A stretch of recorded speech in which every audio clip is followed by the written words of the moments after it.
All right, y'all. Shalom, shalom. So I know I'm gonna look down at my laptop, but I know my camera's right here. It's a bad habit, y'all. But anyway, I'm gonna start this lesson by saying, "Call halal Yahweh Bashim Shai." All right, I'm Haya El from San Antonio, Masada. I'm gonna be doing a hopefully brief lesson. Right, it's probably gonna be monolithic. I got like 100 tabs open, but I'm gonna try to get through it quickly because it's important that we cover some material. As y'all know, I often go into history, showing basically the hijack that took place, where the our oppressors, right? Because I got to be PG, especially within the first 30 minutes. But our oppressor endeavored to usurp not just our heritage, but our image in the earth, right? So we're going to go ahead and start off with Ecclesiasticus or Sirach 5 and 15. Be not ignorant of anything in a great matter or small. So, as an Israelite, if you aspire to teach, or if you just aspire to be knowledgeable about who you are as an Israelite, not just in the present, but through the past, throughout antiquity, it would be beneficial to you. It would behoove you to be knowledgeable about a great many things, right? Not just art, not just history, but anything that you come across that you can learn that would be of use to you. Right? This is Sirach 1 and 1. All wisdom cometh from the Lord and is with him forever. So anything that's worth learning is going to come from the Most High. Right? Definitely who you've been throughout history is something that's going to come from the Lord. Because there was a great effort made to destroy who you are. Right? So our enemies have gone throughout the earth defacing monuments, painting over paintings, destroying art, destroying books, destroying entire libraries. The Library of Alexandria is one that should come to mind, but also the Library of Raglan should come to mind as well.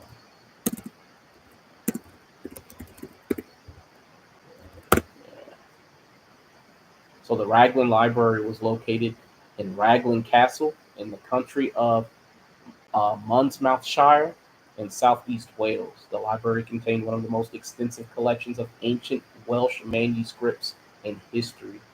Okay, it was destroyed by Oliver Cromwell.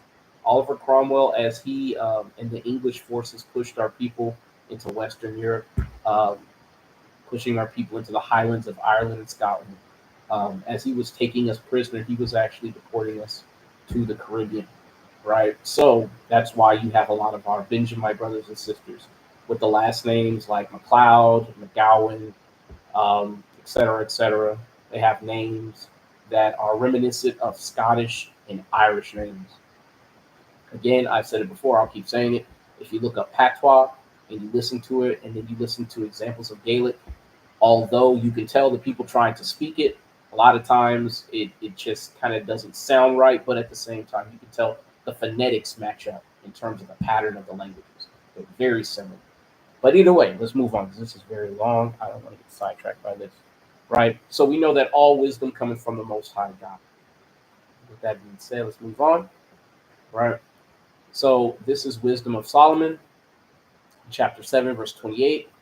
For God loveth none but him that dwelleth with wisdom. For she is more beautiful than the sun, and above all the order of the stars, or of stars.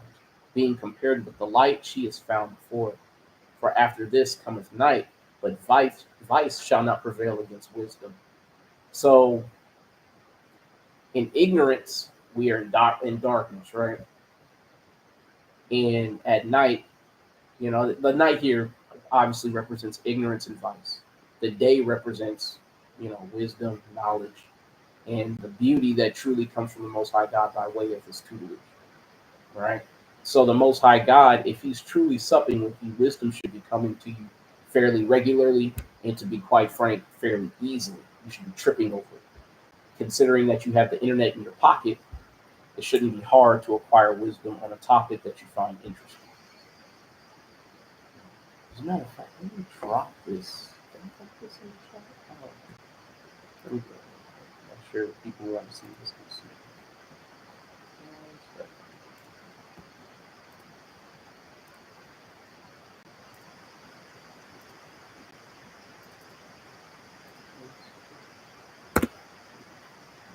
I need to share my screen.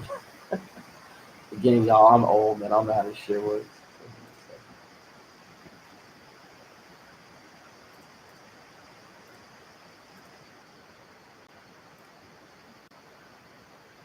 Awesome. Now, if anybody cannot hear me and you join, please let me know. As a matter of fact, I have another device right here. I'm going to test it myself. I am not going to do another hour and a half just to find out that no one can hear me.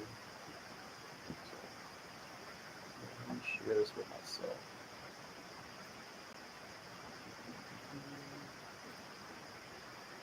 It's lock it for the pause. But I promise this is going to be a lesson that I make haste to get through. I am not in the mood to be up till like 4 in the morning. So we'll see.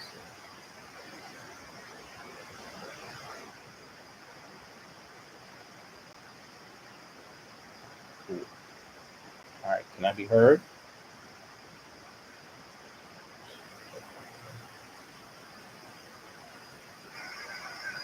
Test, test, test, test. That's what I'm talking about. There you go. All right, cool. So you might get some feedback from my iPad. I'm sorry about that, but I need to do the test. So anyway, now that we know sound is working, I dropped the link. Um,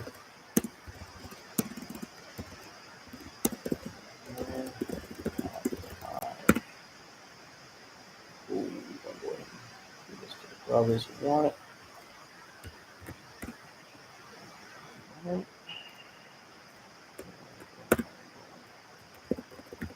right.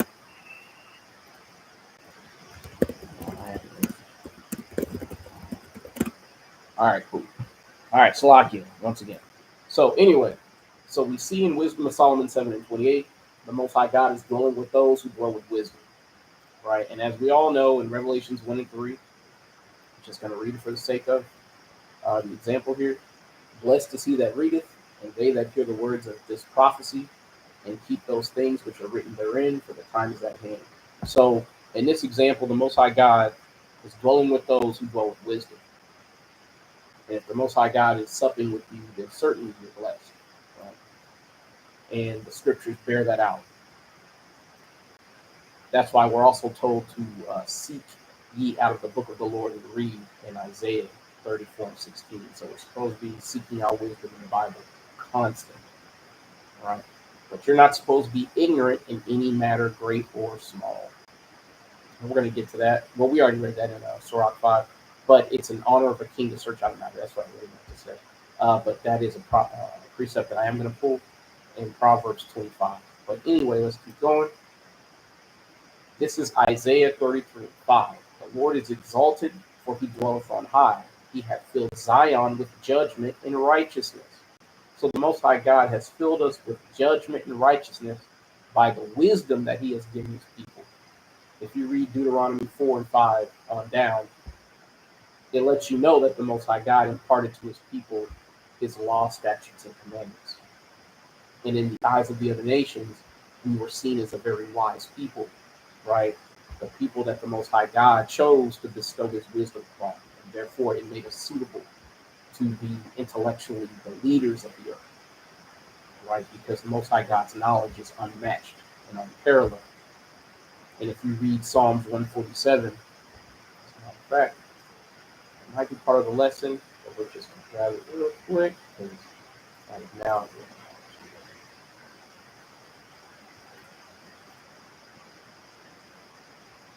this is Psalms 147 and verse 19. He showeth his word unto Jacob, his statutes and his judgments unto Israel.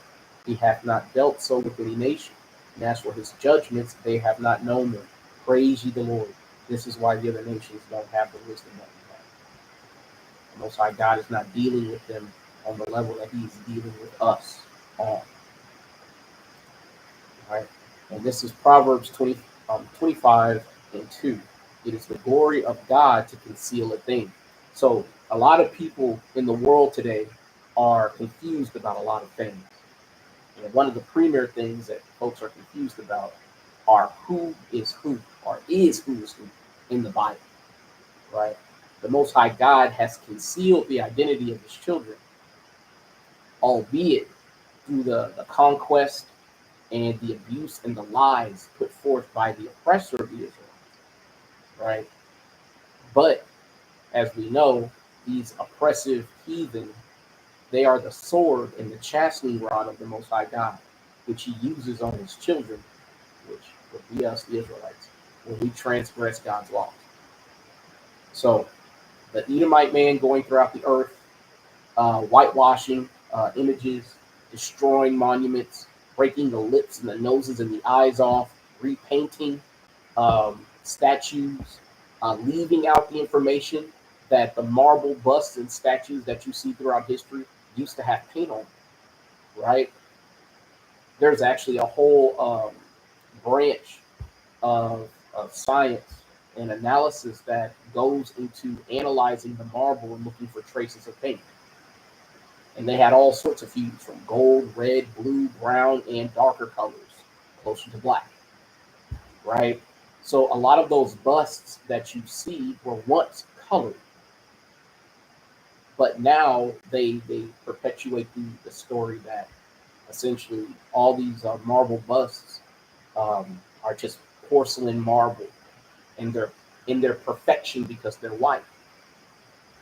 But that is a very, I'll be honest, half-assed way to hide the truth of history, right? Because um, it's easily dispelled, right, as a lie, right? Because all you have to do is look at all the busts that are made out of marble that still have paint on them, and there are a lot of them. There is also a lot of marble fixtures and statues and all types of statues and all types of things that still have color that have been defaced.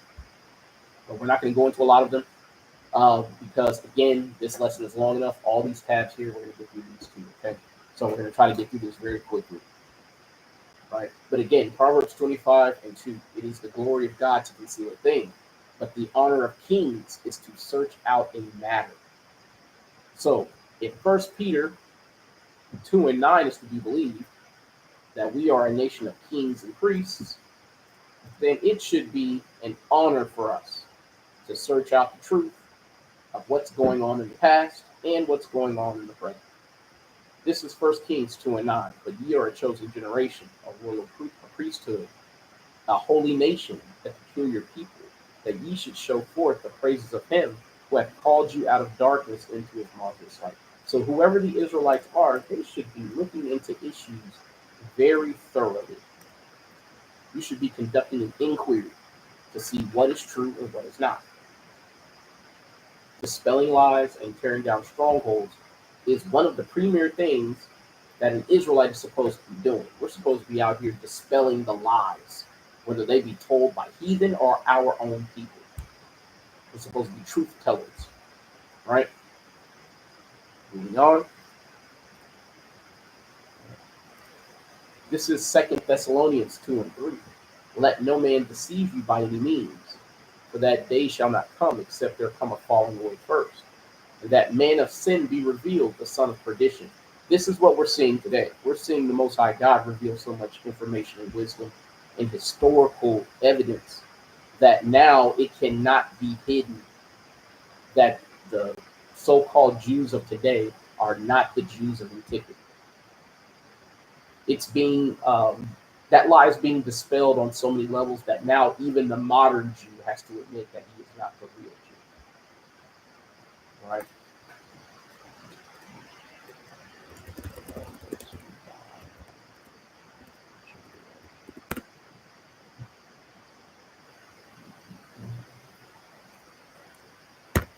Let me find this real quick. This is in the Jewish dictionary. Okay, somebody actually helped me out. This guy here, you see my mouse flying around it, right? This guy actually put up a video of his own. We're not going to go to it, but he has the quote on there. Esau Edom is modern Jewry.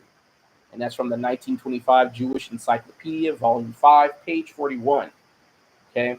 And like he says here, they are not of Israel or Judah, and that is very true. Okay, it's very easy to discern they are not the real people of the Bible by way of Jewry. Now, they are the Edomites from the tribe of Amalek. That is provable, right? Whether you're looking at Kalonymus or you're looking at the Ashkenazi Jews that came from the land of Khazari and how they underwent a mass conversion under King Bulan of the 8th and 9th century, right? Or the conversion they undertook or they underwent under the Hasmonean dynasty, um, under, I believe it's Hyrcanus. I never spelled his name right. Conversion.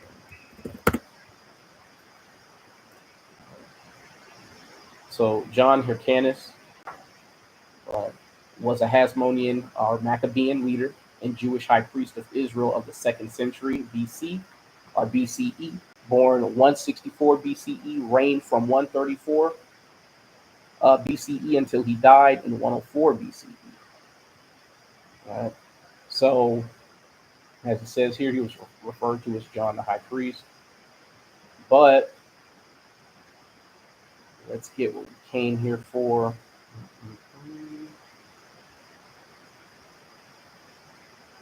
Sure, something about the ain't that nice? Right. So here we have an entry that says Hyrcanus also initiated a military campaign against the Idumeans or the Edomites. Again, this is after the fall of the Greeks, right? During this campaign, Hyrcanus conquered Adora, Maresha, and other Idumean towns. Hyrcanus then instituted forced conversions of the Idumeans to Judaism. This is where your modern day so-called Jewish people come from. It's not even a secret. They admit that they're converts. The world knows that they're converts. But in absence of the real Jews knowing who they are, the substitute is just as good as the real thing in the eyes of the heathen. Because they don't know any different. They were never given the wisdom of the Most High God. We were. Right? But, so we're seeing that through the wisdom of the Most High God that these people are being revealed.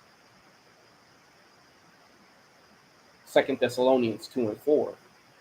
Who opposeth and exalteth himself above all that is called God, or that is worshipped, so that he as God sitteth in the temple of God, showing himself that he is God.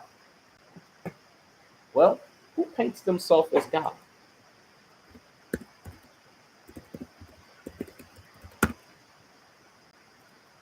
I think we all know who does that. That would be Esau Edom, right? We're not making any drawings of Yahweh. Why? Because no one has ever seen Yahweh's face. No being can stand before the face of the Most High God. Far too perfect, far too powerful. And not to mention, the Most High God is not laying on a bed of naked children. Again, that's how you know it's Esau Edom, because you have this thing. We're not going to say it because we are trying. We are trying to keep this video PG, because this is going to go on the Masada channel, hopefully, right? And that's that's my hope. I'm hoping to go for as little editing as possible, but we will call this podiatry. Yeah, how about that? Podiatry in ancient Greece was a socially acknowledged relationship between an older male and a younger male, usually in his teens. What do we call that today, people? We call that, well, we would call that person a hebephile, right? Yeah, there it is. Can't spell it. But internet, help me out. Hebephile is a person who has hemophilia. Yeah, thanks. Sexual attraction felt often implied by a person or an adult person as the subject toward a young person or young people, right? Now, here in Wikipedia, it says an attraction from 11 to 14, right? So that's hebephilia. It is a form of This word.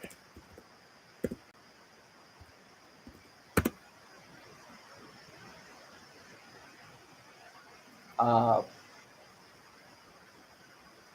damn. Um, damn. I want to say, yeah, we'll just keep saying podiatry, right?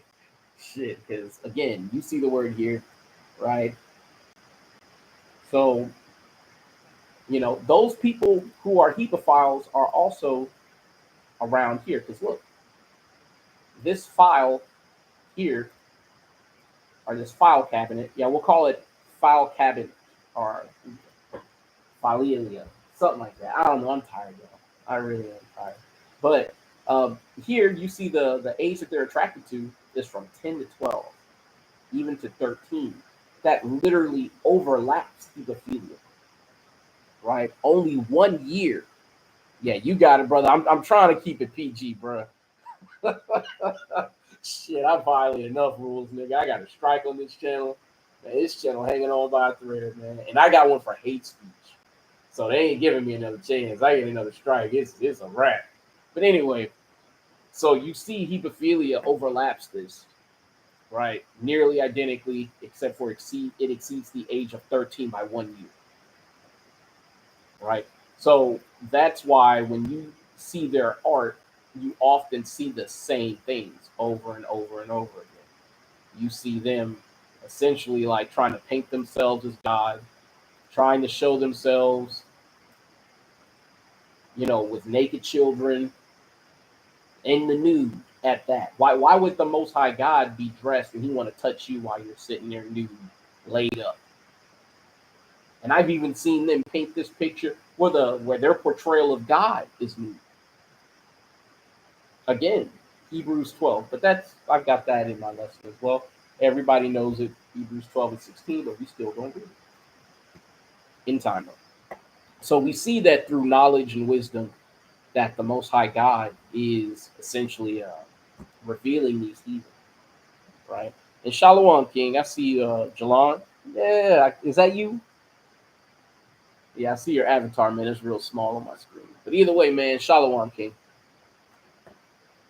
But the Most High God is revealing these people.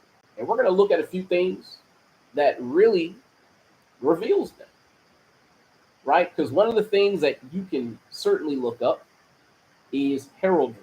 When you look up heraldry, one of the things that's going to stand out to you is some of the imagery that is used in heraldry, right? I think there's one I really needed. Well, let me see if I can find it. Because it's part of this.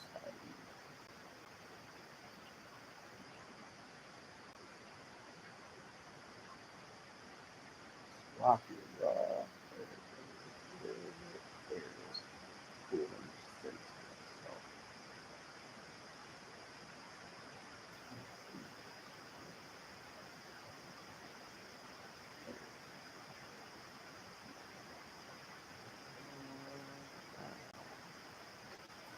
All right.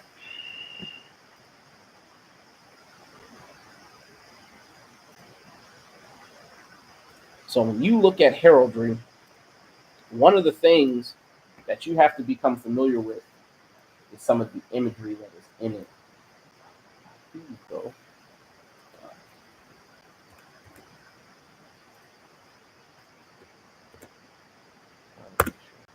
Doxing myself. But either way, this is a Coburg heraldry. Coburg is in Germany, right? And in case y'all don't know, the Coburgs were a royal house in Germany. That was us. See what I'm saying? Swarthy skin, wool like hair. Unfortunately, we made ourselves look like Mr. Popo, but that's fine. Whatever. At least you know it's us. Right? Again, at least you know it's us. We were the rulers of Germany. Yeah, brother, I'm trying to get that late night work in, man. Yeah, we did camp yesterday, and I plan on going to camp today. But I tended to my balcony garden, um, and then now I'm trying to do this, and my rib is furious because my lesson started out. being no longer than probably about an hour, and it has grown into this monstrosity that if I took my time, it would last probably about 6 or 7 hours. But I'm not going to do that, right? She's glaring at me right now, but that's fine, right? She's going to stay in order. That's right. But either way, right? So, through the wisdom of the Most High God, we're seeing that He's destroying the covering cast that has been set over all people, right? So, let's go ahead and get this. This is Isaiah 25:7. And He will destroy in this mountain the face of the covering cast over all people, and the veil that is spread over all nations, right? So, the Most High God is revealing these heathen through all of these various branches of knowledge. That's why you're not supposed to be ignorant of anything great or small. More times than not, when a brother feels like he's very adept at a certain topic, he pretty much streamlines his learning to only that topic. And as a result, he leaves himself vulnerable to various methods of obfuscation. I'm going to look out there for that. Yeah. To obfuscate, to make so confused or opaque meaning you can't see through it, as to be difficult to perceive or understand. So you can literally make something that's very plain nearly impossible to understand. For instance, if, say, you were a court reporter and you wrote the happenings of everything that happened in the courtroom for an hour, except you changed everybody's descriptive traits that you typed. You changed their descriptive traits to make them sound like they look different, and you changed their names as well. If somebody read your transcript, they would have no way of ascertaining who was there and what actually happened between who. Because according to the description that you as the court reporter had made, basically you've lied about the countenance of everyone, and you've lied essentially about all the things that would distinguish them as them. So it makes things impossible to understand. That is what has happened throughout history, right? One of the things I say when I'm preaching is that history has not just been lied about going back to the 1600s. It has been lied about in its entirety. That's why one moment the earth is billions of years old, the next moment they feel like it's far younger. One moment there are black people in history, the next moment you are only slaves. You see what I'm saying? So there's always a lie on top of a lie on top of a lie. And we're going to dispel some of that here just with some art. And we're going to look at certain things that you can look for when you look at whitewashed art that will basically give it away as forgeries or basically iconoclastic paintings from the Renaissance period. Right? Hey, shalom, y'all. Shalom. But let's see. So this is Job 9:24. The earth is given into the hand of the wicked. He covered the faces of the judges thereof. If not, where and who is he? And this is an excellent time to look at some of this art that I have prepared here. Right. So one of the things,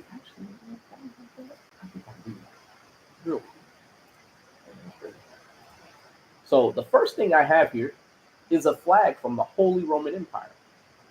Right. And you'll notice the two-headed eagle that is black. Right. Now, you would think that this doesn't matter. But when you look at heraldry, you'll notice a foil, right? What is a foil? Literature. In literature, a foil is a character who contrasts with another character, usually the protagonist, to highlight specific qualities of the main character. That is in the spirit. That was not part of my lesson. This is literally what Esau is to Jacob. He is a literary foil. He is the character that contrasts with the Israelites. The one way that you can understand how righteous the Israelites are in our ideal state is to see Esau in his ideal state. Esau's ideal state where his values, his natural values, are to the fullest degree. You see the most wicked creature in existence.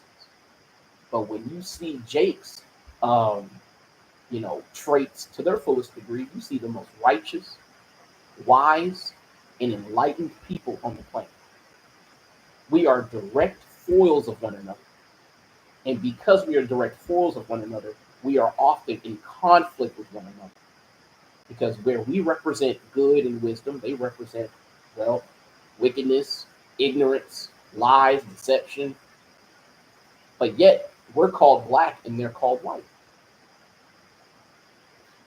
So they understand that there's a foil relationship between us, but they view themselves as the protagonist, even if they aren't the real protagonist. Nothing has stopped the so-called, I'm not going to say that, nothing has stopped Esau, right, from portraying himself as an angel of light. But that's why we see in Second Thessalonians that they are being revealed, right? The Most High God is revealing them in their works after the coming of Satan, right? Again, Second Thessalonians 2:3, let no man deceive you by any means, for that day shall not come except there come a falling away first, and that man of sin be revealed, the son of perdition, who opposeth and exalteth himself above all that is called God or that is worshipped, so that he as God sitteth in the temple of God, showing himself that he is God. You have to understand, the Most High God let us know that the end could not come unless all these things were revealed, and those whose works cometh after Satan be revealed. Right? But again, moving on. Right? So we see that we are a foil onto one another. And you see that relationship in the heraldry. Right? Now, I can't read everything, but I can read enough to see that there's a story being told here. Right? Because you see this golden and half white lion here, and then you see the black lion with the hearts here and the crown upon his head. Let's see if we can get a little closer on that. Yeah, we can. All right, cool. So you can obviously see that this is the line that's supposed to be in rulership, and you see the hearts here, and then you see the broken hearts, and then you see the rise of the golden eagle amidst a black background, and then you see the golden eagle on the left. Now, for those of y'all who don't know about heraldry, I think I skipped an important step.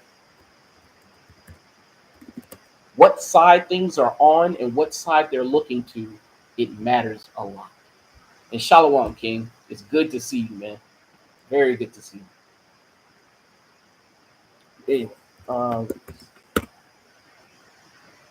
so Dexter and Sinister, when you're looking at these crests, you need to understand what side things are on and what side they're looking to. So what you have here is you have a relation between these two. The one on the left is in the position of honor because you have to think of it as being the crest itself. Things on the left are really on the right, and things that are on the right are really on the left. Right? I'm going to read the definition so y'all can get it. Because it took me a second to get it as well. And it's still confusing. But either way, Dexter and Sinister are terms used in heraldry to refer to specific locations in a escutcheon bearing a coat of arms, and to the other elements of an achievement. Dexter indicates the right side of the shield. Right? Dexter indicates the right side of the shield as regarded by the bearer, i.e., the bearer's proper right. So you would, again, imagine it like you're holding the shield. And on the right side of that shield, that's your right. So basically, if it's on the left, that how you're looking at it, it's on the right if you were holding it yourself, right? Again, it's like a shield. As regarded by the bearer, i.e. the bearer's proper right, and to the left as seen by the viewer. Sinister indicates the left-hand side as regarded by the bearer's proper left, and to the right as seen by the viewer. All right.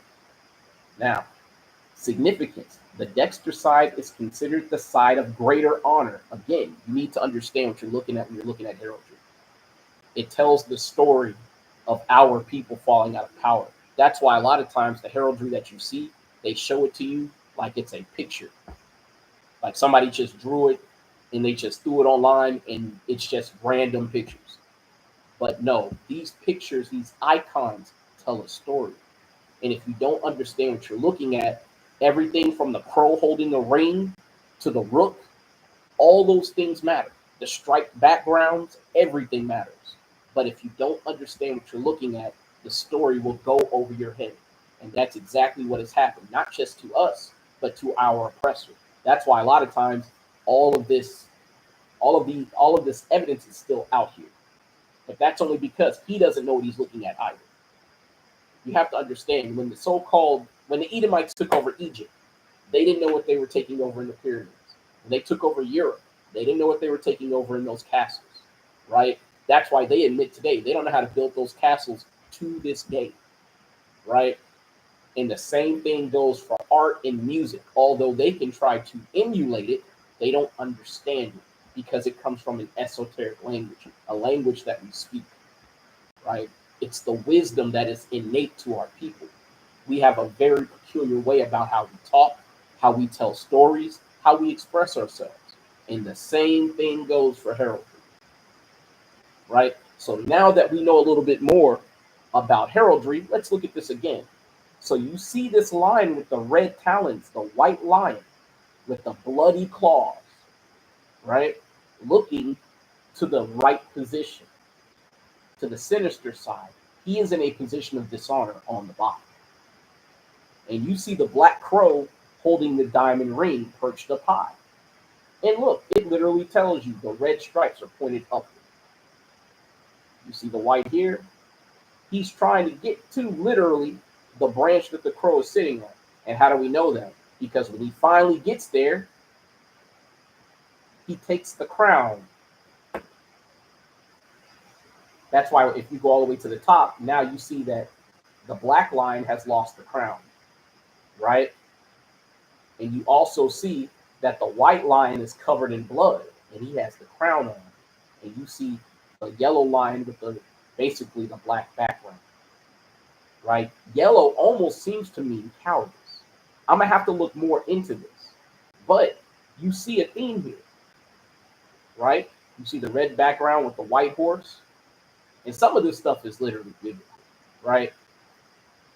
Because there's a lot of biblical, basically iconography, like the lion representing kingship, especially considering the tribe of Judah is represented by the lion, right? But either way, going up toward the top, because we need to shorten this up, you see literally this lion down here has now usurped power. The white lion is now covered in red stripes, and he has the crown on his head, whereas the black lion, although his talons or his claws are covered in red or in blood, you see that there is a transition of power that is taking place. And now you see the black background with the yellow lion, seemingly to indicate that a transition has happened where he has lost power. He's lost the war. And you see the bucking horse that is white on a red background. And now you see the hearts with a red background and then the red line with the crown. Facing the left side, facing the Dexter side. Right? But it shows the black lion is still on the Dexter side and viewing the Dexter side. Meaning, no matter, even if we've fallen out of rulership, the scepter has not departed from Judah. As a matter of fact, let's go ahead and get that in Genesis.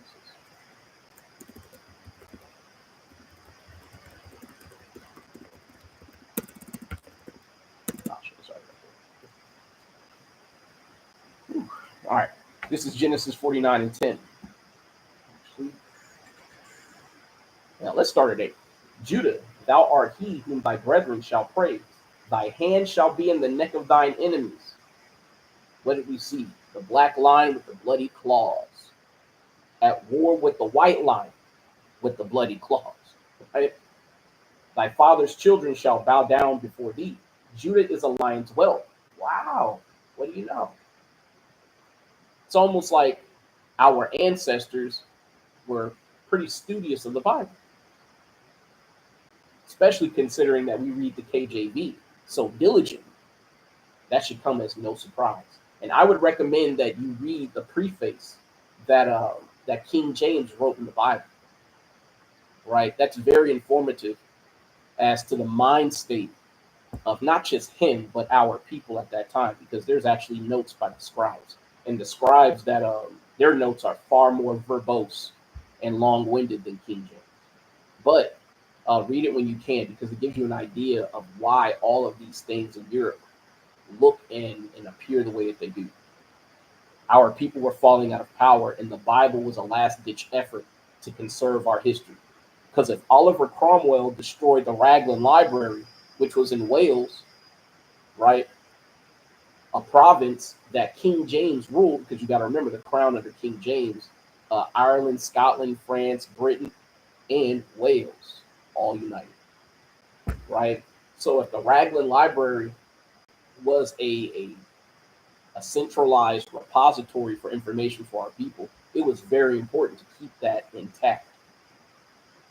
And as our people were being pushed further and further west into Europe, there would come a time where we would no longer be able to, guarantee the safety of the knowledge that was contained therein, just like the Library of Alexandria in Egypt. Eventually, it was burned, just like the Library of Raglan was burned and sacked. Right? But we see that the scepter shall not depart from Judah, nor a lawgiver from between his feet, until Shiloh come, and unto him shall the gathering of the people be. We all know that's Yahushua, right? But so we see that the scepter shall not depart from Judah, right? And actually, I didn't finish 9. Judah is a lion's whelp from the prey, my son, thou art gone up. He stooped down, he crouched as a lion, and as an old lion, who shall rouse him up? Right? So looking at all of these different things in heraldry, we see that our ancestors understood very well the story that they would need to tell their descendants. And they understood the people who were coming were going to take and destroy everything. But just like how the Most High God had Ezra rewrite the Bible to conserve the knowledge for future generations, the Most High God put it in the heart of our king, right? King James VI, to write or to have the Masoretes come together and basically translate the Bible as a final momentum to conserve a kingdom that was falling into the hands of interlopers and invaders.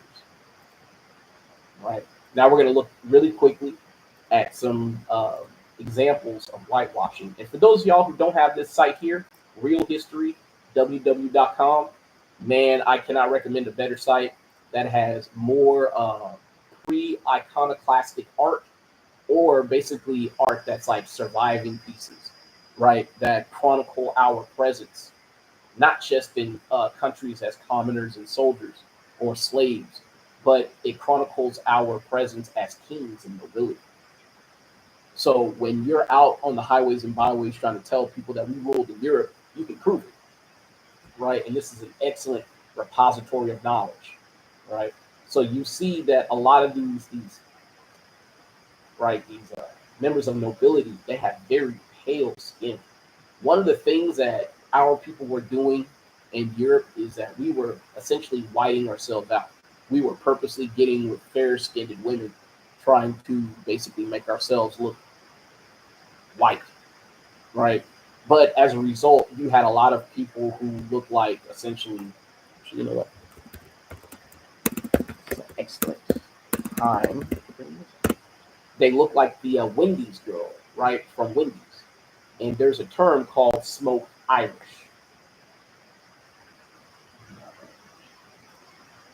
Right, smoked Irish. And this is on Urban Dictionary because this is a racial epithet, right? This was the name given to blacks in England and in America. It comes from the theory that the two underclass races would eventually merge together and form one race. But here's the thing. When the Irish were coming to America as servants, a lot of them were called smoked Irish, right? That's why you had the Huguenots in Europe, those of our ancestry who stayed in Europe and weren't cast out and assimilated. into the Indo-European populace, and eventually they whited themselves out. Con, con. A lot of these terms are disrespectful, man. And see, a lot of times these are the terms that you don't hear about, because one of the things that's going to unify you are the curses. And aren't we supposed to be known as proverbs and bywords? Yep. And there is a term I'm going to cover in India. I think it's pronounced Demi, but essentially they try to say protected people. But when you look further into it, it means people of the covenant. And we were designated that by the Muslims, right? When we were taken into bondage after Muhammad and his forces started waging war on us, right? Especially when you read about the Arab conquest of the Maghreb. And that actually happened after we had war with the Persians in the 600s. I think it's like Sasanian wars. It's like the Habsburgs and the Sasanian wars. Essentially, it was our people in Europe fighting against Elam to retake the Holy Land. And although we defeated them, right after we defeated them, the Most High God rose up Muhammad and his forces, and they forced us out of the Holy Land. And the most insulting part about it was our own brothers who had converted to Islam at the threat of death. They had joined unto their forces, and we were fighting against ourselves. Right? That's nothing new, because when Esau took us out of power, we were undergoing a civil war at the time. But either way, getting off the point, we see that smoked Irish is a racial epithet for our people, right? But that's because the earth has been given into the hand of the wicked, and he has been designating people by different names. But that is not to say we were not undergoing and participating in activities that would intentionally wipe us out. Right? But you see, this is from Prussia. Prussia is the basically the state of Russia before Russia. So you have Russia. Well, technically, you have modern day Russia, USSR, and then you had Prussia, and then Old Prussia. Right? Old Prussia is what we ruled. New Prussia is when we were falling out of power, although we still had a presence in the nation. Right. All right, moving on. Damn, so either way, you see whitewashing in art, right? We all know the whole, activity of whitewashing, but they even whitewash terminology. And I'm gonna prove that real quick. So you see the Wikipedia entry for whitewashing here, and it says whitewashing in art is the practice of altering the racial identity of historical and mythological figures in art as a part of a larger pattern of erasing and distorting the histories and contribution of non-whites. It mirrors the racial biases and prejudices of those times, which continue to impact society today. They show white Jesus on the side, good old Caesarea, right? Probably looking at a child, and he's looking at something off there, and damn funny. But either way, it encompasses various facets reflecting historical biases. Now, this is where they start lying, right? In Western art, the omission of black-skinned figures from mythology and history has been a subject of debate. It's not a debate, it's a fact, right? Artists like Michelangelo, Rembrandt, Leonardo, all of those people. Leonardo da Vinci stole so much from our people, he made himself seem like a superhero, right? All those inventions that were in his possession that were drawn out on scrolls and on paper, like the prototypical helicopter, right? He had all types of things stolen from our people, not just art. And it's the same as the modern day Edomite who will pretend as if he is an expert in all these different fields. Look at Elon Musk. Elon Musk speaks as if he is a literal savant in every form of science on the planet. Meanwhile, look at the Tesla today. A failure. Not to mention, its hardware usefulness is only about 3 to 4 years. Right? Most cars, you get about 10 to 15 years of solid usage out of it with basic maintenance. The Tesla is a 3 to 4 year usage car simply because its design is utter trash. Right? But either way, right? exemplified by the portrayals of Andromeda as white in Clash of the Titans film, or in the Clash of the Titans film, despite her original depiction as a black princess from Ethiopia, right?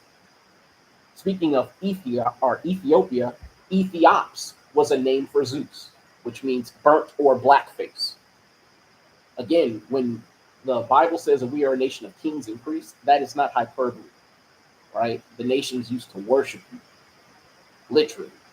They made idols of our people. That's one of the reasons why it was so easy for our people to go off and worship those idols. It was a form of self-worship. Because once upon a time, the heathen knew to play to our ego, all they had to do was make it look like us. That's why every time you see their depiction of their gods, they often have our features, but they have been whited out, right? And that's exactly right. Whitewashing the scripture is like covering the faces of the judges, right? And we see that in First Maccabees 3 and 48, where they were literally painting over the images in the Bible. But so despite her, and we already got that, the phenomenon extends beyond art, where the term whitewashing refers to the masking or downplaying of diverse realities, often leading to a predominantly white perspective. It can distort representation, potentially overlooking contributions from people of color and promoting a more monochromatic narrative. Despite the significance of presence of Black people in Europe dating back to at least the 16th century. That's the hijack, y'all. They tell you that your presence goes back to the 16th century. Well, what was going on in the 16th century?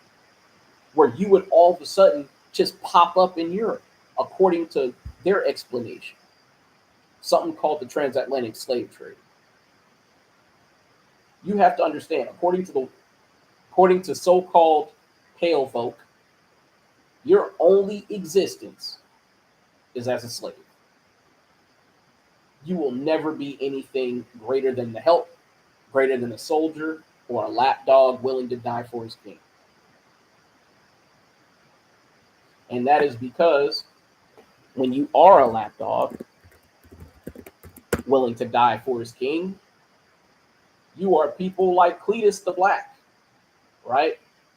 The officer for Alexander the Great. He saved Alexander the Great's life in the Battle of Granicus, right? And was killed by him in a drunken quarrel 6 years later. So much for being grateful for saving his life, right? But when you are a subservient servant, right, they love you for it because you do all types of nifty things. You invent things, you save their life, you grow their crops, you literally nurse their children, right? Cletus was the son of Dropidas, who was the son of Critias and brother of Alexander's nurse. And when it says nurse, it's not talking about somebody putting band-aids on boo-boos. This is talking about his wet nurse, Lanik. So he literally had an Israelite mother who breastfed him, or nanny, right? Stepmother, nanny, who's often better to the child than their actual mother. You got to understand, this was when the Greeks had something called pederasty going on, right? The Edomite men preferred to be with their boy pages more than their wife, right? In Greco-Roman times, wives were relegated, according to their tradition, to the role of just bearing children and nothing more. Because more times than not, the men preferred to be with males, right? Homosexuality was the preference in high demand among their numbers, right? But we see that we were the really the supporting, dare I say, the supporting, erecting, and maintenance force for Alexander the Greek, right? And I believe he was taught by Aristotle all his military tactics, and Aristotle was in Israel. That's like Eminem today literally being crowned the greatest rapper alive, but yet we're writing all his damn rap, we're writing all his beats, we're making his image, we're doing everything for him, and all he has to do is step on stage and perform like we trained him. This is what you're looking at. This is Eminem in warfare, Alexander the Greek. Cletus the Black is Dr. Dre, and I don't know some I don't know Eve rapper is his wet nurse. But either way, you see what I'm saying, right? And not to mention, Cletus was a commander under Philip II, Alexander the Great's father. So you're talking about somebody who put in time, so much time. The reason why Alexander the Great killed him was because Alexander the Great's troops were siding with him in an argument. And in a drunken fit of rage, he threw a javelin through his chest and killed him. You know what I'm saying? That's why we always tell Jake, no matter how much you help these people, they can't help but hate you. But either way, moving on. So we're going to cover just a few examples of iconoclasm. Iconoclasm meaning to break an icon, right? Figure, icon, and break. So icono meaning icon, and clasm meaning break. Picture breaking, image breaking, right? Is the social belief and the importance of the destruction of icons and other images or monuments, most frequently for religious or political reasons. Jacob and Esau, our issues are religious and they are political. Because when you're talking about politics, what you're really talking about is who's in rulership, who gets to tell somebody or someone else or another group or another nation what to do and when to do it and how far to do it and how much to pay for it. That is what the eternal struggle and wrestling match between Jacob and Esau has been comprised of. Religious and political reasons. We have the blessing, we're the chosen. They want the blessing and aren't the chosen. Conflict. We want to have autonomy and serve our God. They want to have autonomy over, well, they want to have power over us autonomously, right? Because although they conscript all the other nations to help them, they do not share authority with all the other nations. They make them servants as well. So they want to have control over us autonomously.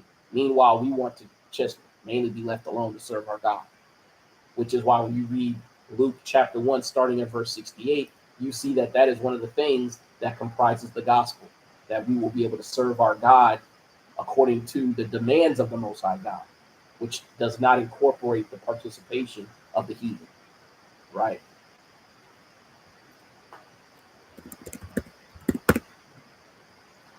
Autonomy, the condition or quality of being autonomous, independence, self-governance, or self-government, or the right of self-government, self-determination, self-government with respect to local or internal affairs. Our self-governance would be governed by the rules and edicts of the Most High God. So that would be the local or internal affair that determines our way of acting autonomous. So I'm using certain vernacular for a reason, right? And I say this while I'm teaching, right? If there's a word that I say that you don't know, please look it up. And that is not a way of saying I know more words than you. I'm 40 something years old. I'm old. I've been reading. All right. Make it a point to read, because when you argue with the heathen, they're college educated. Notice I didn't say well read. But being college educated often means that you have a diverse vocabulary, right? Because vernacular is the name of the game. The more you read, the more versatile your vernacular will become, right?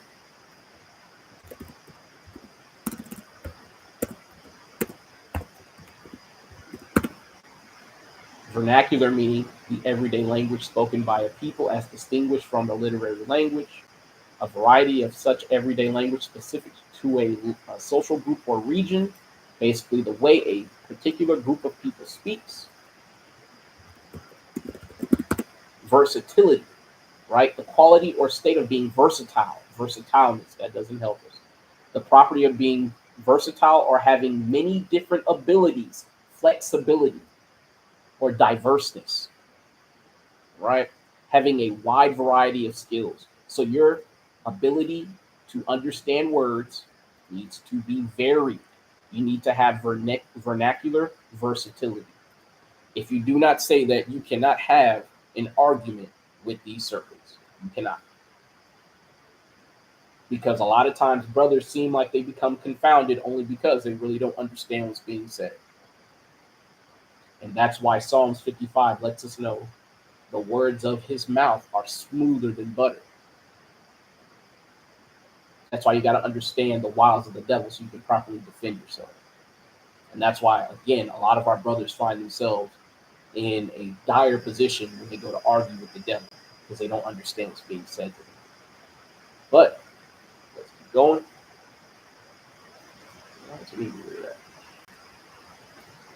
Right. So what do we have here? We have an artistic piece.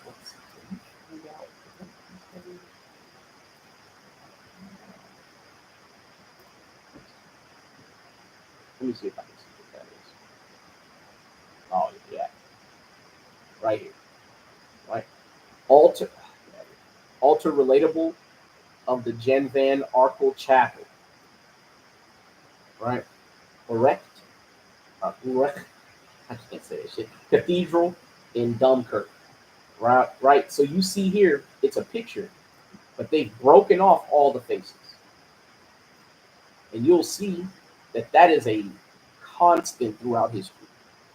Right. Wherever there is a face that I will even say that just looks ethnic and non-white, so-called white people, Edomites, will go to extreme lengths to desecrate and deface a lot of these monuments.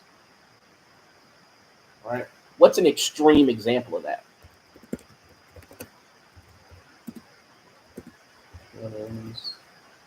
Egypt.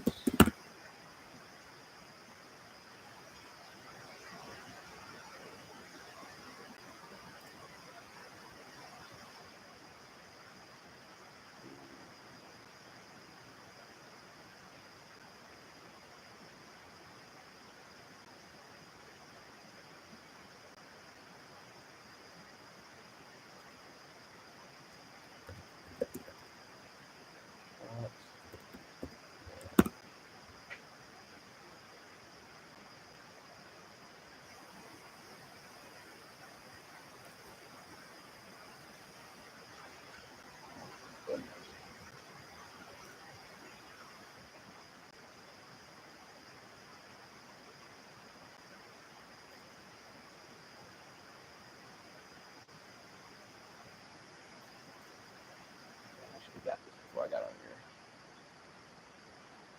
here. Either way, it doesn't matter, right? So when Napoleon waged his campaign in Egypt, he shot a lot of the pyramids and a lot of the monuments that were, of course, erected throughout the land of Egypt at the time, right? The relics of our people's presence in the land. So you have to understand something. The Greeks were the last. Well, I don't want to say the last because there's been many different excursions into Egypt. Even Elam and the Arabs, obviously the Arabs, because the Arabs are there today, right? But Elam has been there as well. Ishmael is there today. But during the time of Napoleon, right, the so-called Europeans were there. And whenever Esau takes over an area, he tries to deface, desecrate, and replace all of the icons in the area. Right? When you look at his attempts to usurp the history and heritage of Elam in India, right? So much so that a lot of the so-called Indian people today, they cry out in opposition of the Europeans trying to whitewash their images, right? So it's not just us that has gotten that type of treatment, right? All the heathen have received this type of treatment, right? Like that's the thing that you have to understand. Esau is evil to everyone, right? And the reason why he's evil to everyone is because he's evil to himself, right? He poisons the air that he has to breathe to spite his enemies. He'll cut his own nose off if it means spiting his enemies. Hence why he's poisoned the water, the air, the food, the minds of the people, including his own children, right? This is Sirach 14:5. He that is evil to himself, to whom will he be good? He shall not take pleasure in his goods, right? Literally, I just said that he has destroyed the very basics of life, the air, the food, and the water, he shall not take pleasure in his goods. One of the things that I relish when I go on vacation to a spot that has clean air is simply being able to step outside, close my eyes, and draw in a deep breath and appreciate the crisp cleanliness of the air.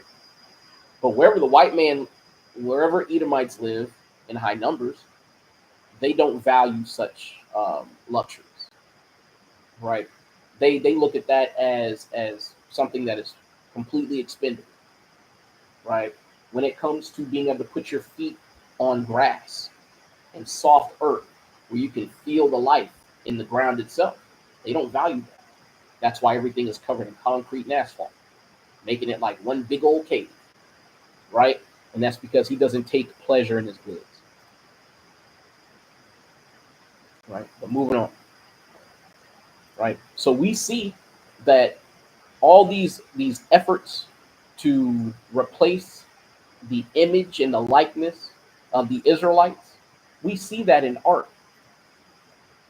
in iconoclasm. And we're going to look at it, a painter and some of his examples of his work, which denote that he was certainly a student of Rembrandt, and his mission was very, very similar to his master's, right? Rembrandt's mission was to take our images as a Renaissance painter, right? His mission was to take those images and to make a copy of that image with their features. But you're going to see that at the time, those people weren't so intelligent. Although they painted the images a fair complexion and they even recolored some of the features, they did not do a very good job of making the features fit them, right? And isn't it something? I have my hair out right now. You can see the way my hair has volume, right? It's not just naps, right? Our hair is coiled on itself. It's like we have a natural crown growing out of our head as Negroes. And you'll see a lot of the examples of his paintings, although they be so-called white, portrayed, their hair does not behave like quintessential Edomite hair, right? Let's look at some more of his stuff. But his name is Govert Flinck, right? And he was a Dutch painter of the Dutch Golden Age, right? This would be in the latter, well, actually toward the end of the Renaissance, right? Because the Renaissance went throughout what I believe it was like, shit. Yeah, we could just look it up. I think it's the 15th and through the 17th century, though. That's right.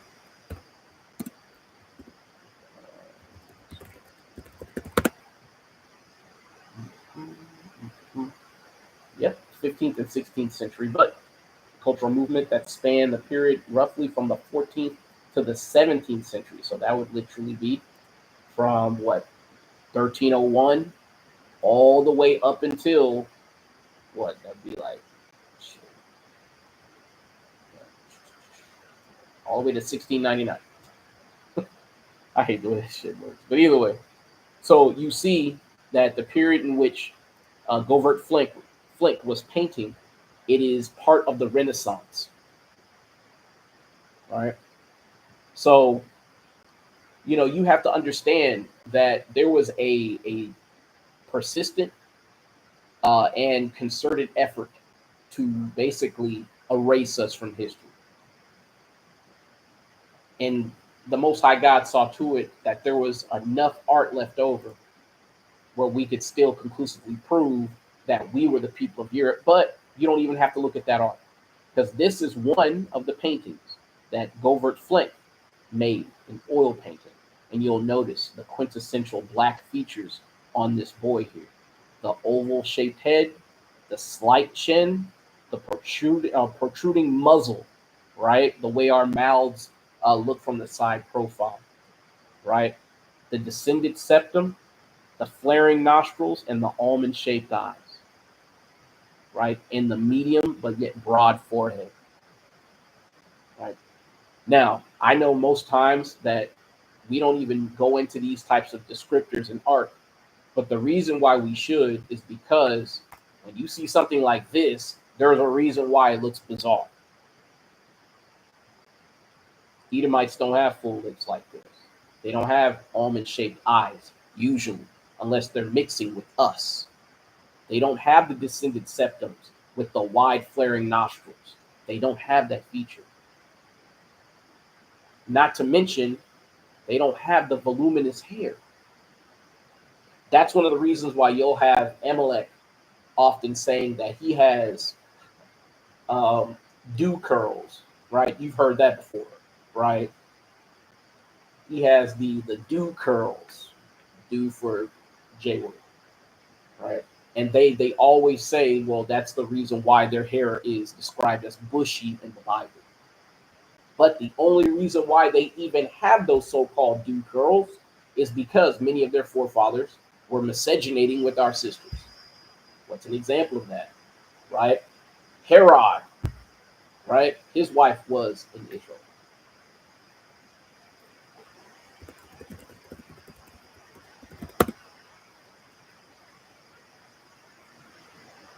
Mariamne the first, also called Mariamne the Hasmonean, was a Hasmonean princess and the second wife of Herod the Great.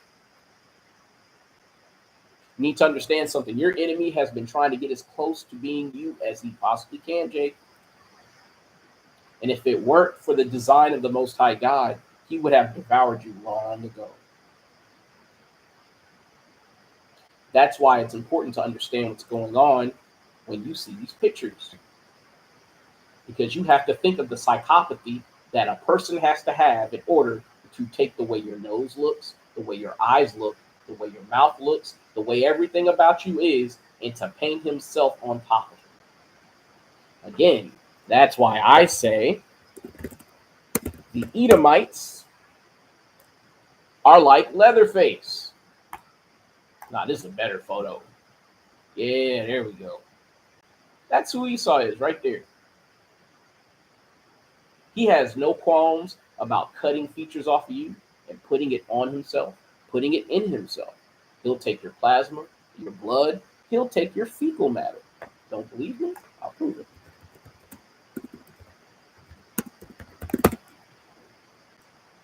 It's called a microbiota transplant. A fecal microbiota transplant, also known as a stool transplant, is the process of transferring fecal bacteria and other microbes from a healthy individual into another individual. So they literally take poop out of your body and they put it in themselves because the microbiome of your intestines is better than theirs. Everything is better about you, Jake. Even the shit that comes out of your body is better than theirs. That I'm not going to sugarcoat, right? Because when we are described as a people above all people, the Most High God did not, he did not embellish that speech. We are better in every conceivable way. It's a fact. We heal faster. Hell, our babies raise their head up fast. They turn over on their stomach faster than everyone else. They speak faster than everyone else. We do everything better than every other nation. And it's not to gloat. Like I say now when I'm teaching, it's not personal, it's business. It's just the way that it is. There's a reason why when they watch boxing, they watch us. When they watch soccer, they watch us. Baseball. When you just want to watch somebody be charismatic and speak, you watch our people. It is what it is. Right? I know it's from an earlier era, but don't hate the players. Hate the game.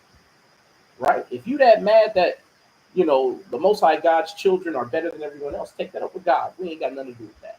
Right?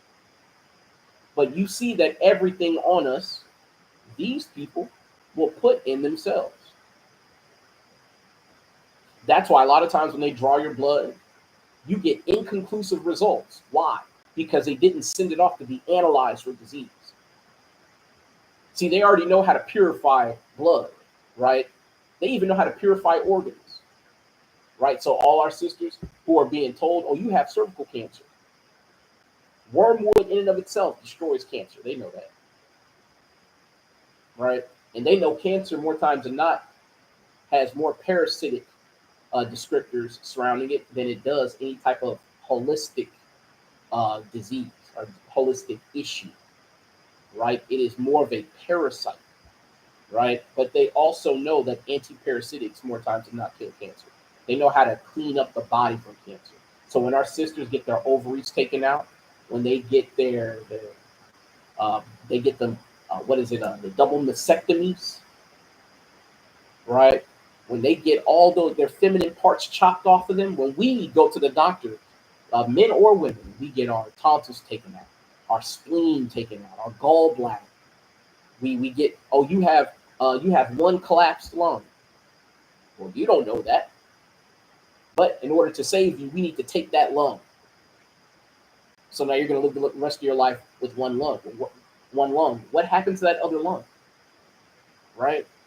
Anything that comes in a pair, you'll notice they're trying to take it. Anything that they say you don't need, right? Your appendix, your wisdom teeth, they're trying to take it. You think they throw that shit away? No, sir. Right? Everything that they take off your body has value, and they know it. That's why they always want to take it. And whenever surgery is a potential option, they push that as hard as they can because this is the goal. Right? All right, let's try to move on a little bit. Right?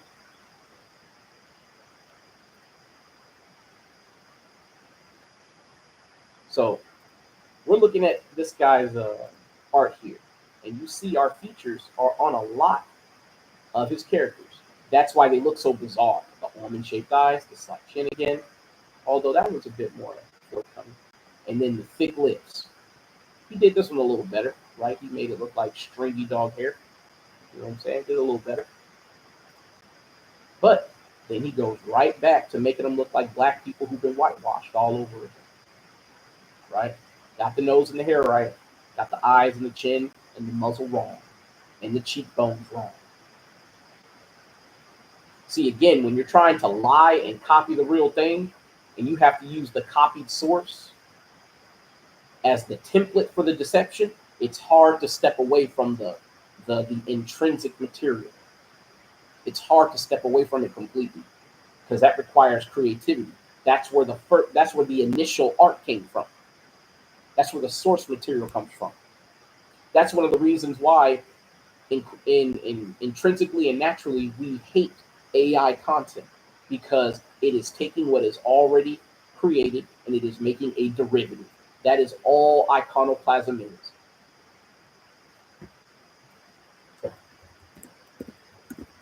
What does derivative mean? All right. Let me give you a math function. Hard definition.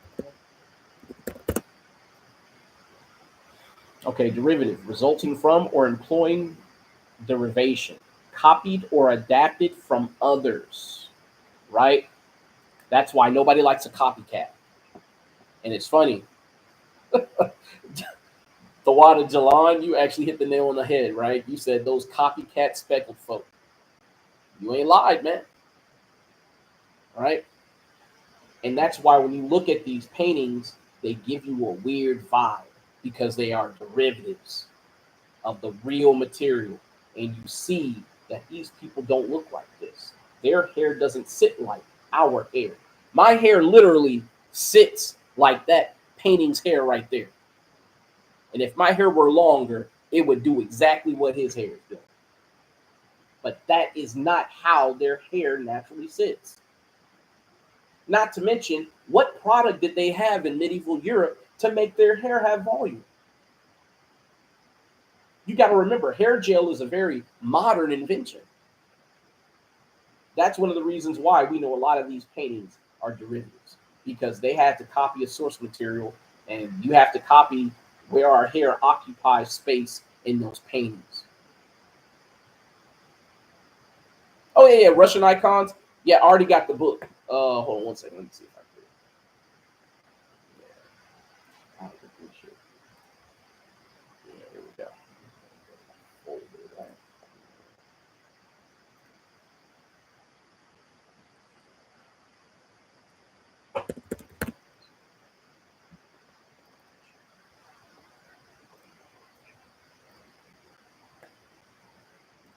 All right.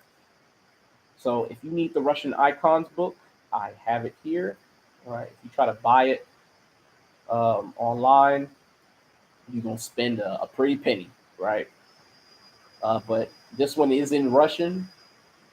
If you want to translate it, you would have to get a program that can grab text out of a PDF, but you can put it into a translator and it will tell you exactly what it says. But you see in these pictures that these are all black faces,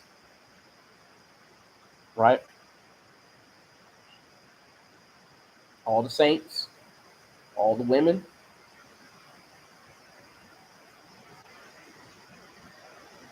Right? If you want this PDF, I can send it to you. Or actually, it should be in my Google Drive because yeah, this shit is like a gig in size. So yeah, it would be kind of a hassle to send to you. But I can also give you the link to Anna's archive that has it on there. I believe she hosts it in English as well. But the English version, last time I checked, all the images were black and white. So whoever put the PDF up, they did not have a color printer or scanner when they scanned it. But you see here, all the saints, all the angels, all the kings, all the women, all the people are people of color, right? Black people, Southern kingdom, right? And you see, one of the things that you should always take into account is the hair structure. Don't let them tell you that, oh, that's just how they portray so-called Edomite hair as a big mane or afro.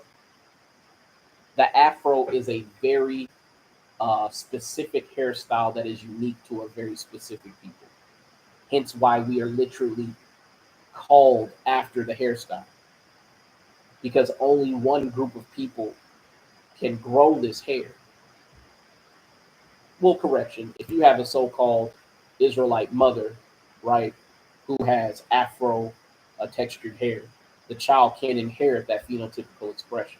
However, usually it is a derivative, right? You'll have loose curls, you'll have some sort of you'll have some sort of lesser version more times than not. Although sometimes it's just dominant and it looks indistinguishable, and you have to ask. But moving on, just moving that. You see the pictures, right?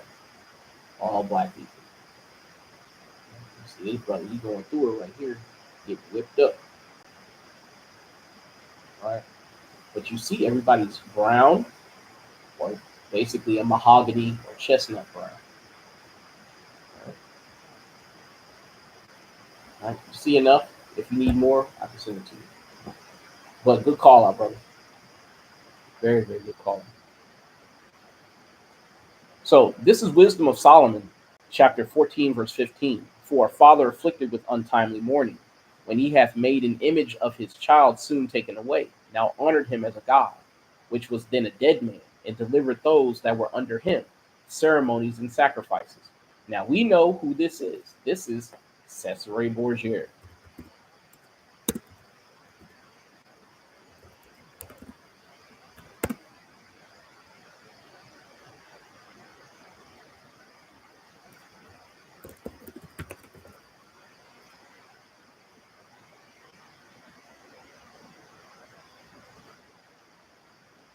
I should be able to get that. Yeah.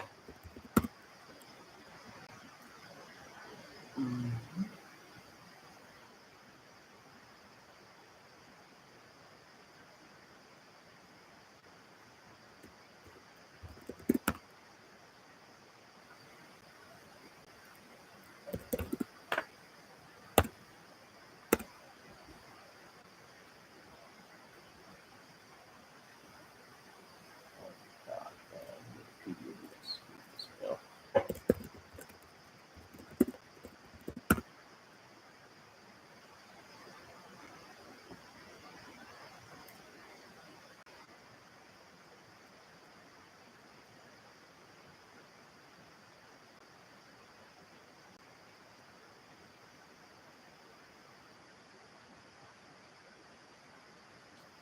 Just trying to find something that has a nice description of this.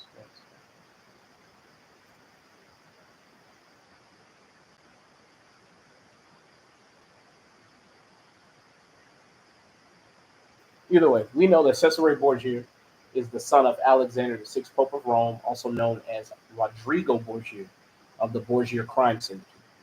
right? Cesare Borgia killed his own brother. He slept with his own sister, and was a pedophile.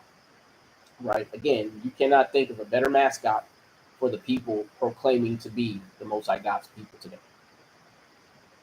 Just can't do it. Right? But either way, verse 16. Thus, in process of time, an ungodly custom grown strong was kept as law, and graven images were worshipped by the commandments of kings. Again, you cannot overstate this fact here. Graven images were worshipped by the commandments of kings. So when the Spanish conquistador came over here, according to the papal bulls that were being passed by the Pope, they were compelled to worship that image or be put to death or be put in chattel slavery, right? We'll just go ahead and say it outright. All right. So at the commandments of kings, our people were forced to worship a Edomite Christ. Verse 17, whom men could not honor in presence because they dwelt far off. They took the counterfeit of his visage from far and made an express image of a king whom they honored, to the end that by this their forwardness they might flatter him that was absent as if he were present. So this was to revere a dead man at the behest of a king who was also the head of a crime syndicate. Also, the singular diligence of the artificer did help to set forward the ignorant to more superstition. Right? Let's read this in the GNT. I don't like the way that is. That is phrased.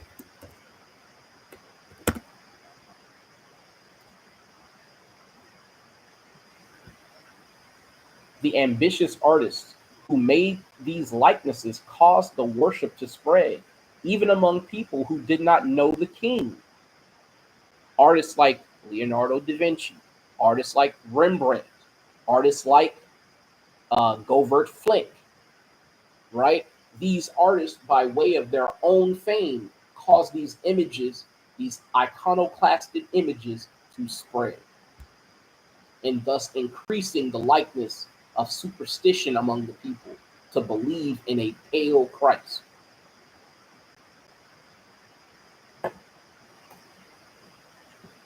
Again, that's why I wanted to get that in the GMT, because even when I read it, I'm like, damn, that's like word salad. I need help, right? It's important to get the nuance and the granular details in what is spoken to you and in what you read, right? It's not a matter of knowing a million scriptures to those y'all who are going to teach. All the brothers in here right now, I know y'all teach, and y'all understand this point very well. But to the brothers who I'm not familiar with, or just soldiers who are newer at teaching, right? You need to have flexibility in your speech, not just in how you speak, more so in what you understand, right? Being a plain spoken person is not a bad thing. As a matter of fact, that's to your help when you're teaching our people, because most of our people have a very basic understanding of language. However, when it comes to warring against lies and outright heretical doctrines, you need to understand everything that is being spoken to you with absolute granularity, right?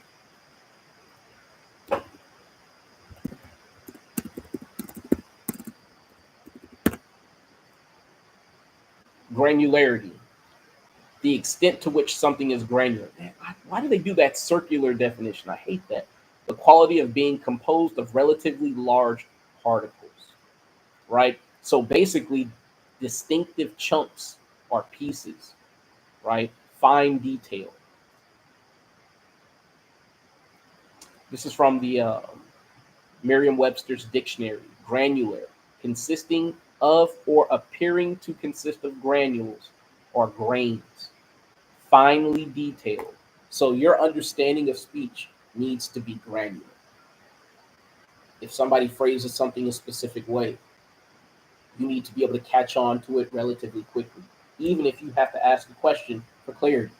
But if somebody has to clarify something 2 and 3 times every time, that's indicative of you not having enough vernacular flexibility to understand what's being said. Right? You don't know enough words.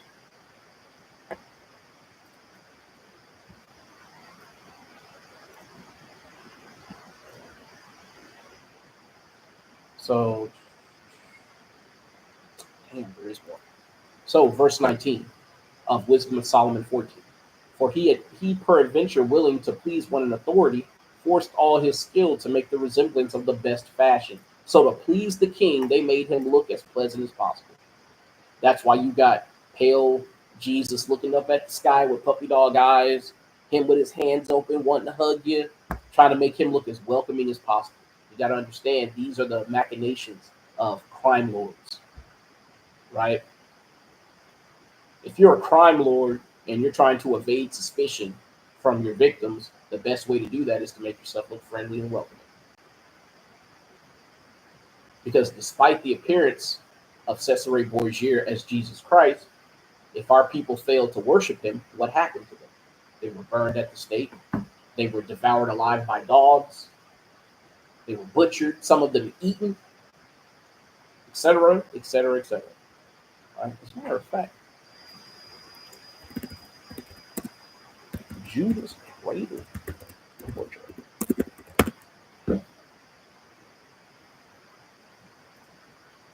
You know what? We don't need to do that. The image tells you how it works. This is what is called Judah's cradle. They try to say Judas cradle. It's Judah's cradle, simply because they did it to Judah, right? So if you were basically during the times when we were falling out of power, if you were being tortured, they would make you sit on this pike. And what they would do is they would strap your feet to the floor, and then they would make you hold heavy weights in your wrists. And they would bind you by your neck by a collar from the ceiling. And they would literally make you sit on this pike, and it would split you from the bottom up. And that's just one way they used to torture our people. Look at that. You see? Got it on his feet here, hands here.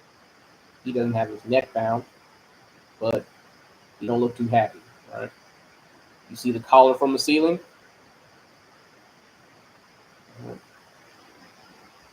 So, and you have to remember, you would have torturers, right? Inquisitors, basically making it worse. Say if somebody didn't like you and you were suspended above them, they could literally grab your feet and pull you down. They would do things like that, right? Or somebody might just say, you know what? I think you need a brand or two. So while you're literally being split from the bottom up, they might be branding you, cutting digits off of you, torturing you, spitting on you, hitting you, pelting you with fruit and rocks and all types of stuff. This is just one example, y'all. Look at this. Like, look at this example here. Right? This is the mind of the Edomites. You've got an audience in the background. You've got your torturer here, making it worse, making it less worse. You know what I'm saying? Because there is no better. Right? And who's to say that they want to put it in your rectum? Maybe they just want to put it in the small of your back and have you slowly be broken in half over that point. The things they used to do to our people. Right? No mercy. Listen to Solomon 14:20. And so the multitude, allured by the grace of the work, took him now for a god, which a little before was but honored. And this was an occasion to deceive the world, for men serving either calamity or tyranny did ascribe unto stones and stocks the incommunicable name. So, either because of the calamity, the terror of being killed, the terror of being sold into slavery, forced them to convert and pretend like they believed it, or because the tyranny of a king said, hey, look, you're going to do this, or I'm going to do all these torturous things too. It didn't matter the reason why we were forced to serve this idol and to give in and to assimilate into their beliefs and traditions.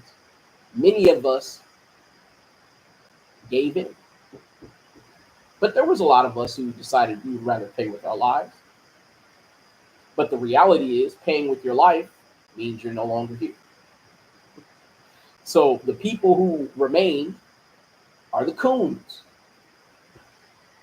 See, that's why we have to continuously give glory to the Most High God, because we all descend from a long line of coons. I don't want to say a long line, right? Maybe your line is shorter if you're Haitian, right? So, Brother Rom, your people got it right earlier than everybody else, and they threw the French out of Haiti, right? But then, as soon as they threw the French out of Haiti, they, for some reason, became sympathetic and wanted to do deals, and they kept talking to the Edomites until eventually they ended up sending them a check every year for billions of dollars because they were oppressed by the French, and they threw the French out, and the French lost them. But so we've all been deceived by these people, right? Moreover, this was not enough for them that they erred in the knowledge of God, but whereas they lived in the great war of ignorance, those so great plagues called they peace. So while they believed in so-called white Christ, they called that plague of ignorance peace. And that was all the while that we slew our children in sacrifices and used secret ceremonies and made revelings of strange rites. Right? And that's exactly what is happening today. Despite all these people walking around calling themselves Christians and Bible believers, a lot of them are closeted homosexuals, closeted pedophiles, closeted murderers. And you're seeing a lot of it being exposed today. Hence why TD Jakes is no longer called regular old TD Jakes. We call him Power Bottom Jakes. You saw the same thing with Eddie Long. You see, eventually, I wonder what's going to come out about Creflo Dollar. Because aside from him stealing money, there's got to be more going on. Going along to get along. Calm. Right? The coonery knows no bounds. And I know I can't, but I get quite animated when I have to deal with coons. But that's because I think of all those who can no longer speak for themselves, who had to die as a result of coons going along with these rites and rituals. You have to understand, a lot of our people who are in these managerial jobs, VP jobs, executive jobs, they have to go along, get along on a higher level. Whether that means letting some old Edomite run up in them, letting somebody have at their children. Because you can't tell me somebody like Will Smith and Jada Pinkett, they wouldn't be where they're at if their children weren't what they are today. Look at Magic Johnson's son, look like a damn monster. You got a big ogre-looking nigga in a damn V-neck dress with high heels on, with that big old Easter Island head that nigga got, right? But that's what it costs to be successful here in Babylon. And to think, Magic Johnson, once upon a time, they said that nigga had HIV. They were trying to make him a pariah to the world. All of a sudden, he the only nigga in history who had HIV and was supposedly sick, but was gaining weight every time you saw him and was looking stronger and stronger. Over 35 years later, this nigga is still around and kicking. As a matter of fact, nobody even brings up the fact that he has HIV. And that's because likely he never had any disease. That was a humiliation ritual. And then eventually he had to give his children over, right? All these celebrities have to do it. Look at Dwayne Wade. Dwayne Wade is not only giving over his son, ain't his daughter like that too? Or is it just his son? I'm asking my wife here. Just the son? Either way, right? You see Dwayne Wade got them big ass catcher's mitts for hands wearing painted nails. Wearing skirts with all types of satchels and shit. Talking about it's a man bag. And that's one thing Aaron McGruder had right. That Gangstalicious man bag, I never thought in my life I'd see that shit with my own eyes. But now you see it, right? And you see that all of those things, yep, Magic Johnson's son, right? Russell Westbrook wearing all them skirts and all that crazy shit. You know what I'm saying? Dennis Rodman, right? The precursor to a lot of these NBA players who are doing that shit today. And I'm gonna tell you, wait till the UFC niggas start doing it. Because it's gonna happen. You're gonna have some big ass niggas in Speedos wearing a bikini top with damn pigtails, with unicorn stickers on his face. It's gonna happen, man. That's Esau's system. He loves to see Jake buck broken, right? But moving on, y'all. And this is one of the reasons why we know that we're at the end of days, because as we read in Second Thessalonians, that at the time of the end, the nefarious players on the stage will be revealed, and they are being revealed, right? This is Isaiah 47:1. Come down and sit in the dust, O virgin daughter of Babylon. Sit on the ground, there is no throne. O daughter of the Chaldeans, for thou shalt no more be called tender and delicate. There's a whole topic trending on TikTok right now of so-called pale folks talking about they're tired of being victim, or they're tired of being villains. They're tired of being talked about negatively. They're tired of being reproached for their father's sake.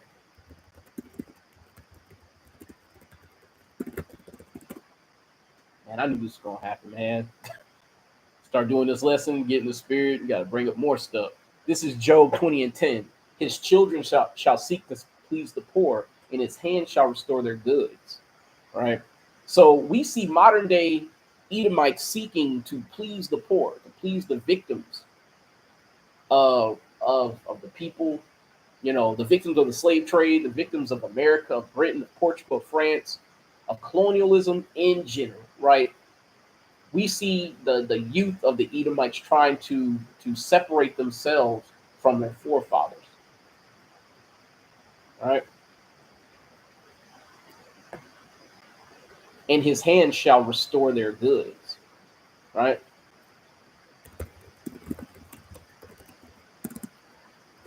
Right?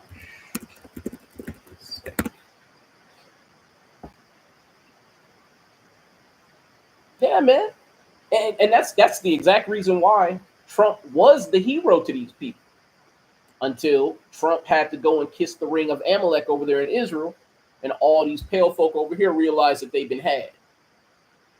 Because he's doing the same shit all these other presidents been doing. Right? When it come down to it, they can talk a big game, but when it comes to carrying out all of that nationalistic talk, hey man, if Amalek ain't with it, it ain't happening. Right? And you have to understand something. Amalek don't think of himself as so-called white. And I know you know that specifically, brother, Manawashu. Because at camp, that's what Amalek would say. He'd say, I'm not white, I'm Jewish. But when you tie him to his ancestors in medieval Europe, and then you tie him all the way back to the Idumeans in Rome, ain't no wiggle room. You see what I'm saying? So, you know, these folks, they know what they're trying to do. But the thing is, though, you have to be multiple steps ahead of them. You have to be wiser than your enemy. And knowledge is power. This is Sirach 41:7. Their children will complain of an ungodly father, because they shall be reproached for his sake. And that's exactly what's happening, right? That's one of the number one excuses that we get at camp from these Edomites. They go, hey, it wasn't me, it was my forefather. And then we pull out Isaiah 14:21. Prepare slaughter for his children for the iniquity of their fathers, that they do not rise nor possess the land nor fill the face of the world with cities. Right? We are always pulling that out, because they're always making the same excuse. Right? That's why I said earlier, you can be a very plain spoken man, but as long as you understand what's being said to you, if y'all can hear those two cats fight, I'm sorry. But either way, if you understand what's being said to you, you don't have to have a million scriptures. right? I'm gonna tell you, most Christians can get destroyed by Romans 9 alone, and I'm talking about probably about 99% of them. Romans 9, none of them can get around. And I'm gonna tell you, really, 100% of them can't get around it because where you're gonna go, that shows the promises go to everybody. Because if they're claiming that Paul in Romans 9 is not saying that the promises only pertain unto the Israelites, the only way I could see them saying that, getting around that is by saying that they're spiritual Israel. And that's where you just go back to the Old Testament and you cut that real quick. You are who your father is. There is no such thing as spiritual Israel. Right? But, the children of these so-called oppressors, we'll call them that, they're being, castigated for their foreparents' sake.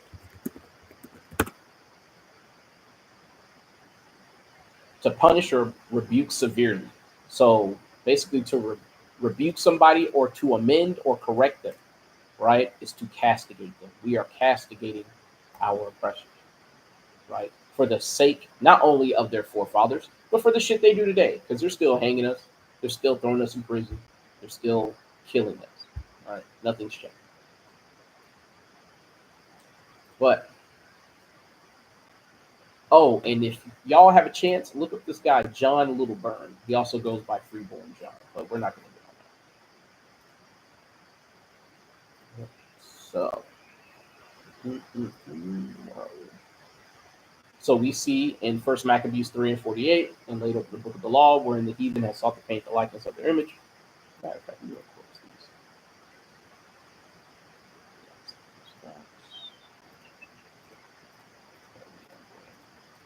Shorten this up real quick.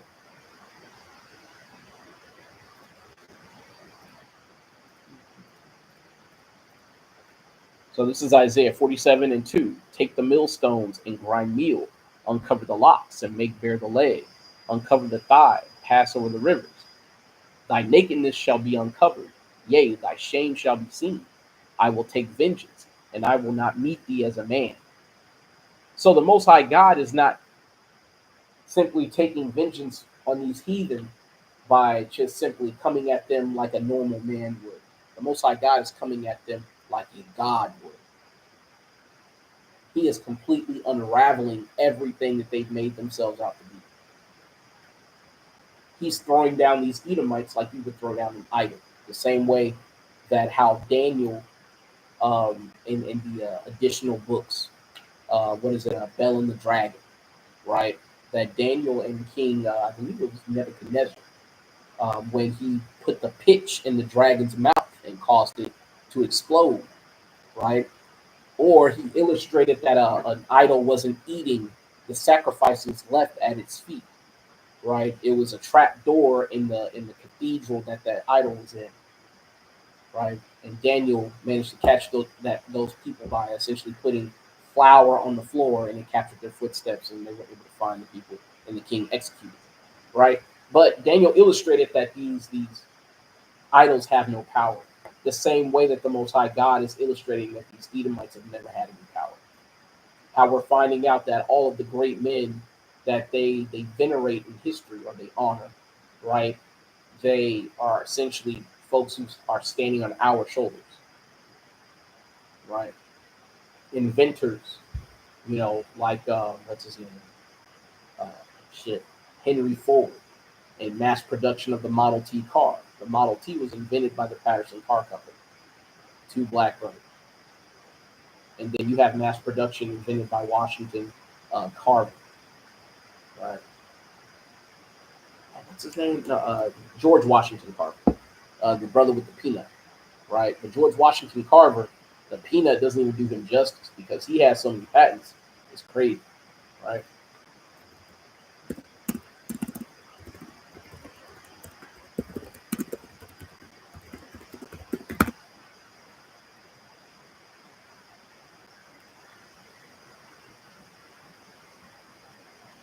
So George Washington Carver was an American agricultural scientist and inventor who promoted alternative crops to cotton and methods to prevent soil depletion. He was one of the most prominent black scientists of the early 20th century, right? Now, he was also born into slavery. All right. So you have to understand something.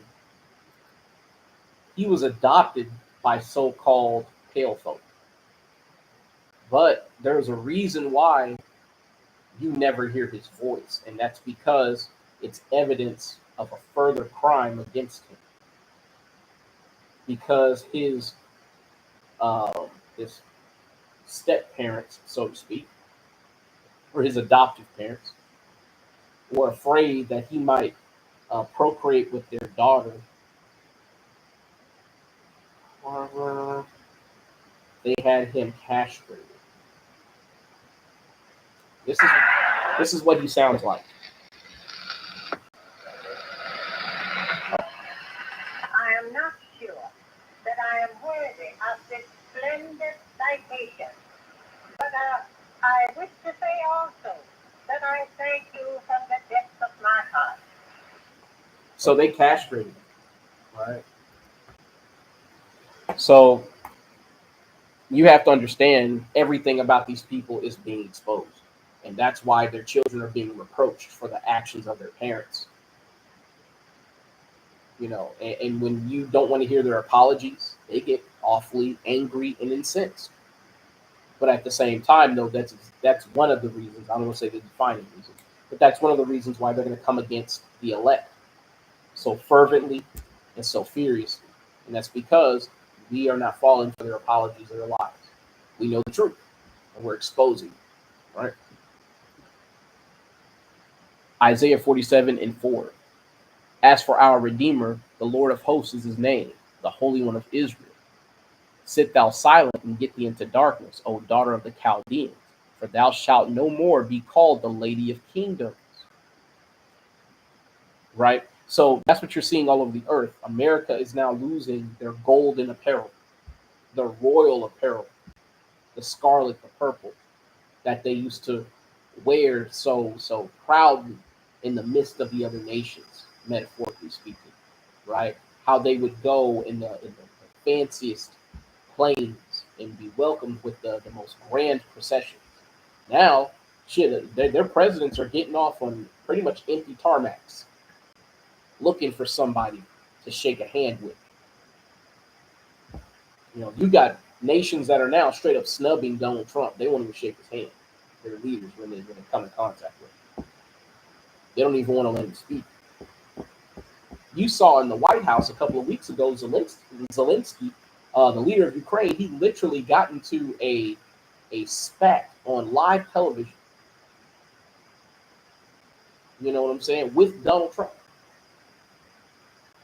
You know, they're arguing on live television. And although some of that is scripted, but you have to understand how dishonorable that looks in the eyes of the nobility all over the earth, right? Because in other countries, if somebody were to do such a thing, they would be put to death. Right?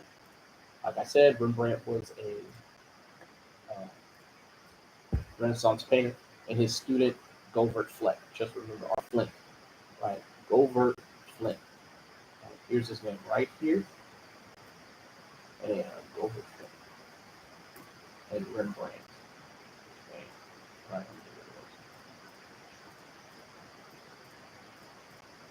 Yeah, we ain't gonna cover all this.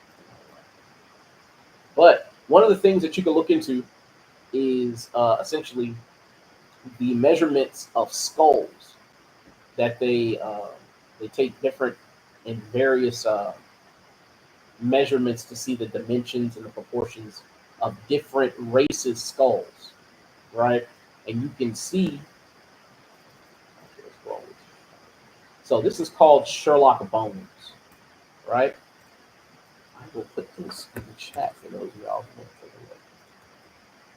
a look. All right, but essentially, this is talking about using bones to determine ethnicity. And the vernier caliper is a tool that they use. Everybody's seen it. Most of the time, you don't know what it's called, myself included. I just found out today, right? But the vernier caliper uses a measurement scale to measure the dimensions, the sizes of openings, the sizes of the heads of bones and the diameters of bones, or the width, and all that stuff.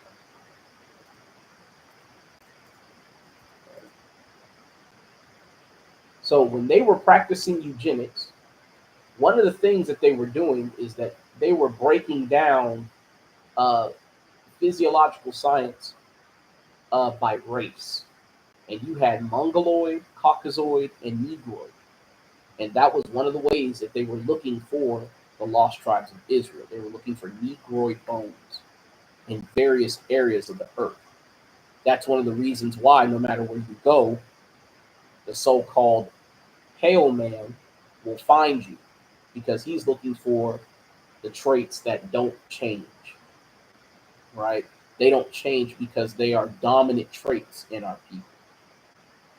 That's why you can look at certain groups of people, albeit they might have certain phenotypical expressions that are different than us today, but they have enough in common where you can see that they might be our people.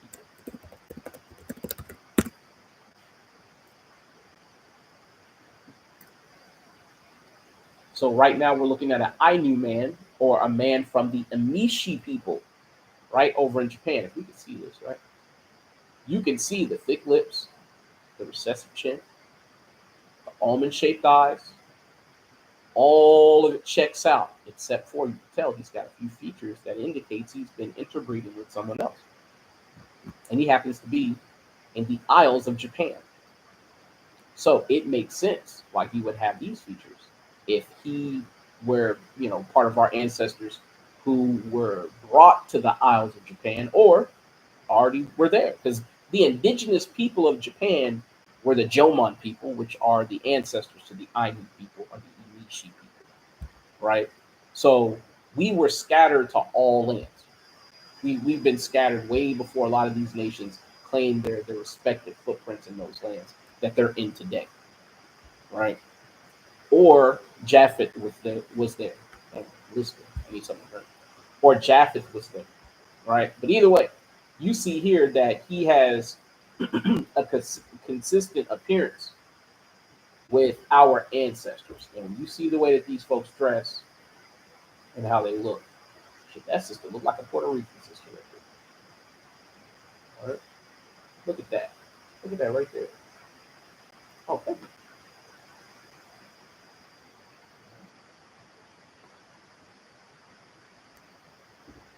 I needed that. Thank you, baby.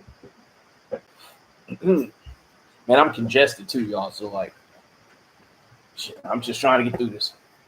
But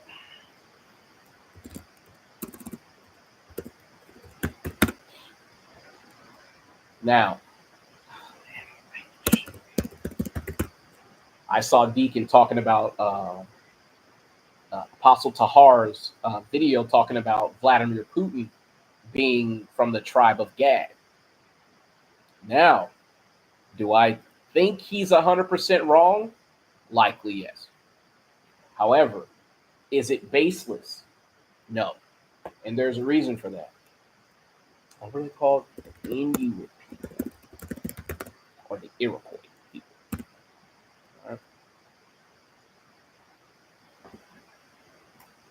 All right. Those are our brothers in the northern regions of Canada from the tribe of Gad. They are also in Greenland.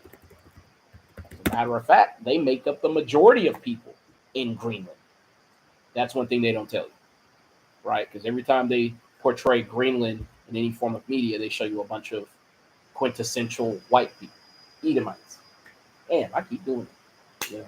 Gotta stop. All right, cool. So they show you usually a bunch of Edomites, right? When the majority of people in Greenland were our brothers from the tribe of Gad. Greenland, you know what? Slavery. I believe the Dutch were the ones who took them into slavery. Danish. Yeah. So the Danish were the ones who took them into slavery. All right. So you have to understand something. The Ainu and the Inuit, I'm not the Ainu, I'm sorry, the Inuit and the Samoyeds,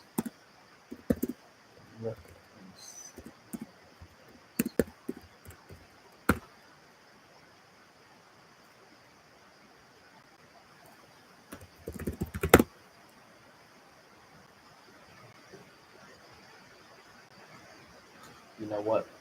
Yeah, the term Eskimo. And I've heard, although I haven't heard it firsthand, but I have heard from various sources online that the term Eskimo is a racial epithet as well.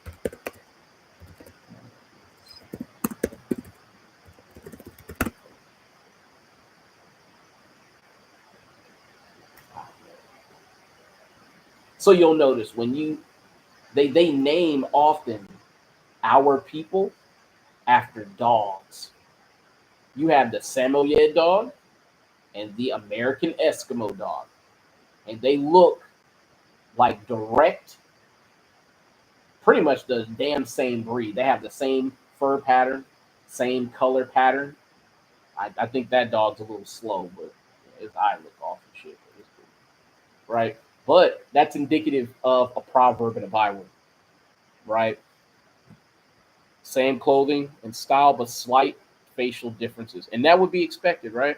Because they had different, interbreeding opportunities, and we know that by way of the Book of Hosea, right? But I want to show some pictures real quick before I grab it. So these are the people that Apostle Tahar is talking about, right? When it comes to areas like Siberia. And part of what we're going to go into, if we get to it, incorporates Siberia. Because you have to understand something. Our people were ruling in Russia. And if our people are also the Samoyeds or some of the Samoyedic tribes, because they are not a monolith, right? Like all the tribes of Europe, all the way to Eastern Russia, none of the tribal groups, right, are a monolith. What's another example of that? The Selkup people, Selkup, right? They're native to Siberia, but there's a specific.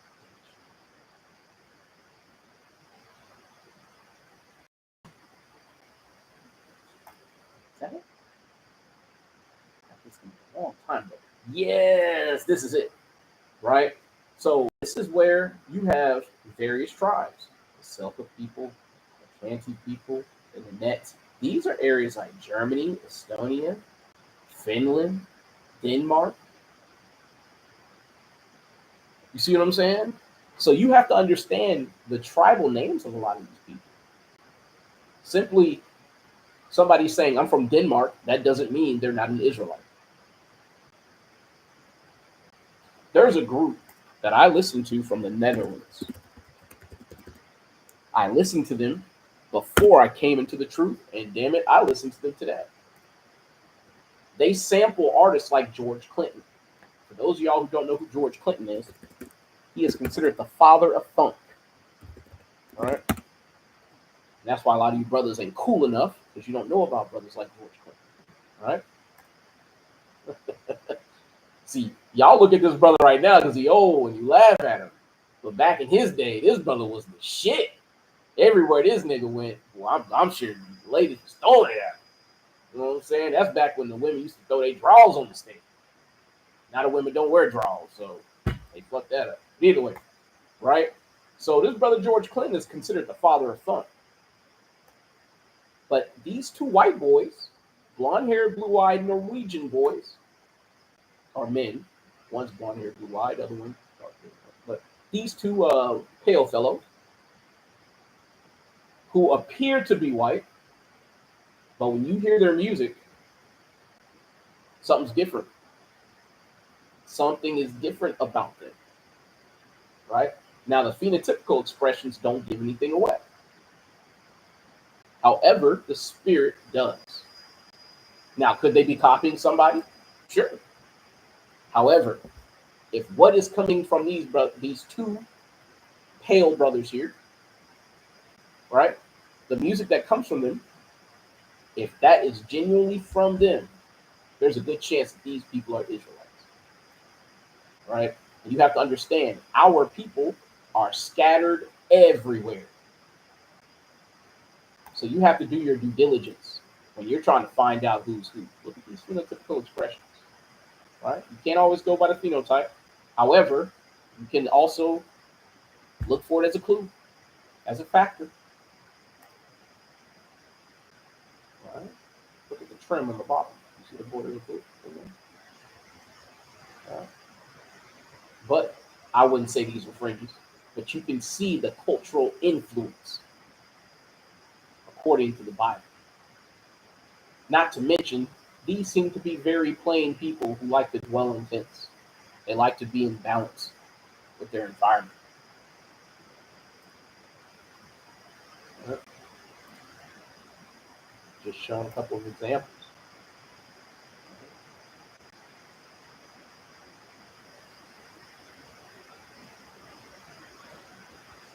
So, the Selkirk people.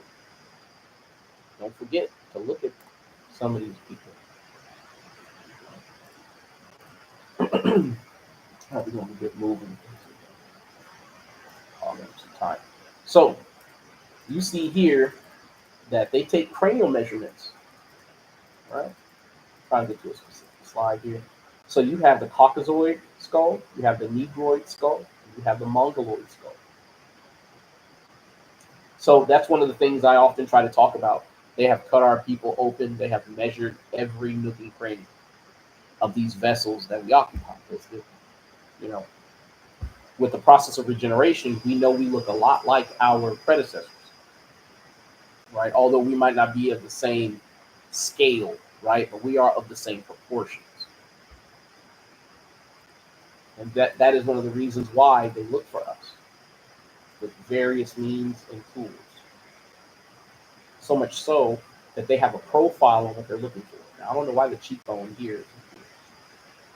However, when it comes to the nasal opening, they can look at a skull and by the measurements of it, they can tell what it is, what ethnicity the person who was previously alive was, right? And the bridge of the nose would be obviously the bridge, just in case you don't know. Prognathism is essentially the degree of protrusion of the mandible in the maxilla, right? Maxilla, mandible, right? Now, you see how the shape of our head is going to be smooth and oval with a long cranial length, narrow brow, our cranial vault, right? Narrow. The forehead is low, right? So when you look at these pictures of our people, you see this the sister had a rhinoplasty done to make her nose look like a white woman. It'll probably fall off in about 10 years. But you see that when the natural features are intact, this description holds true. All right. We have a prognathic appearance, meaning when you look from the side, it protrudes right here. And see? And you can see our people getting various degrees of rhinoplasty, trying to make themselves look more socially acceptable in this kingdom. And you'll notice that although our noses appear large and flat, it harmonizes with our features. Right? Whenever they get the rhinoplasty done, their face looks emptier around the nose. Some people look a little better with it, right? But there's nothing wrong with the original. But you see the description of our people often holds true. Sister had flaring nostrils. I can understand why she wanted that kind of lesson. But everybody's not going to be beautiful shit. Some of us going to be ugly. You know what I'm saying? When you read about the countenance of Yahushua, it says that physically he wasn't desirable, right? But it also says in the scriptures it behooved him to be made like unto his brethren. So you have to understand the Most High God has a plan for everybody, and somebody, or some of our people, right? The Most High God's plan was not to make you beautiful and widely accepted because of your looks. If that's where your life is, you gotta hold that. Right? Not to mention, wisdom is what really beautifies a person. But anyway, I sent the link. If you want to check it out, you can look that up. It's like Sherlock Bones or some corny shit like that. But you see, our people have a certain look to them, right? We have the so-called African eyes, right? And this is a Borland's or Bolarins. It's a blog site that talks about basically like the different types of uh, traits and phenotypical expressions of the face um, per ethnicity. What is it? What is makeup and shit? I think it is. Yeah, it's like beauty and all that stuff. But it's valid here, right? So African eyes, our African populations are known for their deeply pigmented dark brown eyes, mirroring the diversity and depth of the continent itself. Now, it's easy to say that there's a lot of diversity when you're saying that we are all the same because we're black. You're mixing two different bloodlines of people, so that inflates our variance, so to speak. Because even the book of Amos talks about us being like Ethiopians to the Most High.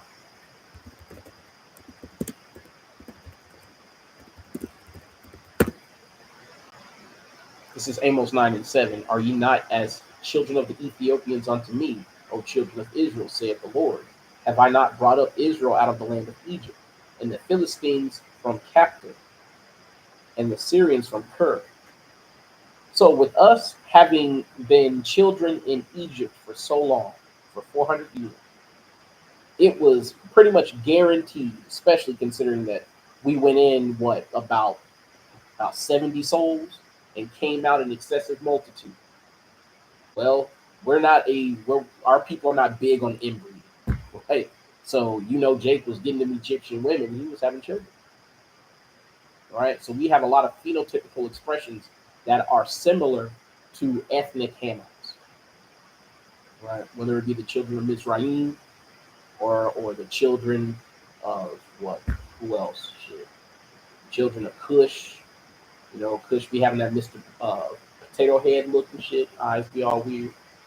But, we have a lot of phenotypical expressions that are very similar to them because our people have been interbreeding with them. And when I say our people, I mean our men of the various tribes. Right. The eye shape among Africans is varied, featuring both wide and narrow palpebral fissures. The palpebral fissures are the spaces where you can see the muscles in the corners of the eyes. Right? When it comes to the palpebral fissures, more often than not, so-called Edomites have wider gaps.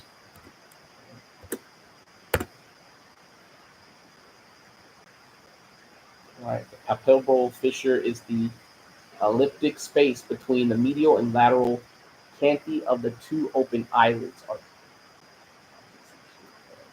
the canthal of the two open eyelids. In simple terms, it is the opening between the eyelids. In adult humans, this measure, right? So this little space here, that little space there, that little space there, that little space there. Right? Typically, Edomites have basically a wider space. The reason why, again, this is important. When you look at the art that was copied, right? When you look at the derivatives that these Edomites produced, a lot of times they basically try to portray themselves with our features. You need to understand what those features are called. Because when you go to prove your point, all somebody has to say is nuh-uh if you don't know these things. And then you're stuck. You have to understand the nature of the deception itself is cloaked in vernacular. And if you don't understand the vernacular, you will not be able to disprove the lies. All right. Last one in Isaiah 47, verse 6. I was wroth with my people. I have polluted mine inheritance and given them into thine hand. Thou didst show them no mercy. Upon the ancient hast thou very heavily laid the yoke. So again, they didn't stall out anybody. They didn't give any type of like special treatment or exceptions. They didn't allow for mercy to be given to anybody. Right? It was all punishment for all peoples all the time. But it's only because the Most High God was angry with us because we would not keep his commandments. So the Most High God, he polluted his inheritance. And he polluted it by giving it into the hands of the heathen. And the heathen destroyed us.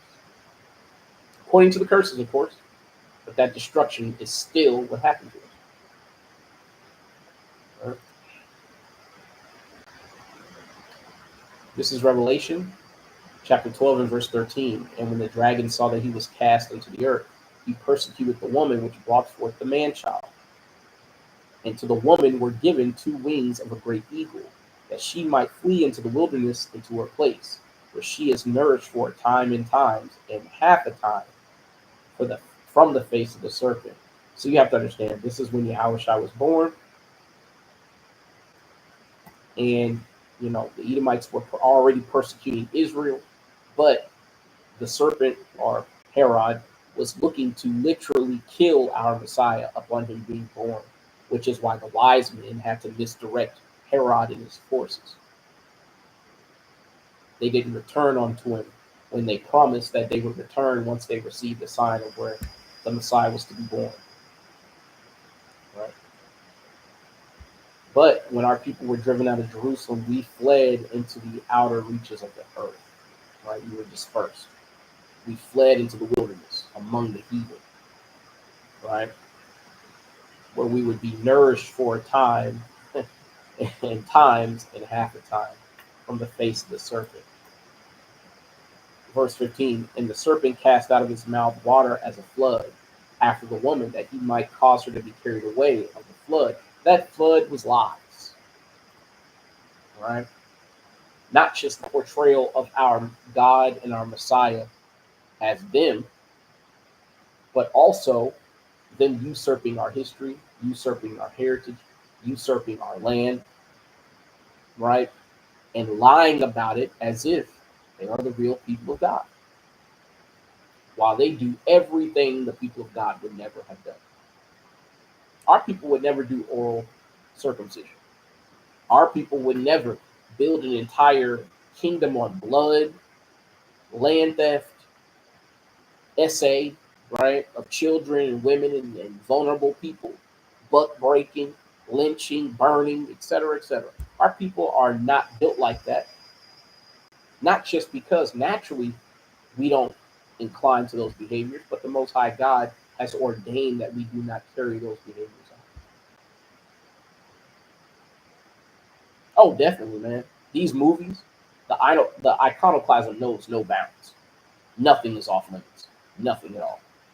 These movies are absolutely insane in the things that they will steal. Right? So, what's his name? Right? Is it the Lone Ranger? Yeah, the Lone Ranger. And Geronimo.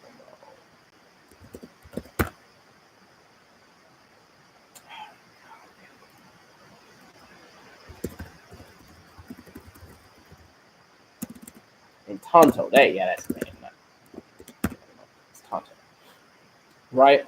So, you might look at this, the Lone Ranger and his Native American skinning and grinning coon friend here, Tonto, right? And think that the lie is only right here with him. The deception is not Tonto at all. The deception is really the Lone Ranger, because the Lone Ranger is a real person.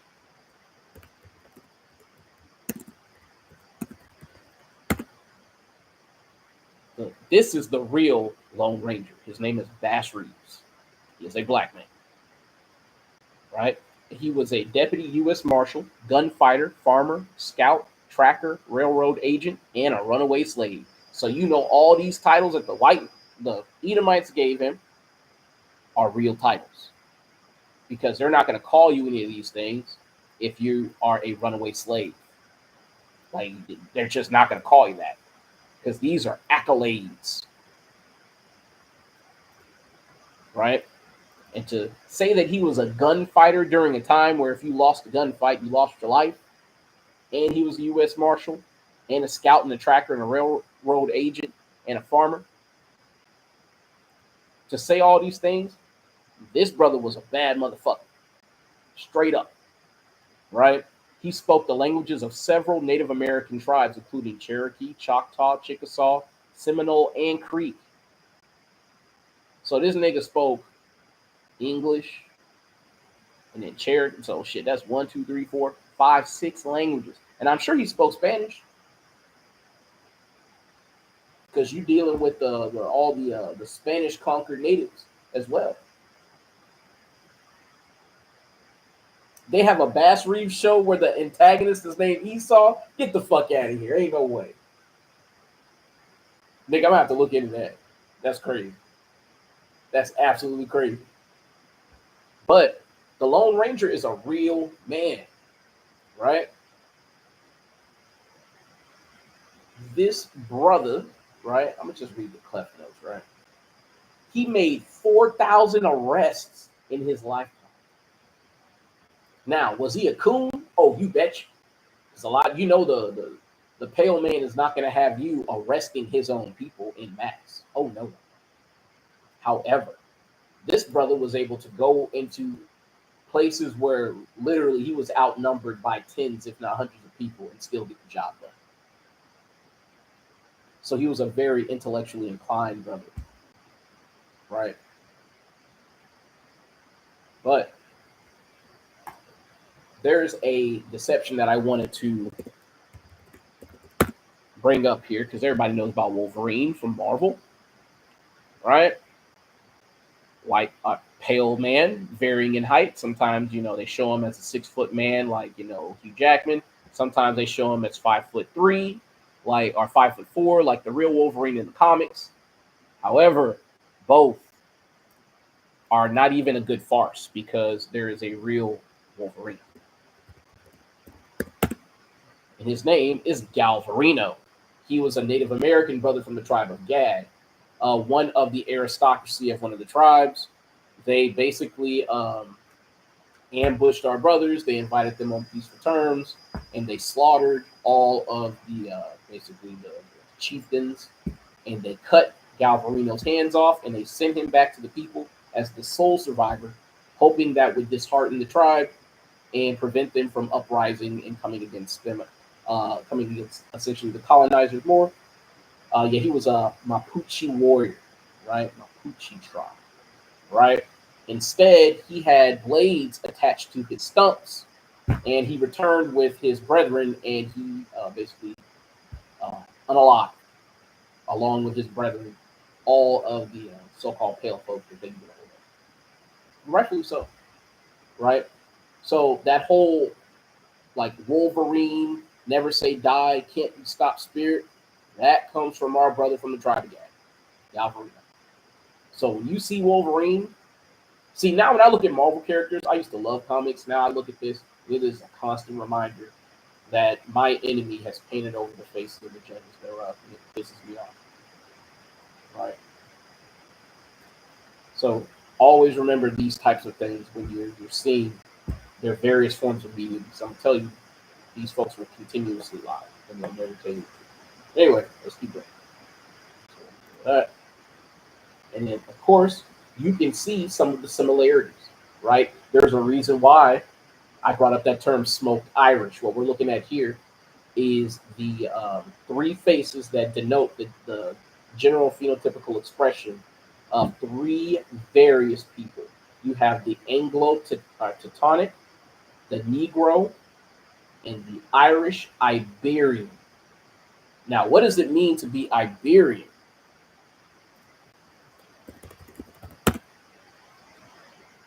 The Iberian Peninsula, also known as Iberia, is a peninsula in southwestern Europe, mostly separated from the rest of the European landmass by the Pyrenees. It includes the territories of peninsular Spain and continental Portugal. So Spain and Portugal. So if he is called an Irish, someone from Ireland, Iberian, somebody from Iberia, you're talking about Ireland, Spain, and Portugal. And for those of y'all who are not familiar with the history of Ireland and Scotland, they are literally the same people. The Scots and the Irish are the same people. I'm not talking about Esau. I'm talking about the original Scots and the original Irish. They are the same, right? With political and ideological differences, but that doesn't mean they're different. They are literally of the same blood. So you see here that the Negro and the Irish Iberian share a lot of phenotypical similarities, right? The prognathism here, although the lips, you can tell there's been some interbreeding. The nose is very similar in shape. However, you can tell that it is a happy medium with mixing with the folks in the middle. But I'm going to read the caption here. The Iberians are believed to have been originally an African race who thousands of years ago spread themselves through Spain over Western Europe. Their remains are found in the barrows or burying places in sundry parts of these countries. The skulls are of a low prognation or prognathous type. They came to Ireland and mixed with the natives of the south and west, who themselves are supposed to have been of low type and descendants of savages of the Stone Age. Now, this is where the hijack happens. They're trying to tell you that Esau was already there, and they came from Africa and mixed with Esau in Europe when Esau wasn't there. They didn't become pale until far later, when the English came in high numbers into the areas of Western Europe, when they came out of the mountains of Khazaria and the mountains of the Caucasus Mountains of Georgia, Russia. Right? So you have to understand history so that when they misdirect you here, you can correct or you can chew the meat and spit out the bones, so to speak, right? Just make it, right? Who, in consequence of isolation from the rest of the world, had never been, can't read that word, been out, uh, shit, I don't know, and thus made way according to the laws of nature, okay, for superior race, and not been. So, in other words, they're talking about Esau being pushed into the caves, isolated from the rest of society. That's why there was the point where the so-called white man, so-called Edomites, were the were this thing here.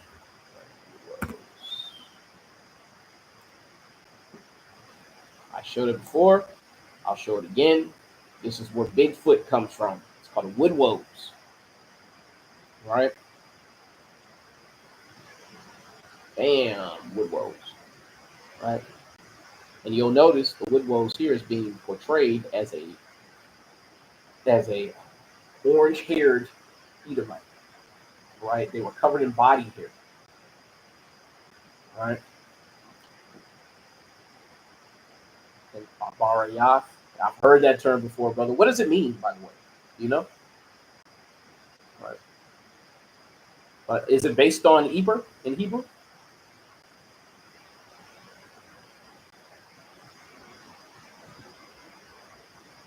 I don't want to wait too long for your response.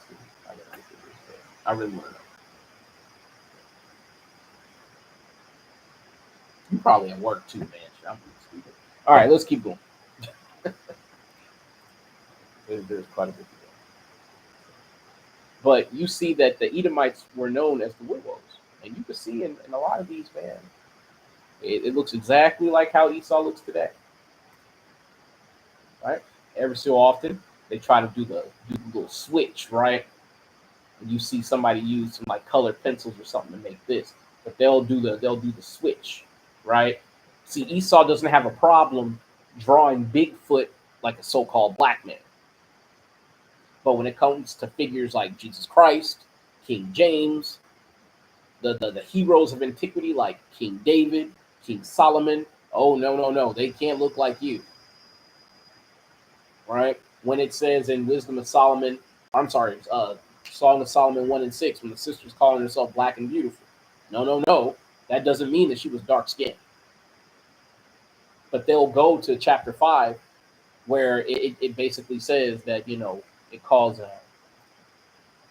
King David white, or King Solomon white and ruddy. But if you go into the other translation, as a matter of fact, yeah, we don't. Trying to think of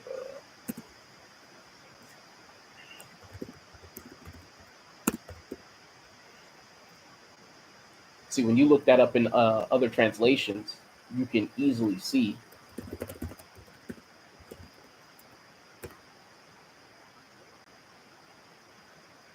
that it does not say that he is white and ruddy.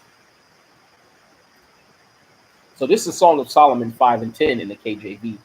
My beloved is white and ruddy, the chiefest among 10,000. You got to understand something. King James, the way he phrased this to a very specific audience. And it was people who are more than aware, right?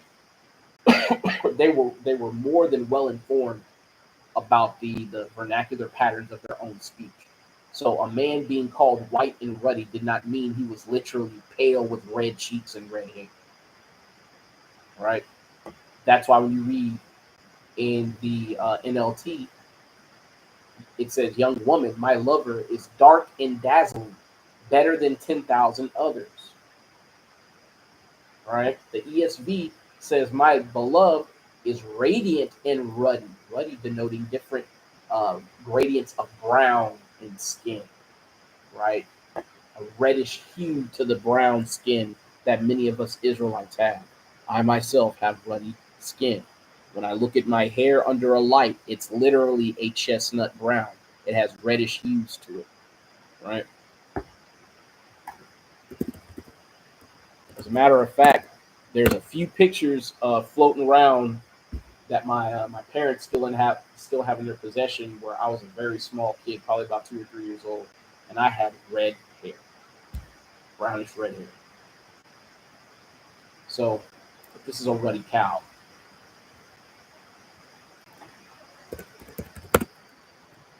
Now, when you do ruddy people, this is what the Bible is talking about in terms of ruddy people. And note the phenotypical expressions that are consistent with the tribe of Judah. But you can see there's been some interbreeding. But you see this one right here, he's still got some of that nappy texture to his hair. Although you can see it's more closer to that texture here. It's much straighter. And you can tell that this is somewhere either in North Africa or somewhere in the so-called Middle East. I'd probably say this is somewhere in the area of Persia. That's what it looks like to me. But that don't matter. All right. But we see that our people are literally the people of the Bible, but yet they will try to intentionally interpret certain scriptures to call someone white when no one on the planet is white. Even the Edomites in the Bible aren't described as white. The only people who are described as white in the Bible are folks who have leprosy. And I'm going to tell you, in those days, you wouldn't be white for long. As soon as that sun came up, your ass would be red, and then you would have scales and scabs all over your body. And you would look like a damn monster. Right? That, or you'd be hiding in the house for the rest of your life. But anyway, right? So we see that flood in Revelations 12 and 15 was lies. In verse 16, where it says, "And the earth helped the woman, and the earth opened her mouth and swallowed up the flood, which the dragon cast out of his mouth." Right? And the dragon was wroth with the woman and went to make war with the remnant of her seed, which keep the commandments of God and have the testimony of Yahweh Shai HaMashiach. I wanted to read that last verse just for finality's sake, right? Because with us waking up to our heritage and us being able to gain enough wisdom to overcome the flood of lies and to emerge out of ignorance, right? we see that these oppressors are even angrier because we see through the facade of their lives. Again, that's why it's important to have the wisdom of the scriptures, because persecution is coming. And that will be the stability of the times to come. Right? There's going to be no way to abide in this truth if you are not knowledgeable of the lies that are coming your way. Because the lies are about to be so realistic and so all encompassing that you might literally be the only person in a room saying one thing while everybody else says, hey, AI says that's wrong. As a matter of fact, not only did AI say it's wrong, AI produced photorealistic evidence that I believe. Because how many of us are stepping in these museums and seeing things with our own eyes? And even if you can see them with your own eyes, they literally have projection displays that look photorealistic. You cannot tell it's not real. You can look at a TV or one of these super high-end projection devices, or even the hologram devices that they can produce with ultrasonic resonance on a certain material that causes it to move in certain positions and emit color. They've literally made ultrasonic sonic hologram. Yeah, it's called ultrasonic holography, right? Let's see if we can pull up a quick video. Yeah, what's up, really short? Cool. You probably can't do it, but that's cool.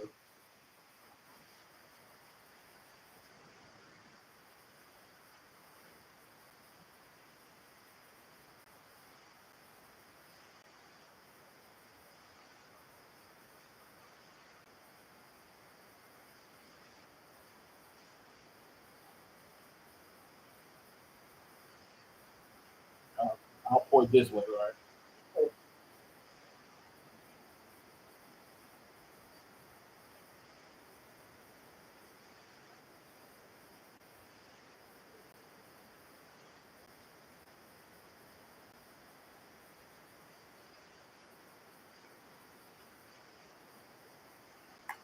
My take is it's abominable,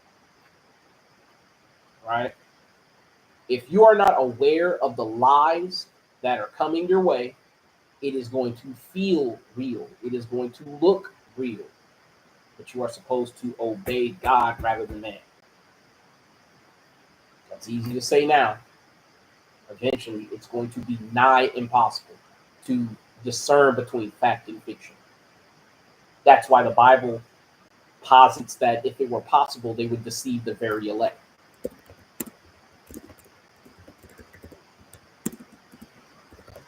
And that's how I know I'm getting tired. I can't spell possible. I'm trying to spell shit with one S and shit. Whew.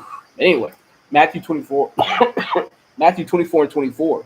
For there shall arise false Christs and false prophets, and shall show great signs and wonders. What we just saw, I'm gonna tell you, that should terrify you. Because they're literally telling you the world in front of you could be completely fake and you wouldn't be able to feel it. You wouldn't be able to see it's fake. You won't be able to hear it's fake. All of your senses will tell you that what you are experiencing is real. Because they are going to show great signs and wonders, in so much that if it were possible, they shall deceive the very elect.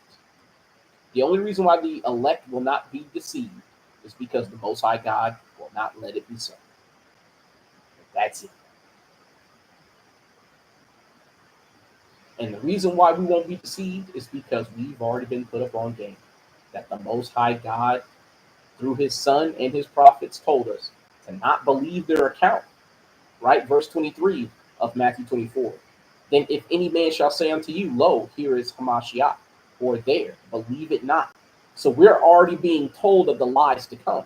So we preemptively don't believe them.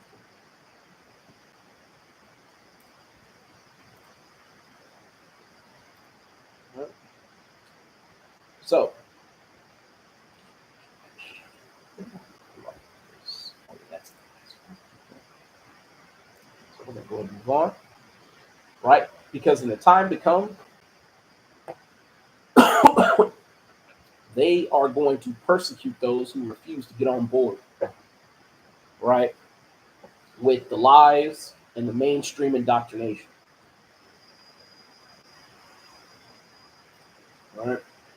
Those of us who hold camp, we already know that it's getting harder and harder to hold camp without facing scrutiny, not just from heathen, but our own people, and from law enforcement and government officials. See, now the criticality of our message is going up the chain of priority in society all over the earth. Right? So much so that you have government officials over in Israel today saying the biggest threat to Israel's existence is young black males. You need to understand something. We are de facto enemy number one because we have the truth in our possession to dispel all their lies of saying that they're God's people. And because we are raising our head up and dispelling the lies, everyone else is beginning to look at us and stand up likewise. Right? We're being roused up. Right? But this is 2nd Ezra, chapter 16 and verse 7. For there shall be in every place and in the next cities a great insurrection upon those that fear the Lord. They shall be like madmen, sparing none, but still spoiling and destroying those that fear the Lord. For they shall waste and take away their goods and cast them out of their houses. So when you go to camp, and I know everybody sees this now, it don't matter what city you're going to, because we go to the highways and byways. You are pulling up to your city and you are seeing tent communities. You are seeing people living in their car. You are seeing people sleeping on the sidewalk. You need to understand something. Homelessness is coming to a place near you. Everyone is going to be pilgrims upon the earth. Simply because this is how you're going to know who God's chosen is. Right? The persecution has to get so ubiquitous and widely applied that only those who give in will differentiate themselves from God's chosen. What does ubiquitous mean?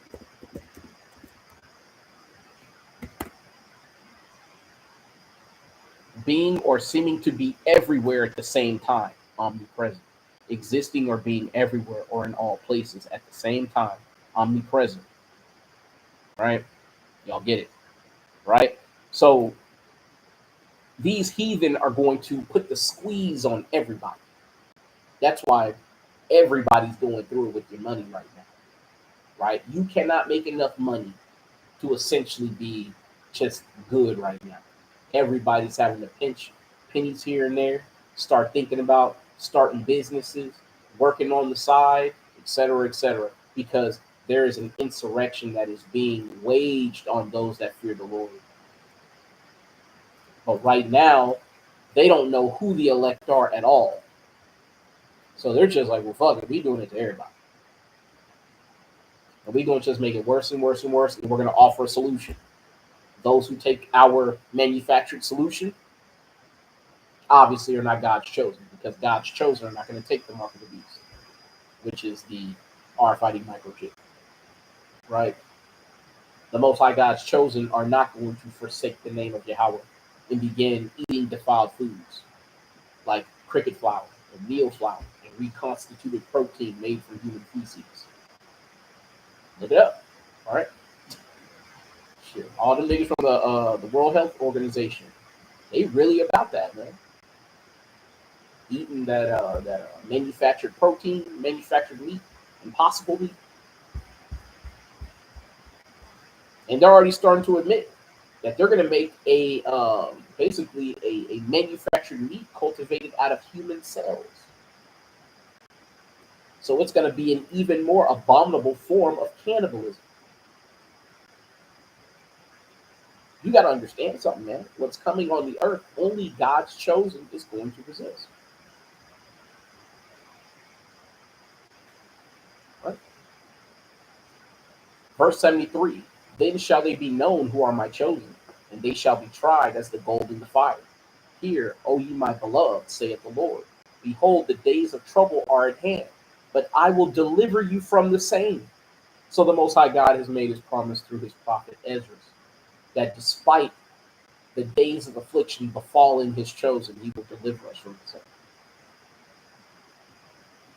But if you are not aware of the lies that are going to come your way, the tricks of the devil, the fiery darts of deception that he aims at the elect, if you are not aware of them, you will fall prey to them. That's why we are instructed to put on the whole armor of God. And part of that armor is acquiring the helmet of righteousness, right? And acquiring the helmet of righteousness necessitates learning, acquiring wisdom, so that you can behave righteously.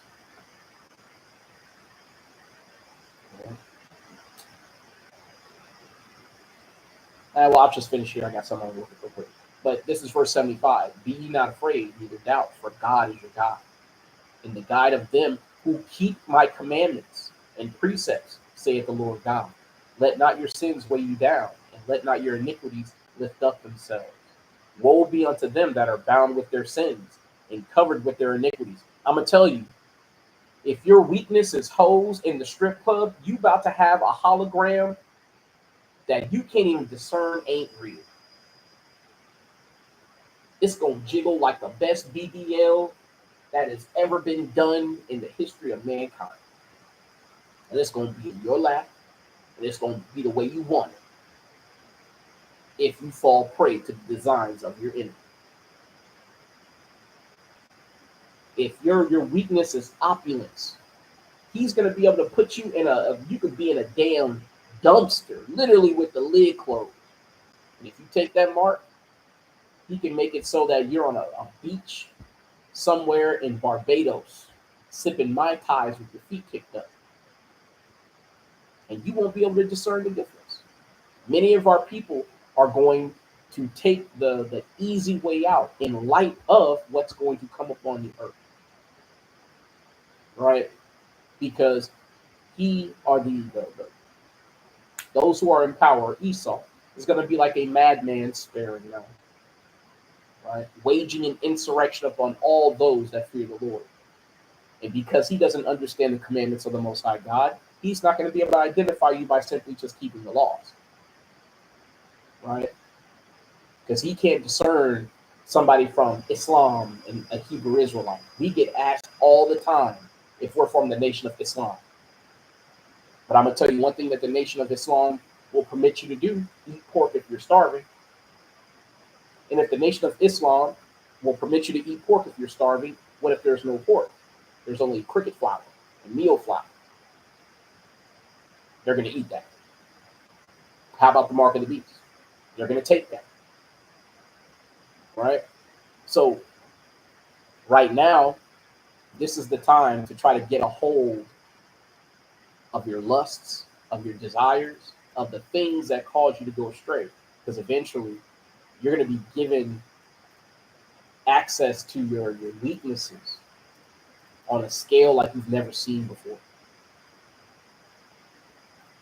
Like as a field is covered over with bushes, and the path thereof covered with thorns, that no man may travel through. It is left undressed, and is cast into the fire to be consumed therewith. So this is talking about those who are bound with their sins. They're going to be cast into a fire, like a field that is covered over with bushes. You don't even bother cutting everything down. You just set it on fire to get it out the way. You know what I'm saying? You do a couple of precautionary, actions where you do some fire breaks, you cut away some edges, and then you just set the rest of it on fire. It's going to be too much to cut out all by yourself. So you do a controlled burn. That's exactly what's going to happen to those who can't get over their sin. And I speak as much to myself as to anyone else. Right? But, moving on. This is Isaiah 35:3. Strengthen ye the weak hands, and confirm the feeble knees. Say to them that are of a fearful heart, be strong, fear not. Behold, your God will come with vengeance, even God with a recompense. He will come and save you. Right? We're not going to have to resist all these temptations forever. Because Yahushua lets you know in Matthew 24, if the Most High God didn't shorten the work, right? no flesh would be saved. So the Most High God understands you have a very finite amount of ability to resist all this. Hence why you need a deliverer, right? But you are still expected to resist unto death, no matter how alluring the way out may seem. And again, think of that short that I just showed you, right? Although you might not have been able to hear the audio, you could see the captions, right? That AI voice that's speaking in that short is letting it be known that eventually their ultrasonic holograms are going to literally be tactically real. You're going to be able to feel it with absolute like clarity of sensation. You're going to be able to feel like a carpet-like texture, and it's going to feel like carpet. Flesh will feel like flesh. Texture and the elasticity and the heat. Everything's going to look and seem the part. You have to understand what's coming. Hence why the Most High God is sending prophets to remind you. And I hope I'm doing an adequate job. I hope. Right? Shit, the last thing I want is for Yahweh not to know who I am. Fuck all that. But either way, this is Isaiah 35 and 4. Say to them that are of a fearful heart, be strong, fear not. Behold, your God will come with vengeance, even God with a recompense. He will come and save you. Then the eyes of the blind shall be opened, and the ears of the deaf shall be unstopped. Then shall the lame man leap as an hart, and the tongue of the dumb shall sing. For in the wilderness shall waters break out, and streams in the desert. Right? Now, this goes on to talk more about, like, this is basically us inheriting the kingdom, right? But literally, pools of living water are breaking out all over the earth. For you brothers who go and teach, you are literally slinging living water to our people. And you're giving it to them for no money. You're giving it to them for free, as you were directed, because you freely received, so you have to freely give. It's only right, it's only fair. Right? But to those that receive that living water, their eyes are open and their ears begin to hear. How many times have you been teaching somebody and they say, I heard that verse before, but I didn't know what it meant, but I do now. And now that the gears are turning, everything else that you say falls on fertile ground. It don't happen a lot, but it does happen. And when it does happen, a lot of times you can see the gears moving in their eyes. You can see it. You can see that person, they're alive again. All right? Some of our brothers and sisters, you can see the tears flow. Some of them, they get real inquisitive. They're the person who, if they can get your attention for a question, they are in front of you asking a question. Because they realize how important it is that you understand what's in this book. But you also have the antithesis of that, right? The complete antithesis, the antithesis.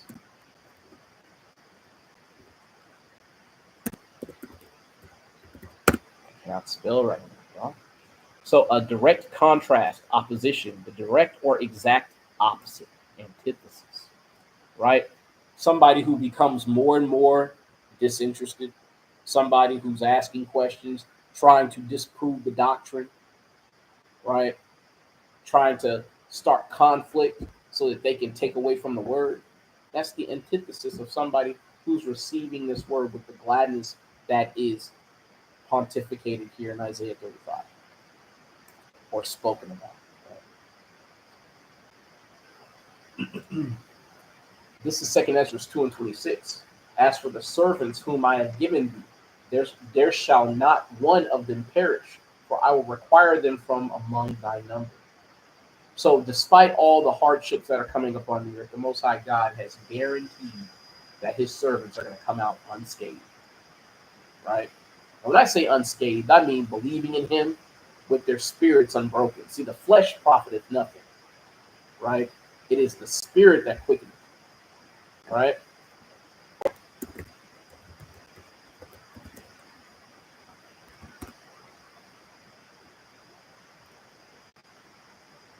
This is John 6:63. It is the spirit that quickeneth, the flesh profiteth nothing. The words that I speak unto you, they are spirit and they are life. Right? So it doesn't matter what happens to your flesh. As long as you stay faithful and true in this walk, right? And keeping the commandments. As long as you keep your hands to the plow and you keep pushing forward, even if you die hanging over the damn plow, right? You're going to inherit that crown of life. And with the things that are coming upon the earth, that is the greatest hope that you can aspire for in the times coming upon the earth. Because I'm going to tell you, things are about to get so bad, shit. I hope there's a moment of glory where I could, spill my blood for the glorification of the Most High God. And I'm not saying I want to wage violence on nobody, right? However, I don't want to have to be stepping over corpses for months at a time. I don't want to have to bury all my loved ones and see them die in front of me. But guess what?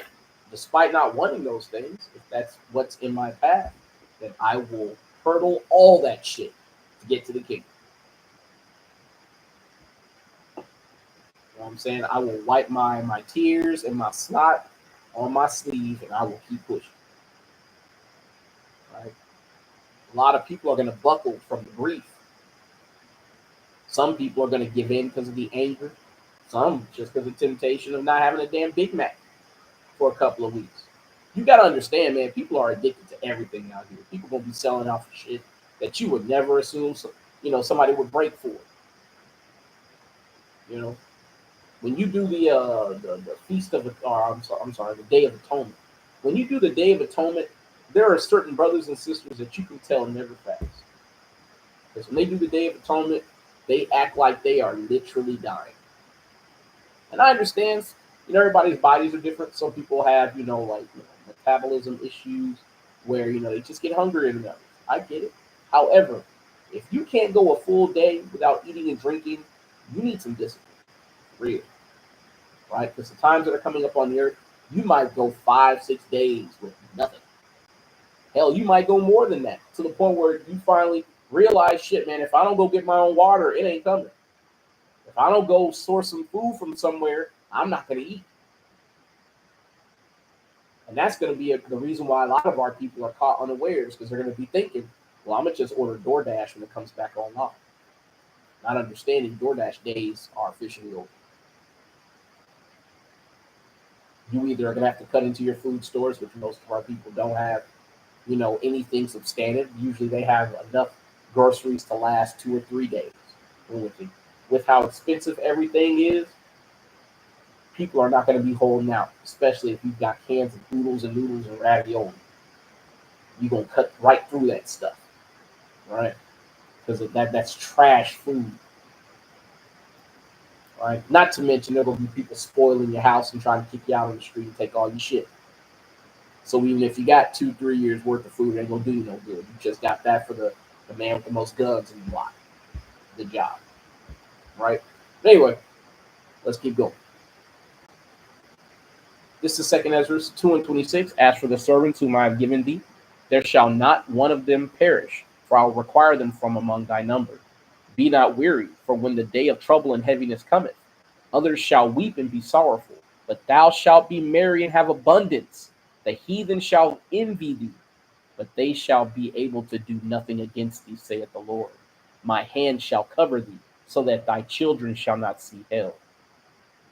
You got to understand something. The times that we're coming into, if the Most High God is not with you, you will see hell on earth. When I say hell, I literally mean the grave. You're going to see death in all her terrifying forms. And the reason why I call death a her, it is like a womb that never closes and always has room. Shit, it's like one of these damn thoughts out here. You know what I'm saying? But, if the Most High God is not with you, man, it's a wrap. And check out verse 31, right? Remember thy children that sleep, for I shall bring them out of the sides of the earth and show mercy unto them. For I am merciful, saith the Lord Almighty.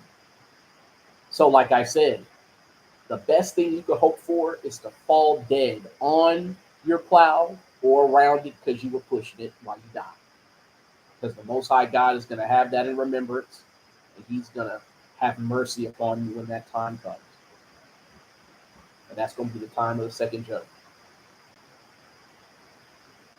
We all know what we signed up for as teachers, right? You signed up to die doing this. If that's not your mindset, I recommend you get out the game. Just go ahead, go home, stop showing up to camp. I'm going to tell you, there's going to come a time where, shit, the cops might come up and just go, hey, man, get in this van. If you don't, we're going to shoot you dead. They ain't going to let you call your family. They ain't going to let you call nobody. As a matter of fact, you are, at this point, indefinite detention might be your fate in this hypothetical situation. You got to be ready for that. When we set up camp last Friday, so we held camp the day before yesterday now, but on Friday, right? Me and the mom. When we first started, there was a cop who rode up in Edomite. He was asking us if somebody was screaming. And we said no, and he left. All of a sudden, about 5 minutes later, his partner rides up.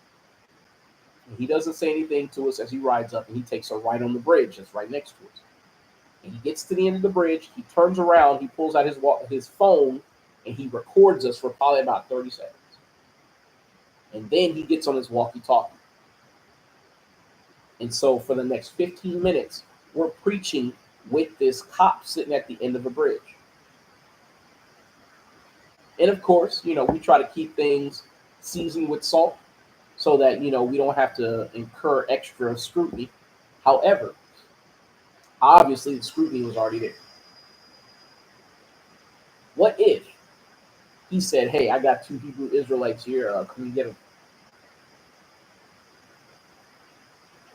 Unless the Most High God put the spirit on us to fight our oppressor and to overcome our enemies who have guns and batons and stun guns and bulletproof vests and SWAT teams and armored vehicles and SUVs and access to military surplus equipment, unless the Most High God gives us a way to escape, guess where we're going?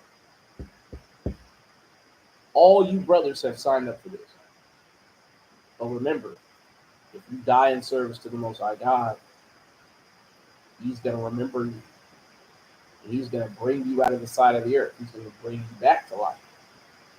And He's going to show mercy unto you in judgment. Probably going to give you a big-ass reward, right?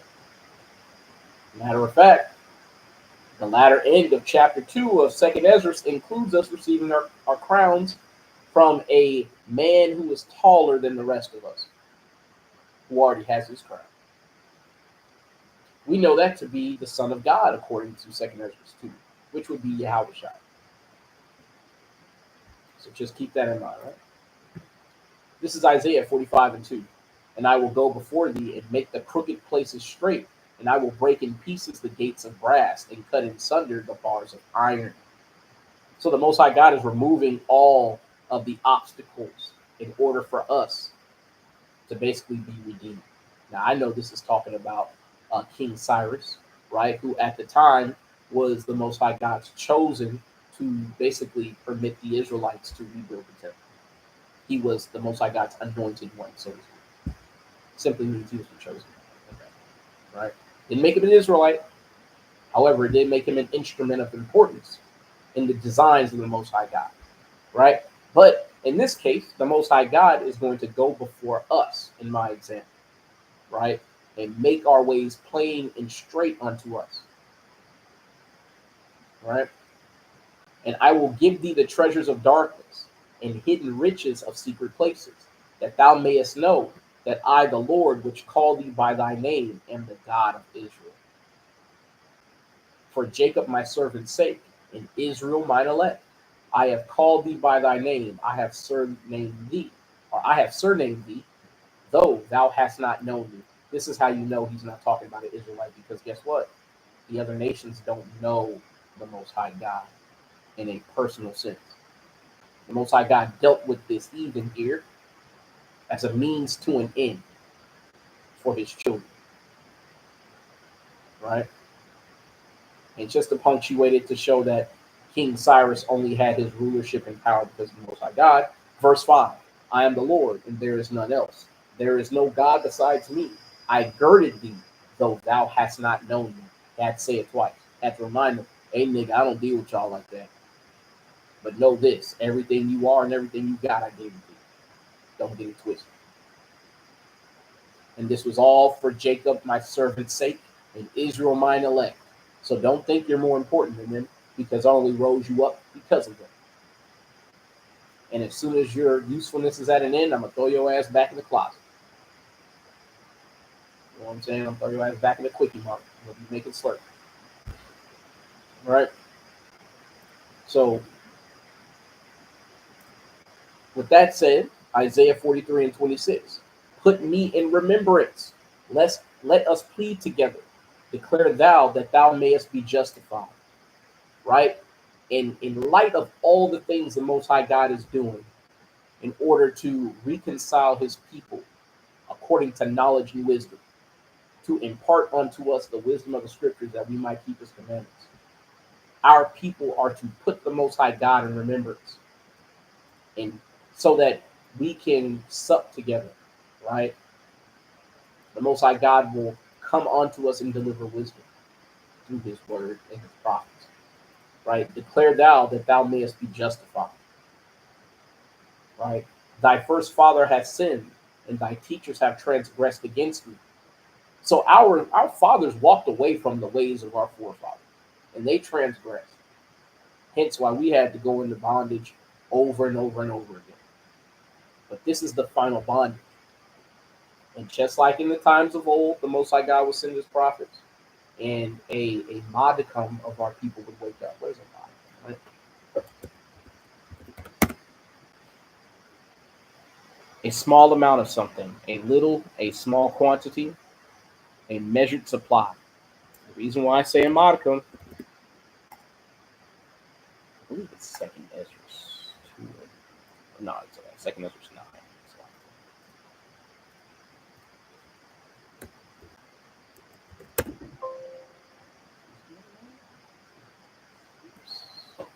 Slot. Let me grab it real quick. Right? Because, yeah, it's a 9. Why is it not here? 9 or 15, right? No, 9 or 15. Oh, yeah, it's a U. Cool. So this is a second Ezra, chapter 9 and 16. Like as a wave is greater than a drop. Or actually, you know what? I'll start at 15. I have said before, and now do speak, and will speak it also hereafter, that there be many more of them that perish than of them which shall be saved. Like as a wave is greater than a drop. So when you look at a wave in the ocean, that whole wave is going to perish except for a drop. And that's a metaphorical ratio to hold up against our people when we are trying to advocate to the elect. You have to realize the multitudes of our people are going to perish. And this is according to the will of the Most High God.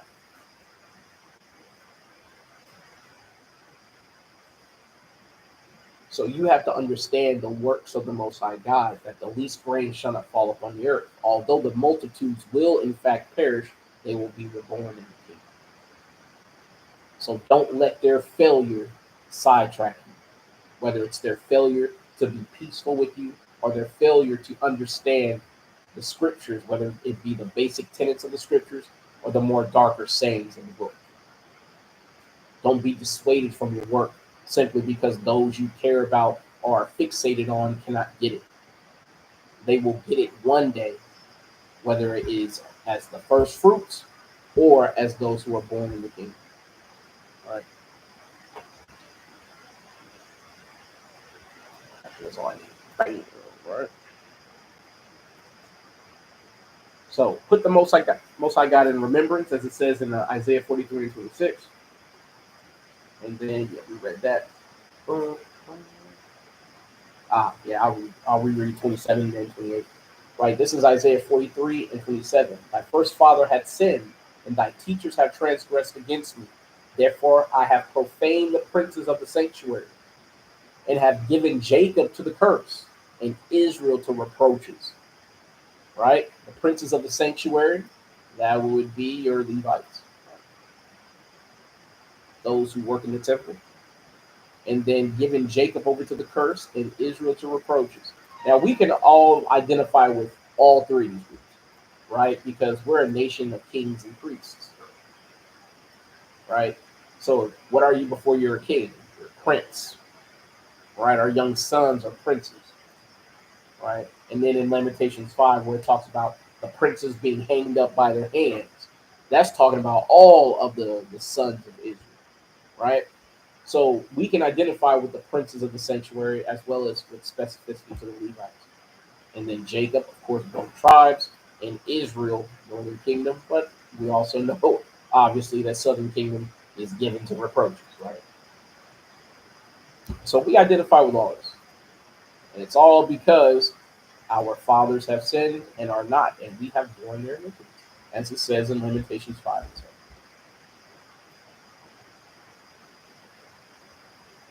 As a matter of fact, speaking of Lamentations 5, starting at verse 1, remember, O Lord, what has come upon us. Consider and behold our reproach. In case y'all can't tell, I'm trying to rush through this a little bit. I'm sorry for keeping y'all up so late. If you're still here, by the silence in the chat, I wager most of you niggas is gone. Are you asleep? Are you doing something more restful than this? But anyway, right, this is Lamentations 5 and 1. Remember, O Lord, what has come upon us. The water for hanging with me, man. I'm tired as hell, bro. But anyway, remember, O Lord, what has come upon us. Consider and behold our reproach. Our inheritance is turned to strangers, our houses to aliens, right? So this is another precept if you're looking for a scripture that says our land is being occupied by people claiming to be us and they're not, or just even in general, right? You can see examples of it in, I believe, in First Maccabees. Is it 2 or 1? I think it's 1, actually.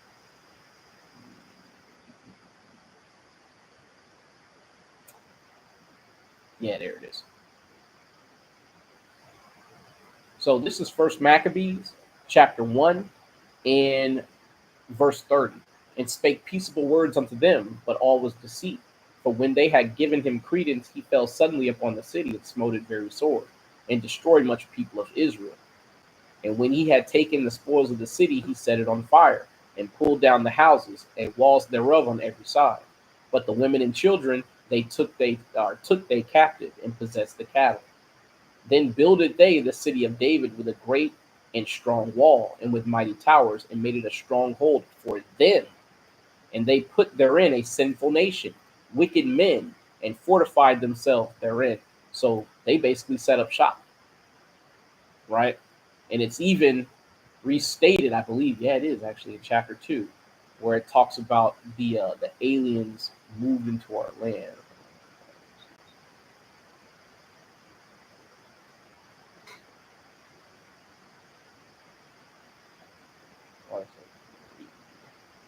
They might.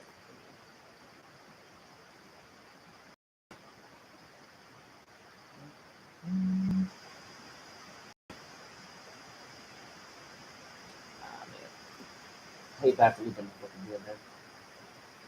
Haven't covered that in quite a while. It's a lot, yeah.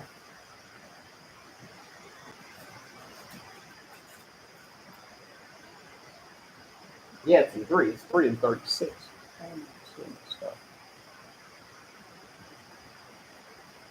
So this is Lysias, right? When yeah, I believe this is Lysias, right? I was just keeping it. Yeah, he left Lysias a nobleman, right? So either way, right? So this is First Maccabees chapter 3 and verse 34. And moreover, he delivered unto him the half of his forces and the elephants, and gave him charge of all things that he would have done, as also concerning them that dwelt in Judah and Jerusalem, to wit, that he should send an army against them to destroy and root out the strength of Israel and the remnant of Jerusalem, and to take away their memorial from that place. So basically to wipe us out, right?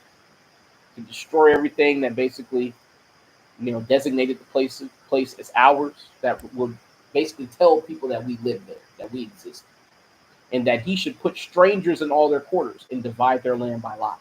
So, literally, what's going on today? Messiah was ordered to do that all the way back during the time of the Greeks, and this was during the Maccabean revolt, or at least at the start of it, right? So it was in both chapters,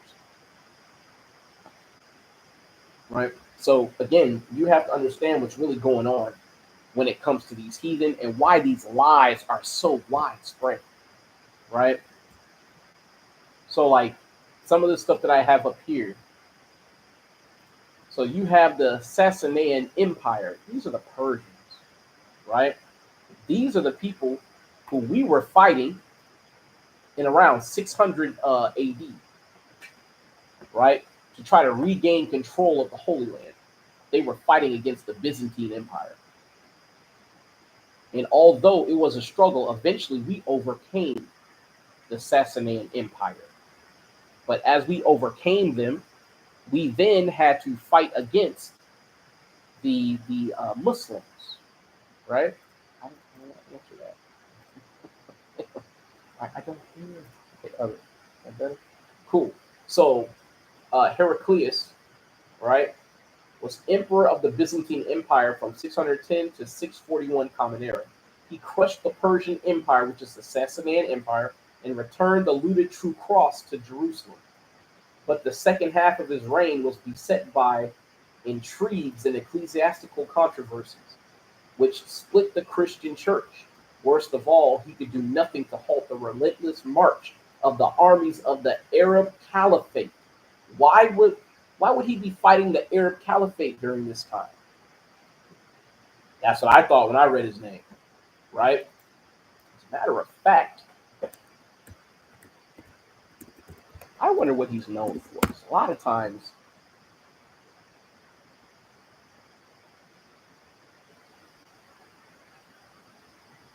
I want to, yeah, let me see something. Yeah, is that the same name?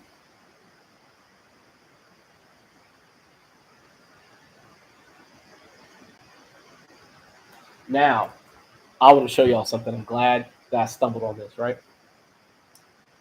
So, when you read the basically the cliff notes of this Wikipedia entry, if you were looking for proof that he's a so-called black man, you wouldn't find it. You know why? It says that they consider his ethnicity to be Armenian in origin.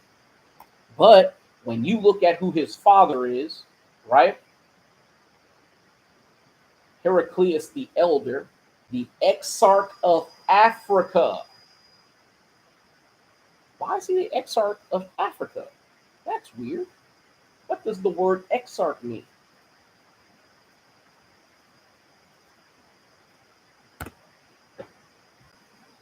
Exarch, a bishop in the Eastern Orthodox Church, ranking immediately below a patriarch, the ruler of a province in the Byzantine Empire. And we were the rulers of the Byzantine Empire. And he was basically the exarch of Africa. Well, where was he at in Africa?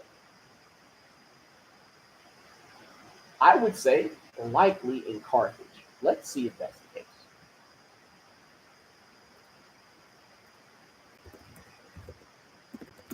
Hell.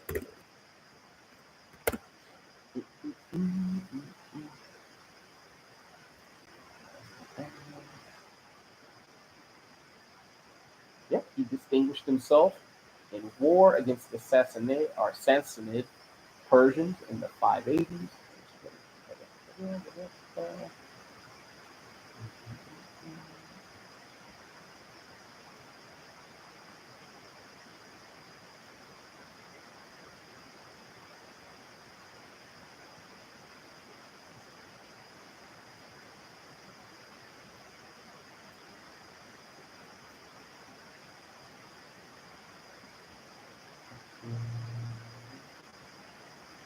I put Carthage.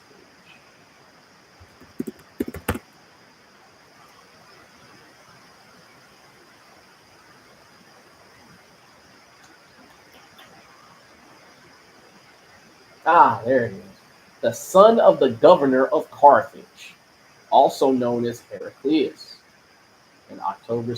Yep, cool. So he was the governor of Carthage, right? So I actually proved accurate. That's cool. But what you see here is you obviously have a person who is able to basically exert power throughout Carthage, right?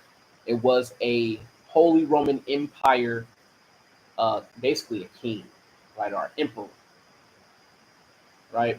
And he distinguished himself in war against the Persians, right? See, again, our house was turned to aliens in this case, and we were trying to get these aliens out of our house.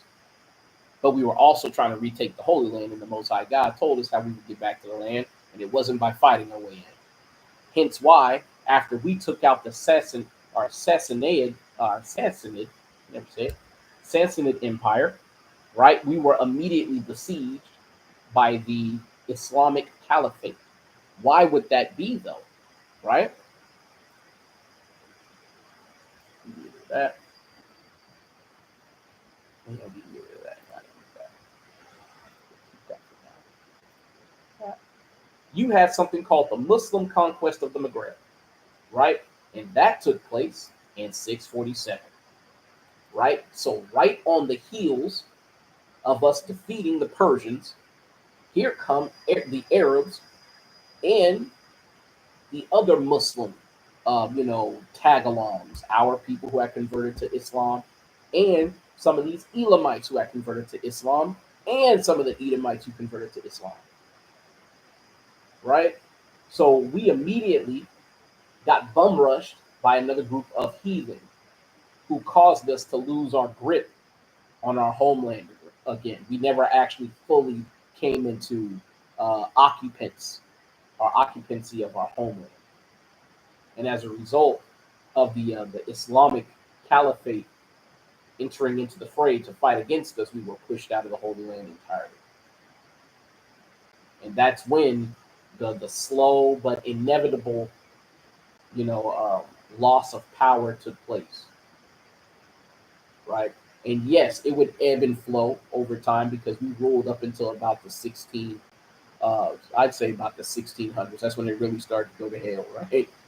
With King Charles the First and King Charles the Second being executed in the same century, right? Which would signal the end of the Stuart dynasty and the last ruling kings of Judah, right? Or I would say the rightfully ordained kings of Judah, because you had some of our people still continuing various forms of rulership, whether it was the Moors or our people who had somehow risen to a form of prominence and power under Esau, right? What's evidence of that?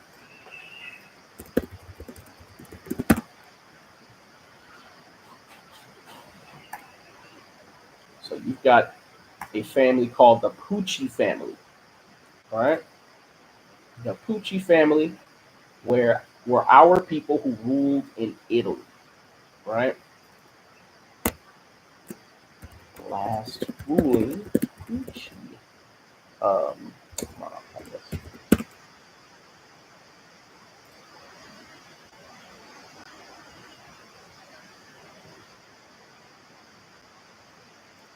So those of y'all who do searches, if they don't give you what you want, you can put a important term in quotation marks, and it will force the search to give you essentially all results with that one or many terms in your search, right? So that will help you if it's intentionally not giving you what you need. Anyway, so this is the Wikipedia entry for the Pucci family, right? Let's see.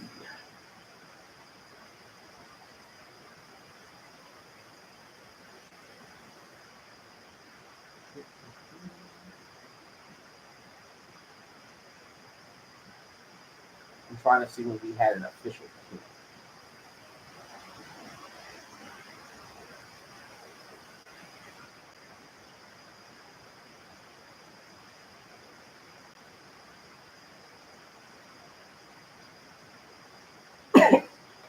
So you can see our people were down with the get down according to this. In the early 16th century, the family status peaked and produced three cardinals. You got to understand the Catholic Church, they were producing the papal bulls or the religious precedent for slavery to take place throughout the New World.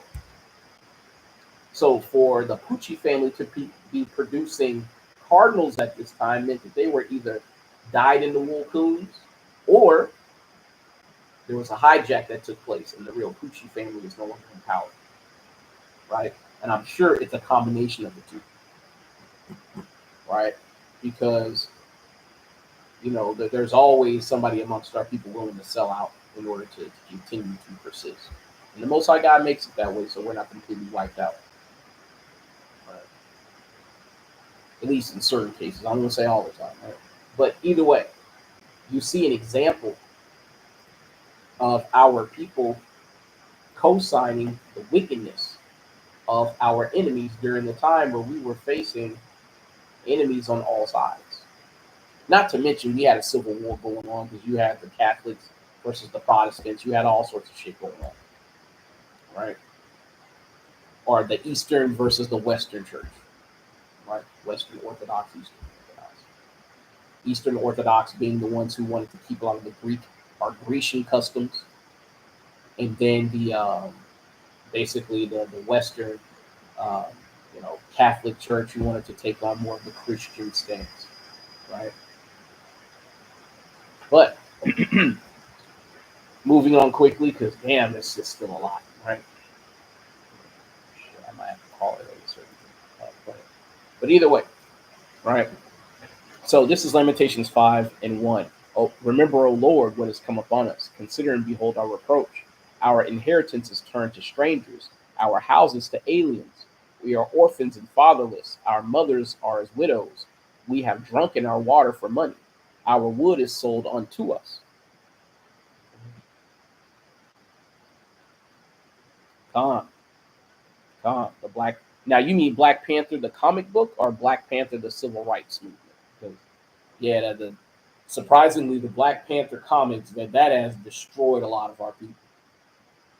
They believe in an imaginary place that doesn't even exist.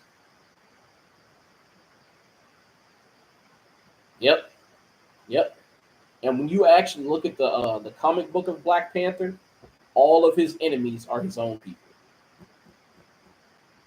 He spends all his time fighting other niggas. So yeah, man, the Black Panther uh, comic books from Marvel, man, that shit has a stronghold on a lot of our people. Surprisingly, it revived Pan Africanism on the spot. But verse 3, we are orphans and fatherless. Our mothers are as widows. We have drunken our water for money. Our wood is sold unto us. That sounds a lot like the curses we're under. Our necks are under persecution. We labor and have no rest. We have given the hand to the Egyptians and to the Assyrians to be satisfied with bread. Our fathers have sinned and are not, and we have borne their iniquities. Servants have ruled over us. There is none that doeth deliver us out of their hand. I mean, for real, this is literally what we are going through today. See, this is one of the reasons why when other people claim to be Israelites, we can automatically shoot that down because they're not living this existence. This is how the Israelites are supposed to be living while they're in the hands of their enemies. You're not supposed to be owning all the banks, owning all the record labels, owning all the sports teams, being the richest people in multiple nations all over the earth, even in places where you are an excessive minority, right? That is not the existence of an Israelite in bondage. However, the people who claim to be Jews would have you believe that you could be rich and under the curses all at the same time.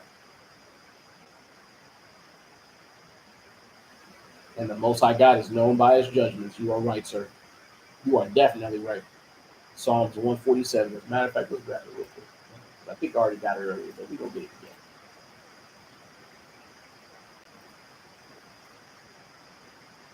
This is Psalms 147:19.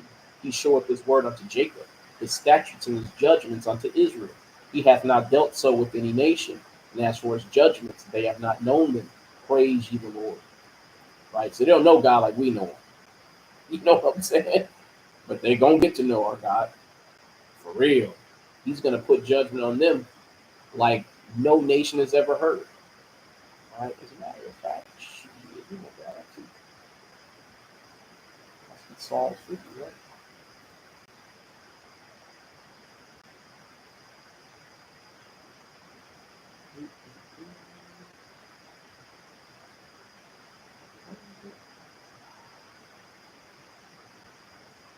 No, that's in Micah. That's right. All right. Wait,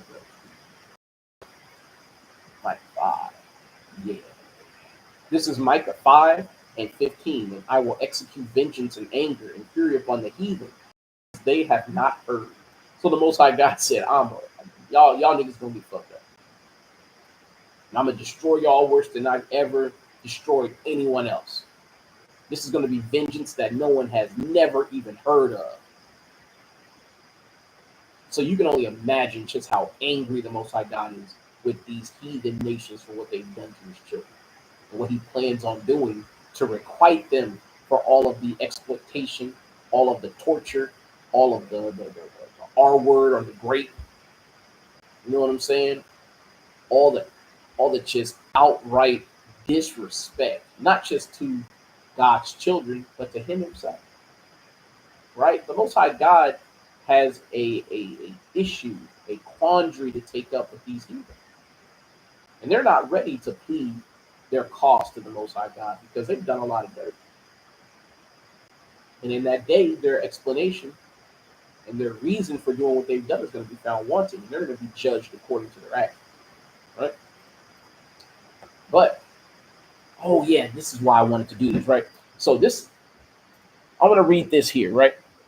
This is a little website here where it talks about who forced to convert to Islam. Succinctly questioned there, but either way, basically, which groups forced people to convert to Islam? I'm gonna read 3 paragraphs real quick. Throughout history, there have been instances where people were forced to convert to Islam. However, it is important to examine the context behind these events to fully understand the motivations and circumstances surrounding forced conversions. Overall, while forced conversion has occurred at times, it goes against core Islamic principles of freedom of religion. Now, you got to remember, they will always make an exception to fuck over an Israelite. Here in America, usually cops don't shoot people in the back unless it's an Israelite. Usually, they're not going to come 10 deep, ready, knuckled up, ready with their gloves on to put hands on you unless you're an Israelite. Usually, they'll allow you to follow orders and de-escalate unless you're an Israelite. Usually, even if they take somebody as a servant, they got a job for them, they treat them with a modicum of respect unless you're an Israelite. These heathen are always willing to break the rules. They're always willing to break their own code and their own religious principles in order to further oppress the children of God. Always. And that is something that I try to explain at length to our people who believe that these heathen have changed and they see everybody the same. It is an uphill struggle that I have made no progress with, and the brothers I know and have seen make no progress with. Only to the willing do we make progress, but to the stupid and the stubborn, they're stuck on square one, unable to get over the hurdle that these heathen are exactly the same as the heathen of the scriptures. But either way, in early years of Islam's spread from the Arabian Peninsula starting in the 7th century Common Era, armies led by the Rashidun and Umayyad caliphates conquered large areas of territory.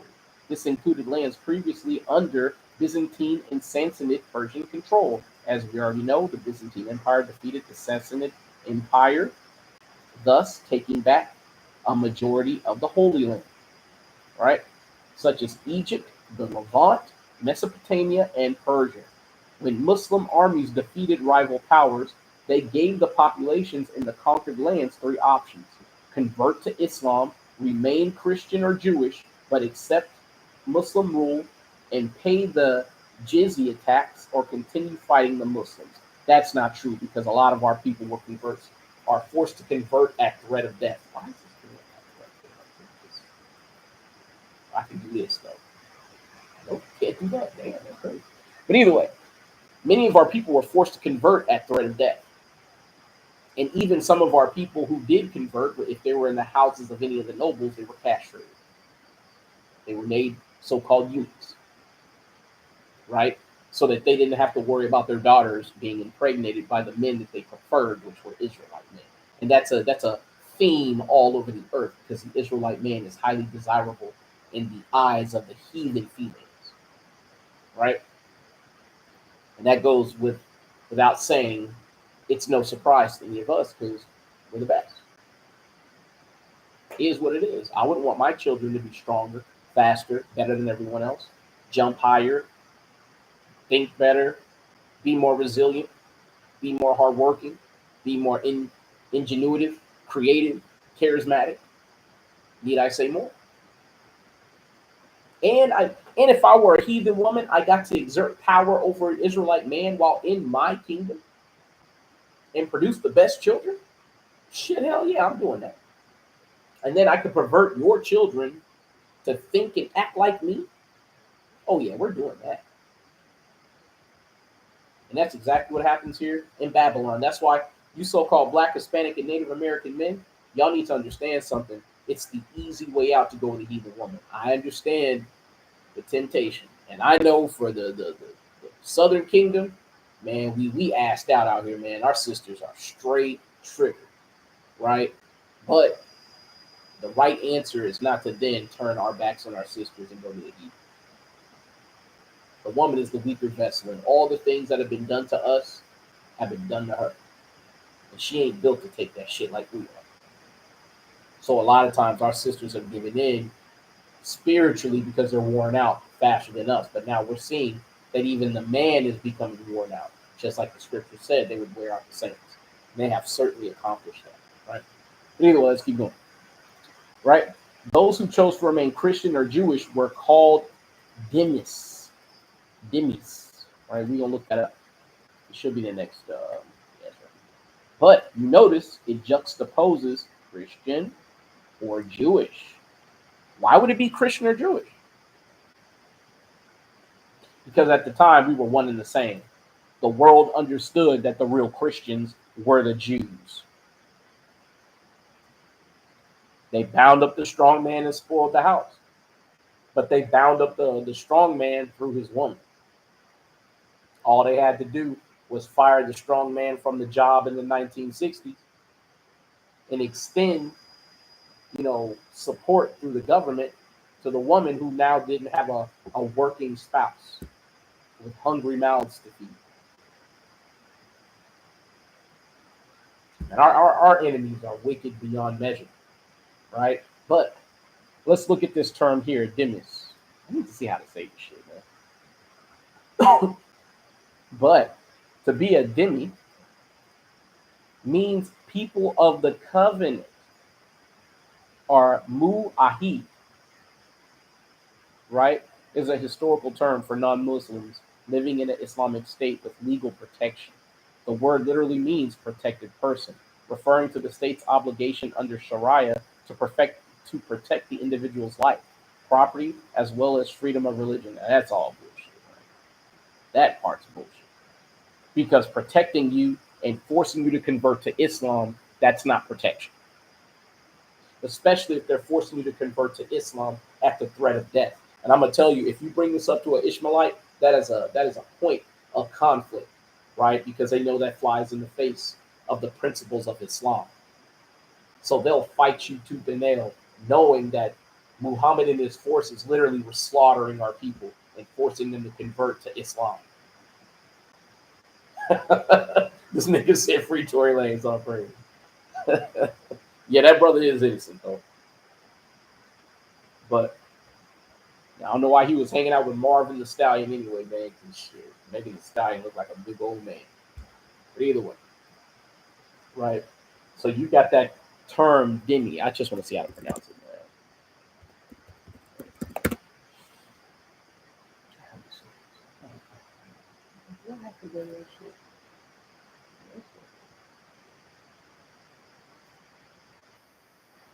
Yeah, Denny's. Okay, cool. So the Denny, right? And you can see it here. It's a disparaging term toward a non-Muslim who is perceived as behaving in a contradictory manner toward Islam. Or conciliatory. Conciliatory Islam. Islam. Conciliatory. All right, yeah, let's look at that. So basically giving in or being subjugated, right? So yeah, so willing to conciliate or to make concessions, making or willing to make concessions, tending to conciliate, pacific or pacify, mollifying or propitiating. Talking like I need to sleep. But either way, all ways of becoming subservient. Yeah, man, those who give up liberties for a little bit of temporary security deserve neither liberty or security. Yeah, man. Ain't that Ben Franklin who said that? Uh, yeah, there it is. Yep. Ben Franklin had it right. And in his letter, he also said that slavery was going to make his progeny and children soft. And he was right about that too. He said it would make them foolish and buffoons, and it would lead to the ruin of the nation. And guess what? He was spot on. But he couldn't stop it because slavery was the only way that America could exist. Without slavery, America would not have made it. Unfortunately, right? You know, and that's the harsh truth. You know, of the existence of the Edomite Empire. Without the Israelites there, walking them by the hand every step of the way, handling every issue for them, they could have never have established any civilization. As I read earlier, Cletus the Black and Lanik, his sister, were literally Alexander the Great's entire world. Lanik being his wet nurse, right? As he grew up, Aristotle, another Israelite, being his tutor and military teacher, and Cletus the Black being a general or commander to his father, I believe Philip II, and then would go on to become Alexander's top general and right hand man, who would save Alexander the Great's life in the heat of battle, only to be slain by Alexander the Great 6 years later in a fit of drunken rage because Cletus the Black was garnering more allegiance and support from Alexander the Great's troops, and he began to call out Alexander the Great's lack of success on his own merit. Right, but so let me get rid of that. Bam. Bop. So here we have the Ottoman Empire. Right. The reason why I've got this up is because you can see that we had to deal with the Ottoman Empire as well when it came to the 1300s, going into the 1350s to the 1400s, 1450s to the 1512, et cetera, et cetera. So you see that they were eating up more and more and more of our territory. They were actively opposing us. Now you have to understand, when did the bubonic plague or the Black Death take place? That took place in 1346. Oh, that's the time of the initial excursion of the Ottoman Empire.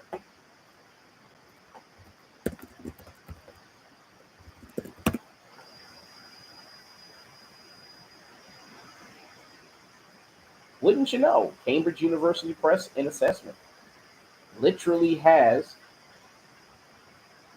a book, right, called Natural Disasters in the Ottoman Empire, Plague, Famine, and Other Misfortunes.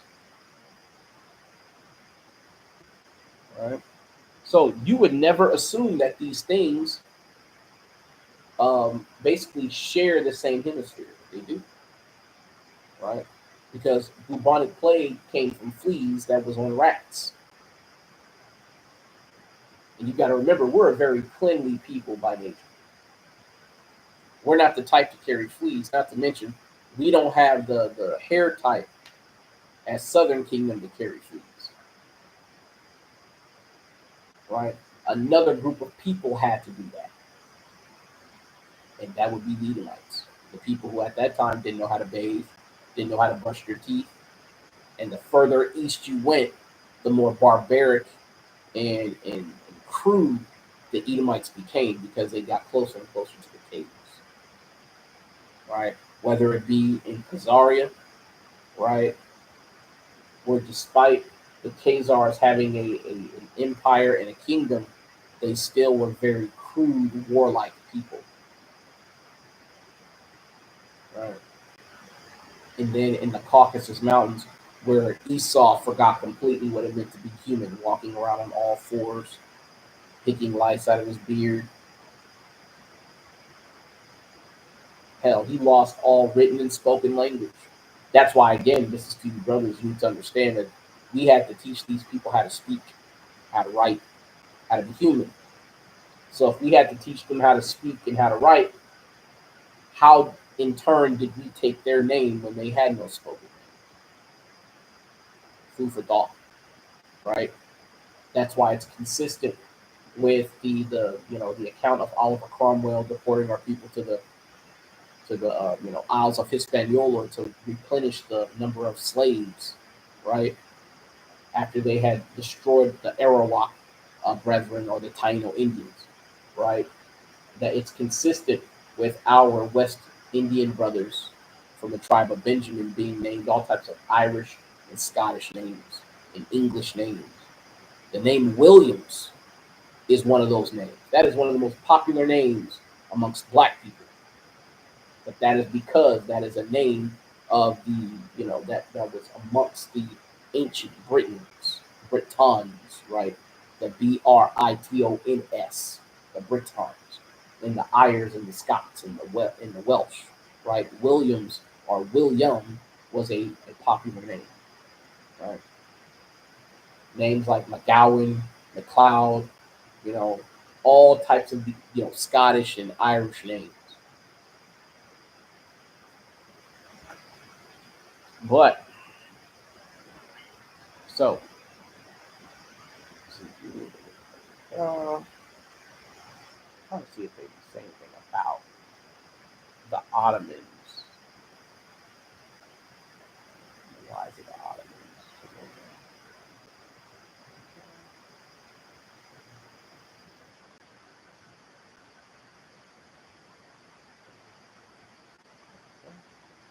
So it facilitated the rise of the Ottomans. Again, when you read Deuteronomy 32, and when I say again, shit, like I read it tonight, but it's one of those things that I always read, and I'm gonna read it again right now, right? Because when you read that our God is the one who basically cut us off.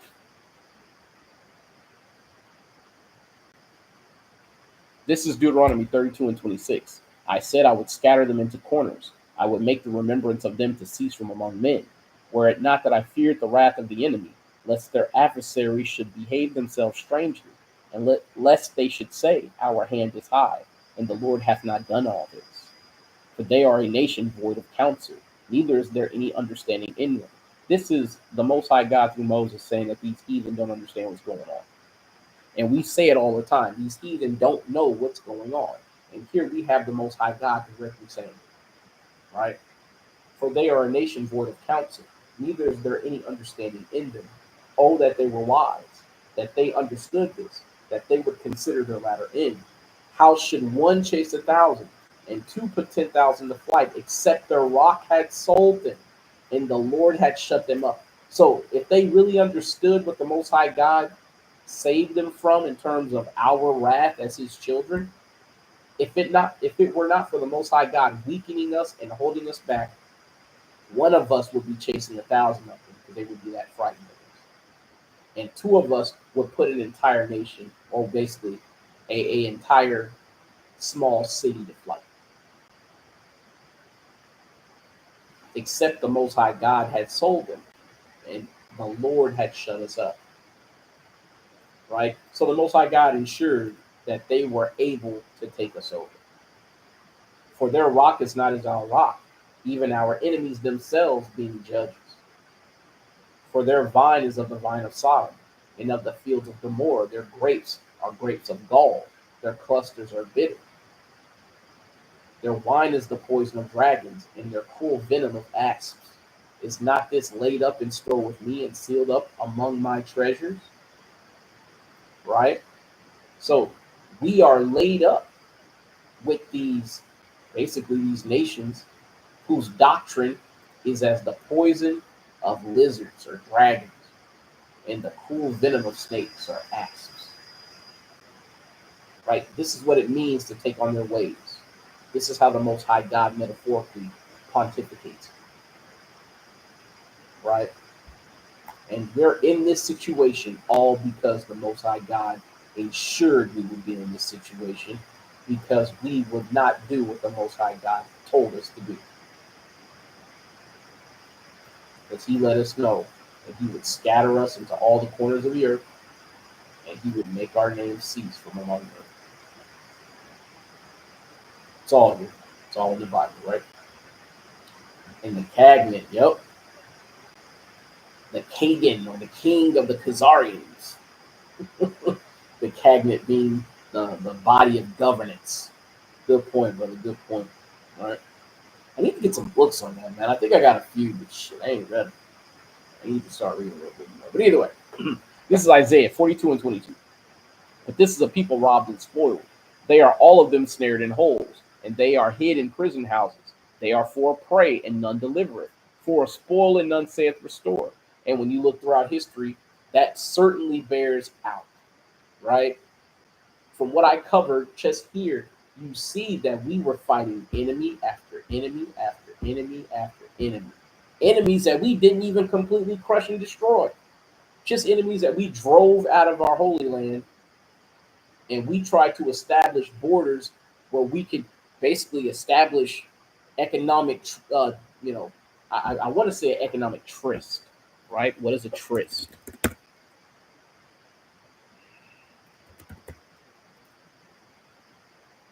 An agreement between lovers to meet at a certain time and place, a usually private meeting or meeting place that has been agreed upon by lovers, or trust. So, an economic trust or agreement or armistice or truce, right? Again, this is why it's important to know words, guys. It's not a matter of being intelligent, it's a matter of being able to paint and illustrate a picture, right? And I'm gonna tell you, when you start using a lot of words, people gonna say you got nerd energy, Carlton energy, all that other shit. Hey man, it's better to have that shit than niggas call you stupid as hell. Because a lot of our brethren know so few words that they're trapped in their own vessels they can't communicate. And that's why it is important to read so that you can communicate to people and reach them where they're at. Because we're supposed to be condescending to men according to their understanding.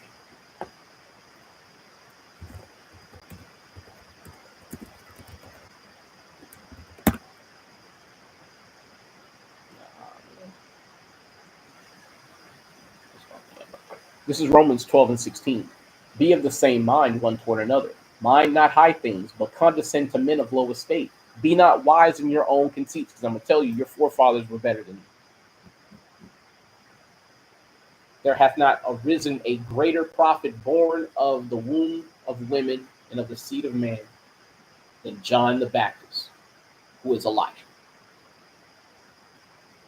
Elijah was the greatest prophet that was ever born among men. That was not immediately, or that was not given the spirit without measure. You got to remember, Yahushua was given the spirit without measure. So when it came to knowledge, anything he needed, he had.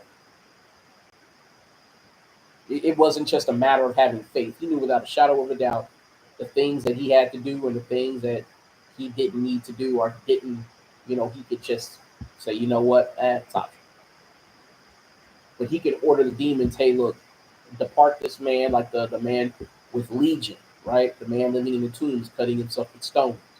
He cast those demons and devils out into pigs and then had the pigs throw themselves off the cliffs. That's what Yahushua was dealing with. So when we say a great prophet, this is a man who has the same faith or access to faith and wisdom that we have. And John the Baptist was the best, right? So don't think of yourself better than you are. Just be thankful the Most High God woke you up. Some of you real. If the Most High God didn't wake me up, I'd probably be somewhere with my lips wrapped around a bong, still trying to strip and all other dumb shit. My life would be destroyed. Right? I'd still be out in the world. You know what I'm saying? And I would be a right candidate for destruction. Again, that's why you can't hate your brother in your heart, because you're not better than your brother. And just as we wish to receive mercy from the Most High God, we have to give it to our brother. And I know it's hard, especially Judah. Judah make it hard to love him, man. I tell my wife that shit all the time, man. Niggas make it hard, but guess what? You make it hard for the Most High God to love you, and He still loves you, despite all you fuck ups. So the least you can do is be patient with your own, right? Be as patient with your brethren as you wish the Most High God will be with you on the day of judgment. If you could do that, you ain't got no problems, right? But, right? Oh, shit. Verse 17 of Romans 12. Recompense to no man evil for evil. Provide things honest in the sight of all men. If it be possible, as much as lieth in you, live peaceably with all men. So do your best to love your people and understand them. Con, some of them are us and or were us. I'm gonna tell you, man, a lot of these brothers are gonna and sisters are gonna come into the truth at the last moment. Who are you to say who's gonna be part of the 2/3 and who isn't? I only pray that I'm able to work out my salvation with fear and trembling, and the Most High God have mercy on me. That's all I pray for. As far as me condemning my people, amen, that's above my pay grade. I'm just out here to preach the word. That's it. Again, do not get it twisted. You are not more important than any other Israelite. And if you happen to be more important than another Israelite, let God determine that. Find that out from the Messiah himself when he sets that crown on your head and he says, well done, faithful servant. That's how you'll know that you were important enough to be part of the first fruits.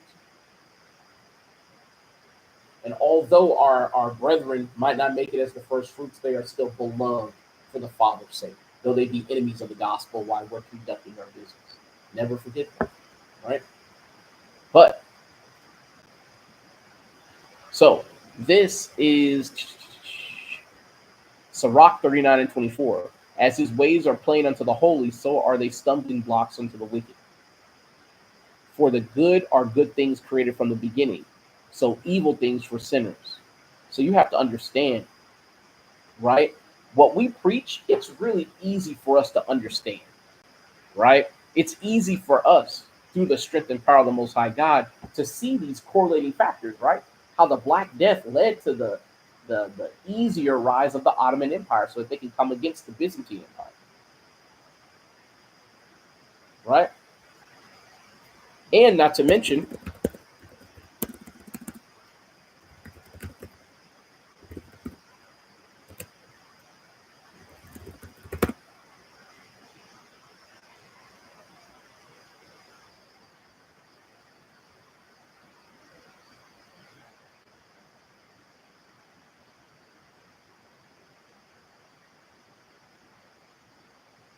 so you can see that the Ottomans, which are the modern day Turks, are folks that the Edomites in Turkey. I'll just succinctly say it that way. They were the Edomites who went toward the east. The English were the ones who came toward the west. So they were sweeping us out of Europe. And they had plenty of help, right? Because as you can see, all these heathen, they tag team us, right? They help each other. They render aid to one another. They allow one another to get on their feet once they fall in battle. But when it comes to us, we are the ever-present nation to conquer and to usurp authority from, right? Matthew 23:11, the greatest of us will be servants and ministers to those that are not. So let me get that real quick.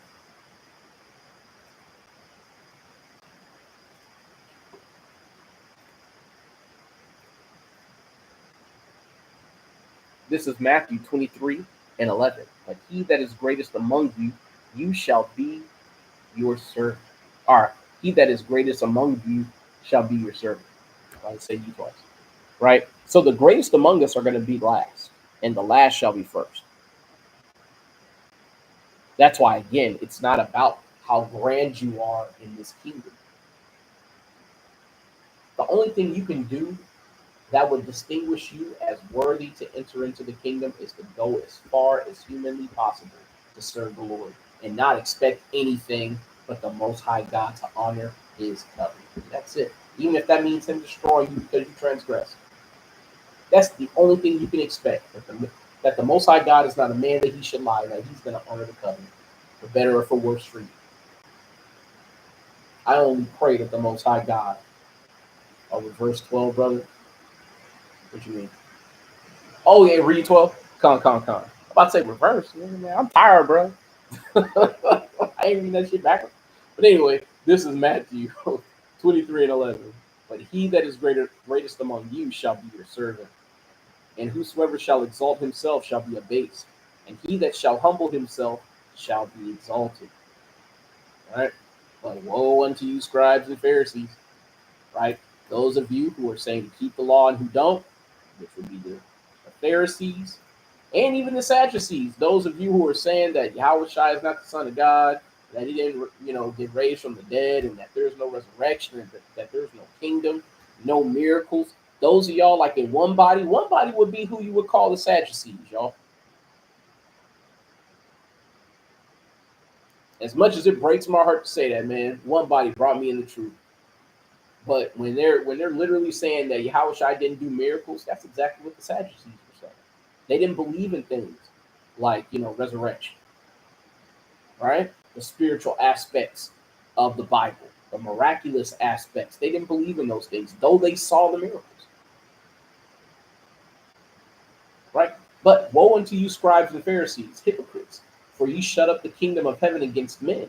For ye neither go in yourselves, neither suffer ye them that are entering to go in.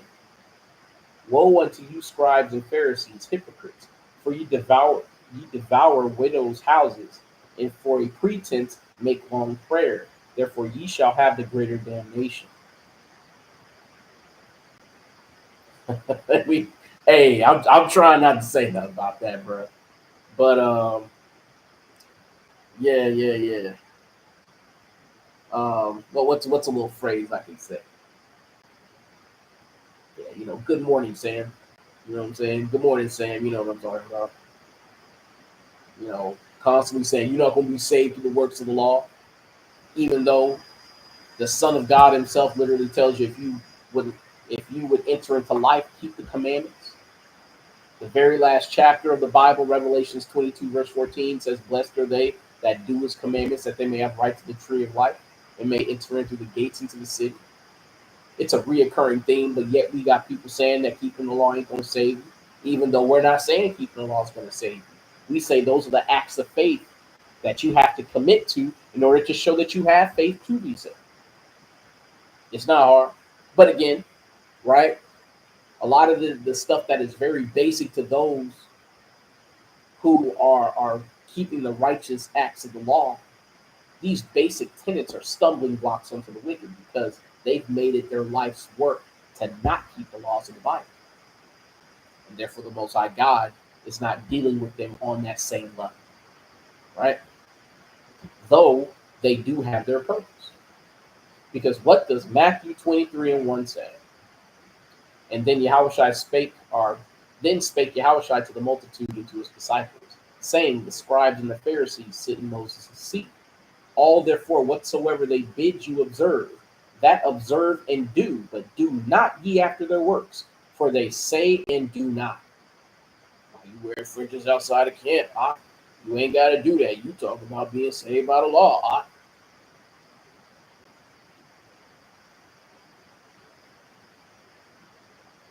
So if you're breaking the least of the commandments and teaching men so, aren't you going to be the least in the kingdom? I thought the Son of God said that. But apparently we worship Paul, so that's cool. But anyway, let's go ahead and keep moving, right? Because I got to get this done.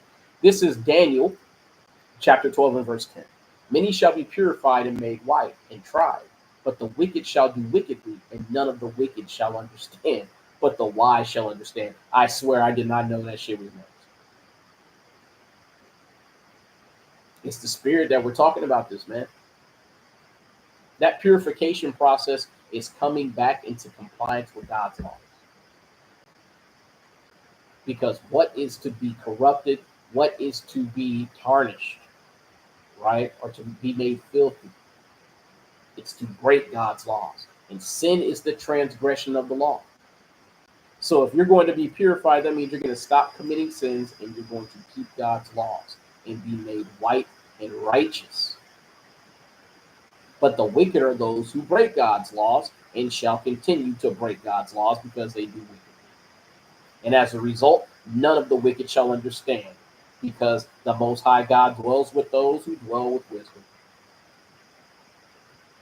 And his wisdom are the law, statutes, and commandments. And if you dwell with wisdom, you will keep the ways of wisdom. But the righteous are the wise shall understand, those who put into practice keeping God's laws. Again, this ain't hard. I'm gonna be honest, just a small candid moment. I don't know why the fuck it's so damn hard. I really don't. Why is there so much contention? You got brothers from Good Morning Sam going up to IUIC with no fringes on, talking about, you think that, you talking about the mark of the beast. You think the mark of the beast is Christianity? It's like, brother, you're literally coming up to preach the importance of being a Hebrew Israelite and saying the name of Yahweh and Yahweh Shai, and yet you don't have your fringes on and you don't even feel the need to have them on. I'm not saying I've never forgot my fringes. I'll be honest and candid. Last camp, I forgot my ZTs in my haste. And I didn't even notice until I was midway through my damn thing. But the Most High God saw to it that we were safe, and all praises be unto his name. But that does not mean I'm exonerated for forgetting my fringes. And I pray the Most High God correct me, not in his anger, lest I be destroyed. But to the brothers who are teaching men to not even bother wearing their fringes, teaching men where, hey man, don't ask what's in the food, just eat it. You know what I'm saying?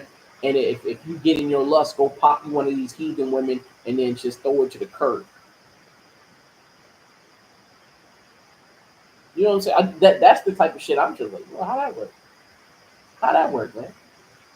There's a video right now of Good Morning Sam calling the police on Vocab Malone yet again. I believe it was over in the UK.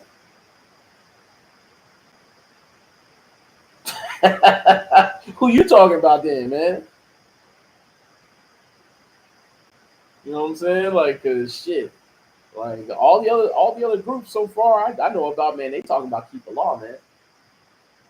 I don't know any groups right now other than them who are saying not to keep the law. But if it is another group, shit, I believe you, man. There's all types of bugged out niggas right now.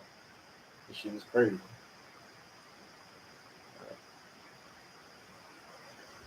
But, right? So we see that we are undergoing the process of being purified. Right? Despite all of these things. Oh, yeah, well. Man, I'm going to tell you, man, if he returns to his first love and really tries to seek the Lord without any type of like self-aggrandizement, I think that brother could be amazing again. But right now, man, it looks like the spirit has been like, man, the Most High God Shane sung that nigga, man. Give me that spirit. Man, I watch these videos now. I be like, damn, nigga, what happened, man? It's sad, man. I pray that brother really repents. You know what I'm saying? And stops with the whole trying to be a social media influencer and just get back on the grind, man. But if not, at least leave your videos up, man. That body of knowledge, let other brothers feed off of that. Because, man, there are some pearls in Chief's lessons, man. I'm not going to lie, man. That's why I broke my heart, man. But that is to serve as an ensign to all Israelites. No one is safe. No one. We truly work out our salvation with fear and trembling, right? And if I could give one word of encouragement, man, fight. Stand up and fight, brother. Stop laying on your back. Stand up and fight. Get back to pushing that plow and doing the work. And that's all I got, man. But let's finish this up. This is Sirach 10:4 in the GNT. The Lord sees the government of the world and brings the right person to power at the right time. The success of that person is in the Lord's hands. The Lord is the source of the honor given to any official. So we have to understand, in all of these different empires in the world, all these different dynasties, whether they be contemporaries or are successors, right, to empire that came before them, the Most High God is before it, or is the reason for it all, right?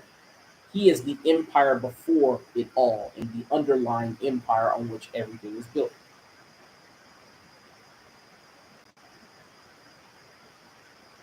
I agree. As long as you're pushing the word, man, it don't matter what platform you're doing on, man. But the moment you start getting sidetracked and trying to go on all these different podcasts and, thinking you're a celebrity and shit, hey, man, you're going to get caught up. You're going to get caught up, man. You ain't supposed to be making friends in this truth. And this is just a message for all you brothers who are out here teaching, wanting to be known for what you do, right? The only person you should be concerned about accepting your body of work is the Most High God. Other than that, I'm going to be honest, and I love my brothers. I love my brother Manawashia. But my brother Manawashia, he will attest that if you ain't trying to push that work while at camp, I will leave your ass in a hot fucking second. I will drop your ass like a hot rock. Again, it's not personal, it's business. And I'm about my father's business. And I know my brother is the same. If I showed up to camp going, hey man, we need to worship Allah, this nigga gonna be like, yo, I'm not for that shit. At all. That's what every Israelite should be like, man. If you try to come against God, man, it's like, yo, you've become my enemy, man. Just like King David said in Psalms 139, right? We're going to get that right now. I love reading that shit, man. Yeah. Because the Most High God is the reason for any honor given to an official. So you have to understand something, man. All honor, power, and wisdom comes from the Most High God. And if you ain't on the Most High God's page as an Israelite, man, all other Israelites, they should look at you with a side eye and go, hey, man, what you talking about? But this is Psalms 139:21. Do not I hate them, O Lord, that hate thee? And am I not grieved with those that rise up against thee? I hate them with a perfect hatred. I count them mine enemies. Search me, O God, and know my heart. Try me and know my thoughts. And see if there be any wicked way in me, and lead me in the way of everlasting. So King David literally is saying, hey, man, those who got beef with you got beef with me. If they hate you, they hate me. And guess what? I hate them right on back. This is something that you Israelites are going to have to understand in the times to come. The Most High God's enemies are about to take the masks off. They're about to take the gloves off. They're about to bring out all their heavy weapons and all of their dastardly tricks. And you're going to have to stand 10 toes down. You're going to have to stand resolute for the Most High God. Whether you got a weapon in your hand, a voice in your mouth, or a Bible in your hand, it don't matter. You're going to have to stand for the Most High God. That's why you need to be studying these scriptures now so that you can have enough faith and wisdom so that they can be the stability in your times to come. Because the times right now are tough enough. They only going to get worse. Right? Gaining the whole world to lose your soul. Come on, man. And I'm going to tell you, he ain't gained that much of the world, considering you got billionaires and shit walking around. Again, I don't understand how you can, even look at the luxuries of this current kingdom, considering no matter how much money you get, you can't buy real friends. That's one thing I noticed. The more money I made here in this kingdom, I noticed the people around me were all the same. All the same. Just their clothes and their cars changed. Other than that, they were the same. Their houses were a little bigger. Same shit. Right? Worried about the same problem. Yeah, our own friends and families. Hey, brother, I'm already prepared to tell my friends and family, like, look, man, if you ain't talking about, praise the Most High God, Yahweh, in the name of the Son, Yahweh Shai, man, when shit hit the fan, we ain't vibing together. I can't risk you eating something profane or keeping a profane holiday that we ain't supposed to be keeping and inviting destruction to your house while I'm in. You know what I'm saying? Because Amos 3 and 3 poses it succinctly but eloquently. Can two walk together lest they be agreed?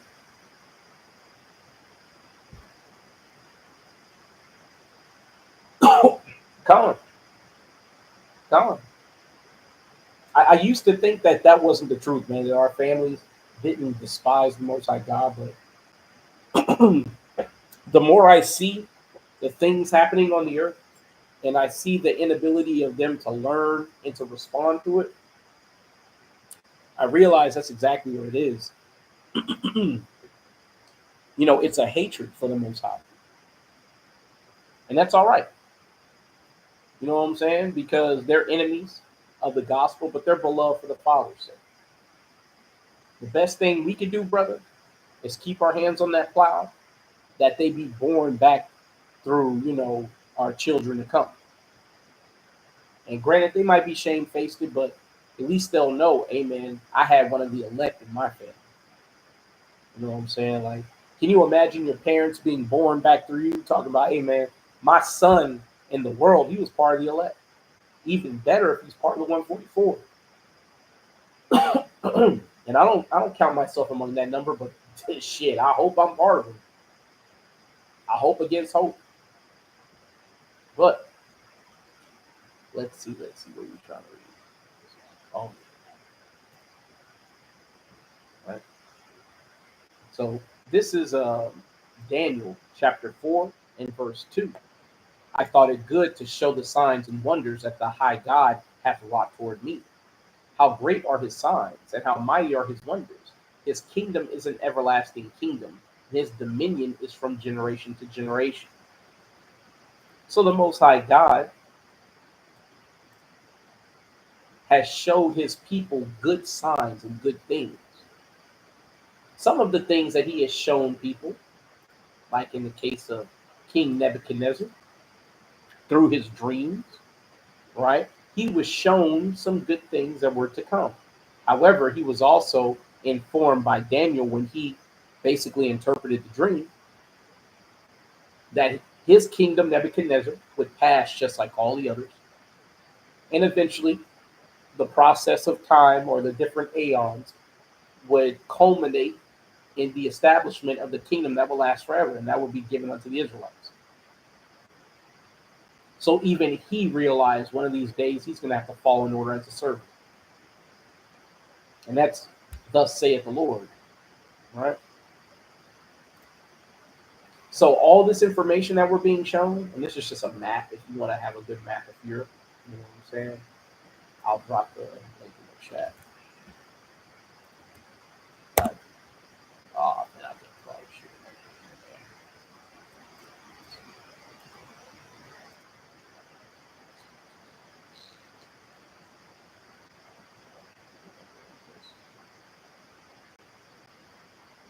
Just split it in two, right?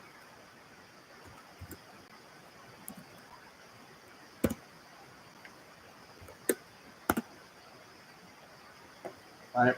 So you have an image to a very large map of Europe.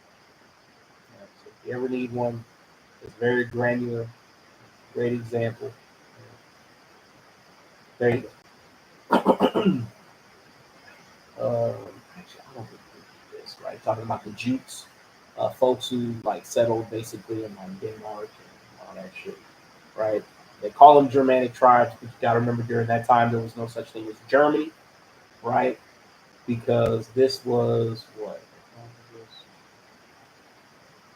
Yeah, I'm talking about 449 AD, right?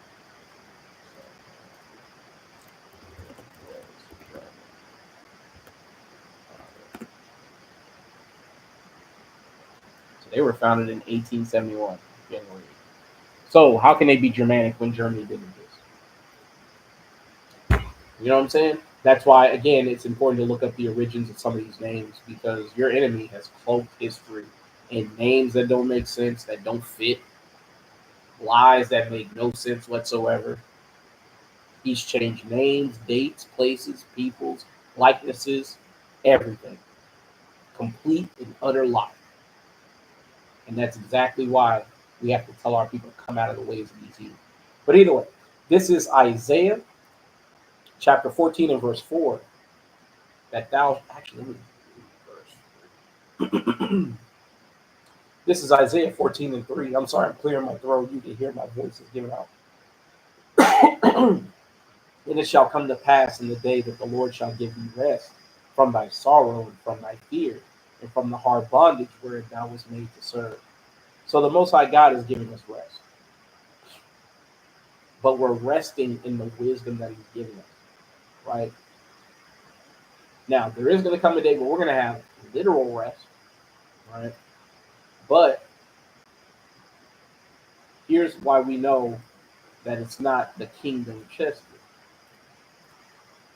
And it shall come to pass in the day that the Lord shall give thee rest from thy sorrow and from thy fear and from the hard bondage wherein thou was made to serve, that thou shalt take up this proverb against the king of Babylon and say, how hath the oppressor ceased? The golden city ceased. So we're receiving that rest that we might take up this proverb against the king of Babylon. The Lord hath broken the staff of the wicked and the scepter of the rulers. He who smote the people in wrath with a continual stroke. He that ruled the nations in anger is persecuted and non-hindered. And that's exactly what we're seeing with America right now. America is falling on hard times in every measurable way, every observable way. And no one is going, damn, what about the Americans? How do we help? Everybody is simply going good about time. About time. Right? The whole earth is at rest and is quiet. They break forth into singing. Now, this is talking about, of course, when they're destroyed, right? And basically cast down to the earth. All right. No, it's like going. Right? So, with all these lies and misdirections and things that they've done to the Israelites, like, I don't know if you know about this, the Ottoman Habsburg Wars, right? So, not only while we were going through the plague, the Ottomans started to rise up and take over aspects of the Byzantine Empire, the Holy Roman Empire. But they continued to assail us and attack us over and over and over again, right? The Ottoman Habsburg Wars were fought from the 16th century to the 18th century between the Ottoman Empire and the Habsburg monarchy, right?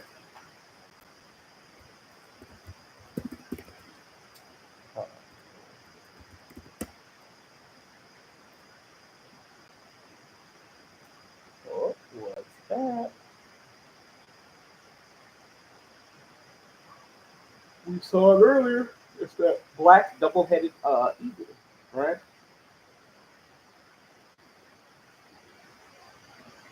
Yeah, that should be it. So, come on, should just let it ride.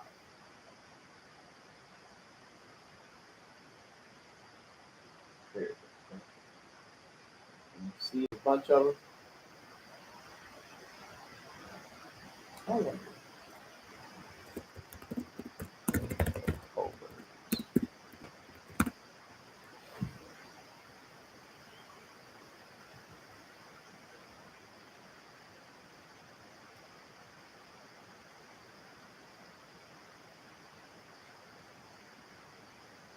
Now, notice they say they were known for their inbreeding,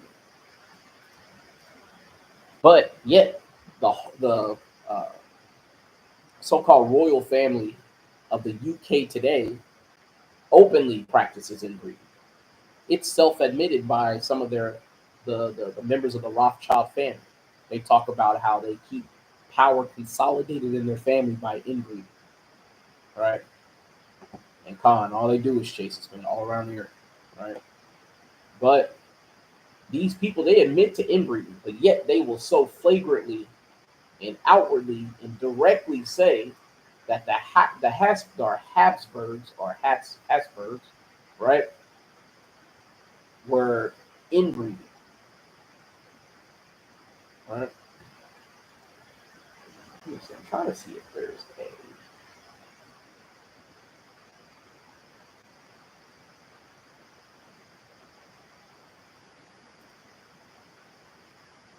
Oh, this is talking about the recent history. Yeah, that's good shit.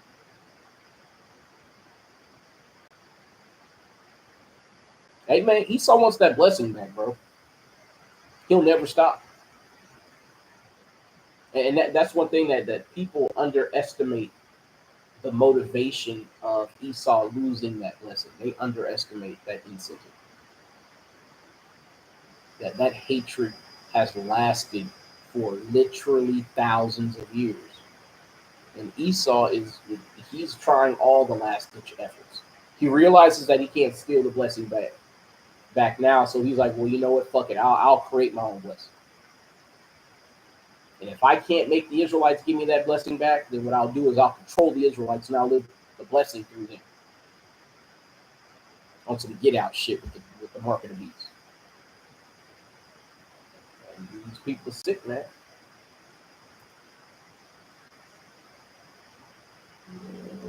Trying to see. But anyway, I'm gonna see a painting. There's a certain painting of the Habsburgs. So you'll see that this is obviously supposed to be a J. Obviously, right? You see the pronounced lips, you see the almond shaped eyes, you see the voluminous hair, you see it artistically expressed in various different ways with different artists, right? And they say the jaw is a result of inbreeding. But the reason why it looks so odd is because they put it on somebody, or they put it on the likeness that is a derivative of the real thing. I'm trying to find one of the few remaining paintings of our people as Habsburgs. And you'll see, again, all those traits that I pointed out. Note the hair that behaves like ours, the almond shaped eye, the chin, the slight chin. But then they try to insert that nose and the pale skin and their colored hair. I'm trying to find it. Where is it? If the cat looks like Andre 3000, you see. And he looks just like Andre 3000. And see, they make sure that photo is real deep in the search. Again, when has Esau's hair done this?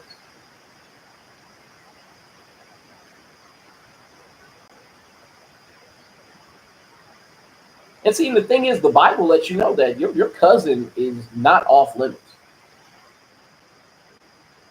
You know what I'm saying? So it's like, if you're talking about inbreeding according to the Bible, inbreeding is your immediate family. Your immediate family. Right? If my father had a brother and he had a daughter, according to the Bible, that is not off limits. Now, would I be comfortable with that? Not really.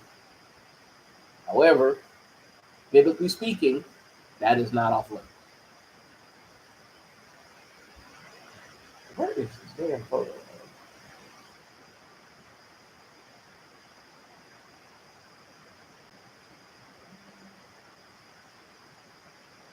Where are you?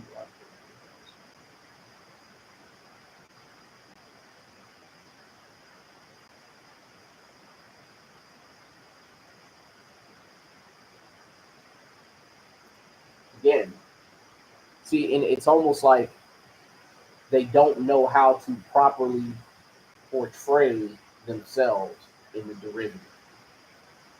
They got the nose right, got the color of skin right. Everything else is a Negroid feature.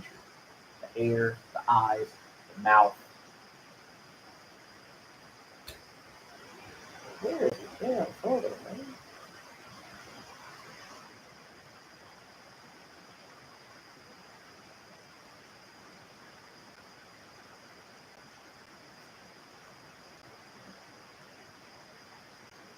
Probably already passed it. It's this photo, but he's black. It's literally this photo.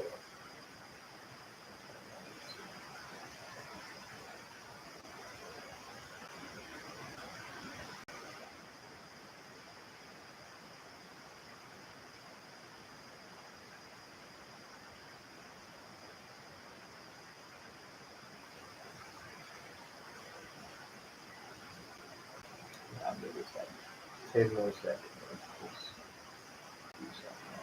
Yeah,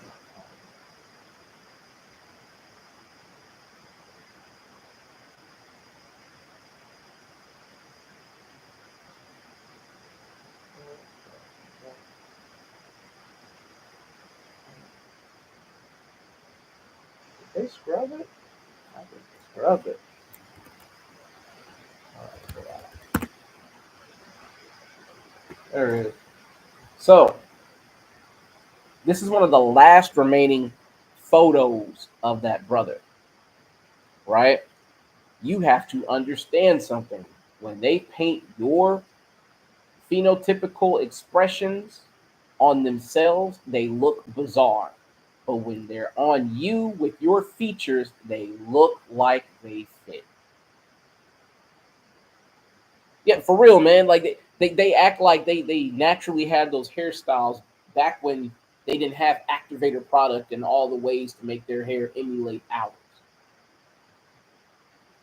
That's why, again, like, and I know sometimes at camp it seems like, I'm really short with the heathen, but damn, man, it's like, bro, I don't have time to set aside my people to talk about your lies when your lies are as deep as a fucking puddle, bro. I don't have time. I don't have the patience. I'd rather they leave and be offended. You know what I'm saying? If they're a confusion of face, as we colloquially call it, when we really mean they're part of the speckled bird who look like the other nations but are of the Israelites. If they are really of our bloodline, they can take some rebuke for misogyny with all them damn white women. Edomite women. All right. But so you see his brother here, right?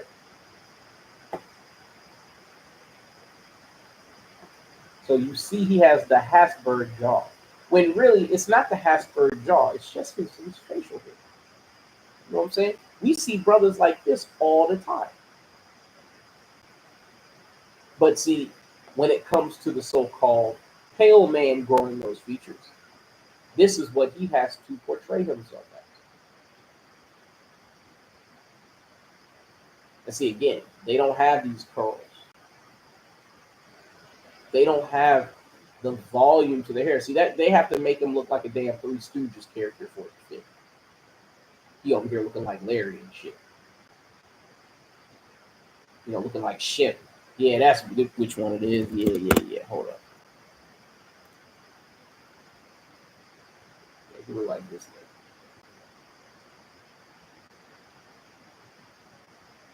Oh yeah, that's the perfect color. That's who he look like. And for those of y'all who like the Three Stooges, ain't no crime, but just know they part of the so-called the 1948 crew. All right, so just know who you're dealing with.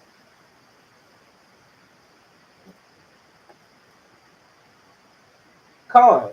And that's what I'm saying, man. Well, when it's the natural picture, the actual portrayal of these features, it makes sense. Part of the reason why it doesn't make sense is because they're really trying to shoehorn this damn long ass nose on there. Notice his nose ain't that damn big. So now his face don't look like a big ass like oval, like he got ultra, mongoloid syndrome or some shit. Like he got elephant man syndrome.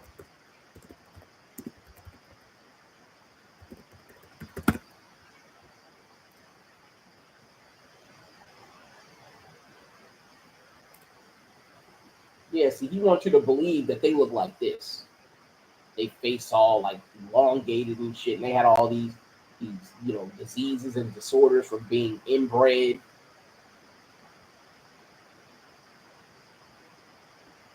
You know what I'm saying? Like it's just something where, like, the more you study, the more you'll see, like, man, their portrayal of history just doesn't make sense. Don't make sense. And those pictures of all them people, man, the Most High God is terrible to the heathen. Like, man, I know sometimes Jake be having congenial birth defects and shit, but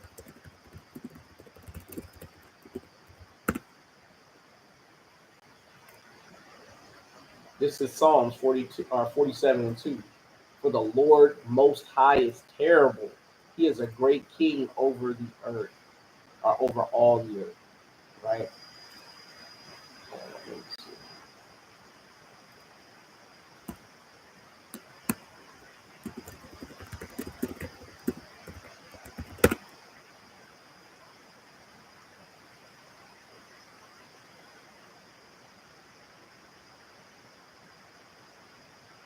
There it is. Zephaniah 2:11. The Lord will be terrible unto them, for he will famish all the gods of the earth, and men shall worship him, every one from his place, even all the isles of the heathen. So the Most High God is going to be terrible unto these heathen. And immediately afterward, we have some of that terribleness. Ye Ethiopians also, ye shall be slain by my sword.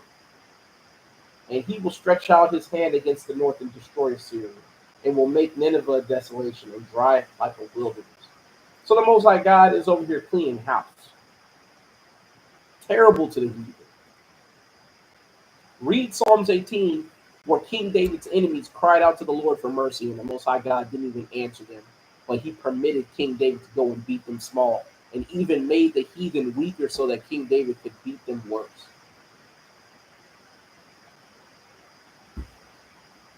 I mean, that's why I be trying to tell these heathen, man, you might not like it, bro, but it wasn't up to us to like make this system the way the Most High God designed it. The Most High God made y'all to get beat up. Don't like it? Take it up with him. Maybe he'll tell you how to stop getting beat so much.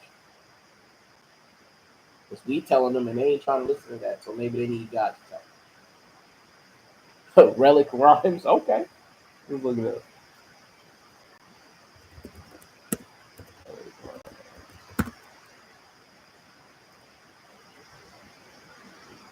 Oh,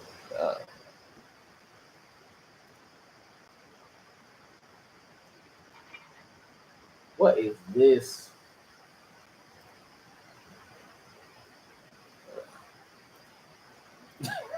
That's what that picture looked like, though, man. So I'm gonna tell you, man, in the kingdom, man, I'm gonna make my Edomites do shit like this, man. Like, yeah, man, spit a verse from me. You know what I'm saying? I want all the stereotypical rap hand gesture and all that shit, bro. I want all of it. Do your best. I better be able to close my eyes and think I'm hearing Dr. Dre. Convince me. Because if not, that rod of iron that we're going to receive in Revelations 2 and 26, I'm going to put it to good use. I'm going to beat the damn skin off your back.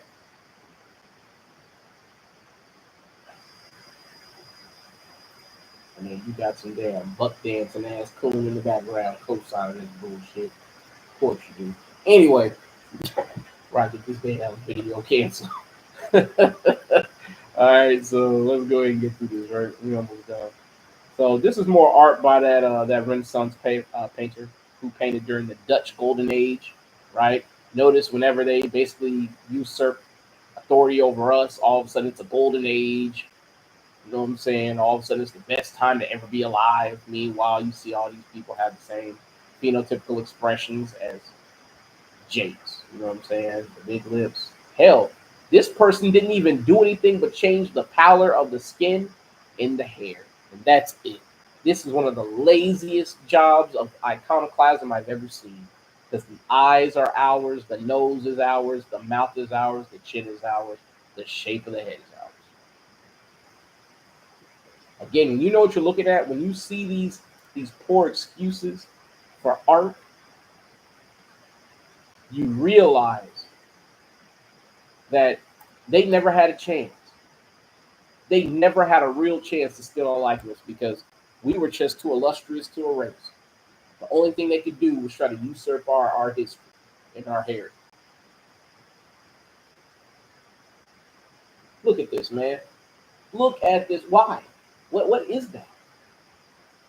What is that? Like, and then they'll tell you, oh yeah, you black people weren't in Europe. How? These are our features. I mean, again, I understand the hatred and the envy and the need to replace us.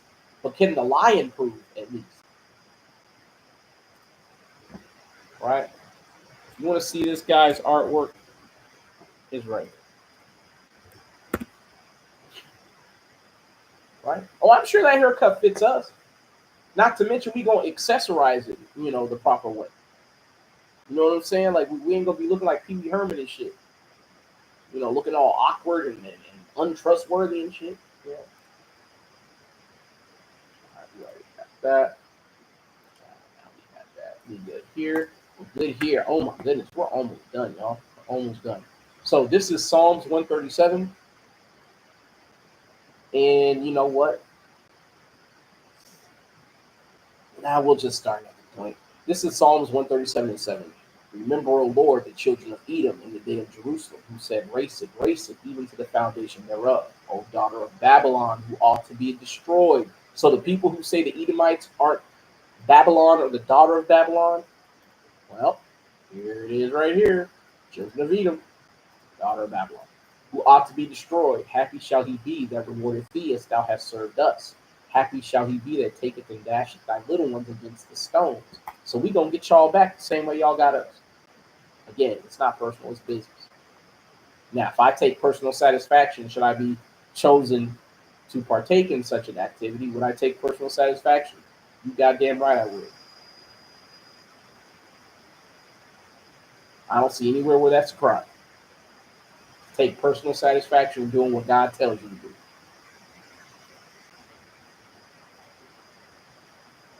Right? See, a lot of these heathen, when you teach it, they'll try to guilt trip you. Like, who would want to do something like that? And that's when I go, ooh, me.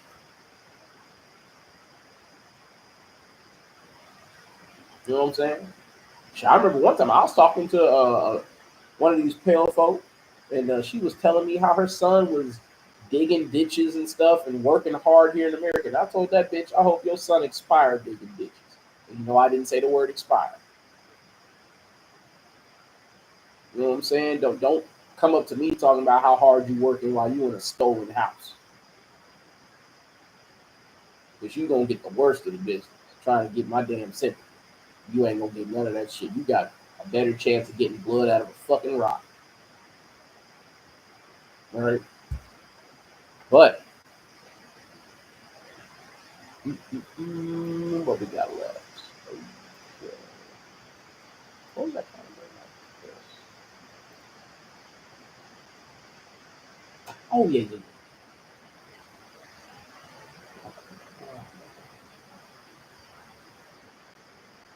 This is Isaiah 59 and verse 18. According to their deeds, accordingly he will repay.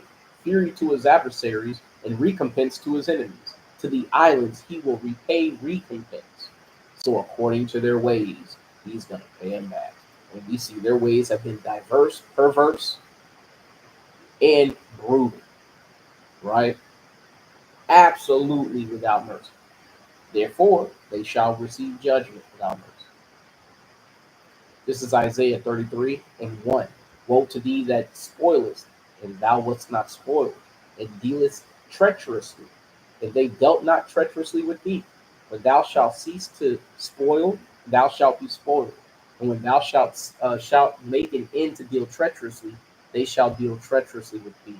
So now that America's on her back and America needs help, and all these pale folk need somebody to pick their fruit and their vegetables on the land that they stole and raped and robbed and murdered to acquire, all of a sudden, hey, let's join hands, come together, and let's build this place back up. Ebony and ivory, right? Nope. Hell no. It's your turn, right? Verse 2, O Lord, be gracious unto us. We have waited for thee. Be thou their arm every morning, our salvation also in the time of trouble. So we're beseeching that the Lord plead our cause against these people. And that's exactly what the Most High God is going to do. He's going to redeem his people.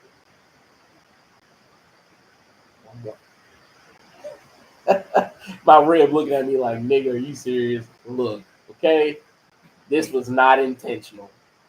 But this is Lamentations 4 and 21. And with this, we going to end it, guys. Rejoice and be glad, O daughter of Edom, that dwelleth in the land of Uz. The cup also shall pass through unto thee. Thou shalt be drunken and shalt make thyself naked. The punishment of thine iniquity is accomplished, O daughter of Zion. He will no more carry thee away into captivity. He will visit thine iniquity, O daughter of Edom. He will discover thine sins. Or thy sins. So the Most High God is going to allow that cup of slavery and trembling to pass through to the Edomites. And it's not going to just be Edom. It's going to be all that helped it. I said that was the last one. But get out of there. All. This is Daniel 11 and 34. Now when they shall fall, they shall be holpen with a little help. Now that's not what I want. Where is it? All they shall. You know what? I figured only one verse. I thought only one verse had the term hope, and yeah, it's Isaiah 31.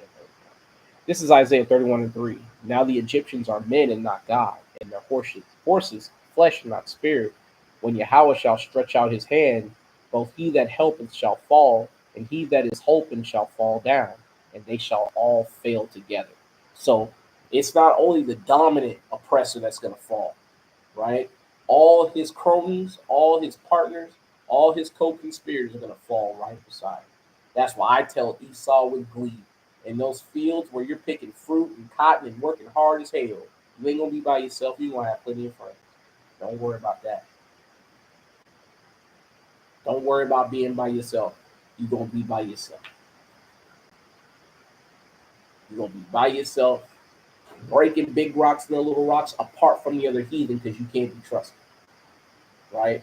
That's the only capacity that you'll ever be by yourself. Other than that, you're going to have plenty of company, man. Watching you burn up in the sun, watching you fall over dead. You know what I'm saying? I ain't gonna lie, man. And I say this all the time, man. I can't wait until I can tell an Edomite boy, hey, go get your daddy out of my field and make sure he don't get blown on my cotton.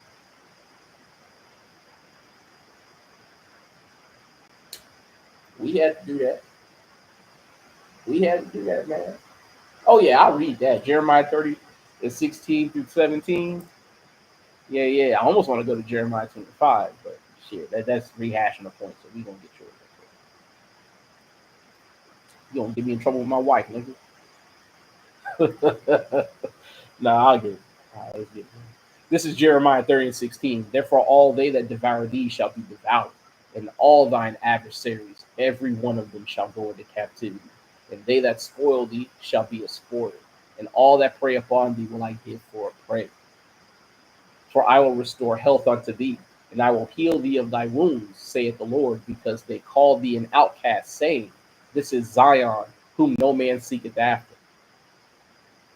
Thus saith the Lord, Behold, I will bring again the captivity of Jacob's tents, and have mercy on his dwelling places. And the city shall be builded upon her own heap, and the palace shall remain after the manner thereof. So the Most High God is going to restore us, and we're going to rebuild greater than we ever have been in history. Y'all, I hope this has been a informative lesson, and I'm going to give y'all this book real quick. Let me give y'all this book. Yeah, this is that book. If you want to get a book that has basically like a contemporary spy describing the likeness of kings and nobility in the court of King George, and other kings like King James, right? This book is a keeper. You definitely need to have this with you at camp, whether you have the physical copy, which I have right here, right? Definitely need it. But if you don't got the physical copy, the digital one works just as good as long as your phone is working and you have a saved PDF, right? Make sure you have this. So I'm gonna tell you, it says all types of nifty things in it that will help you when it comes to defending the gospel. And I'm gonna read one right now, right? That is entry 39, right?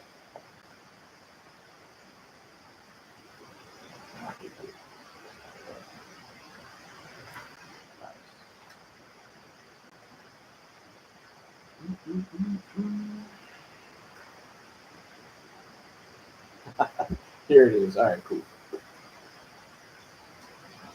So this is Charles Lenos, Duke of Richmond. Matter of fact, let me bring it up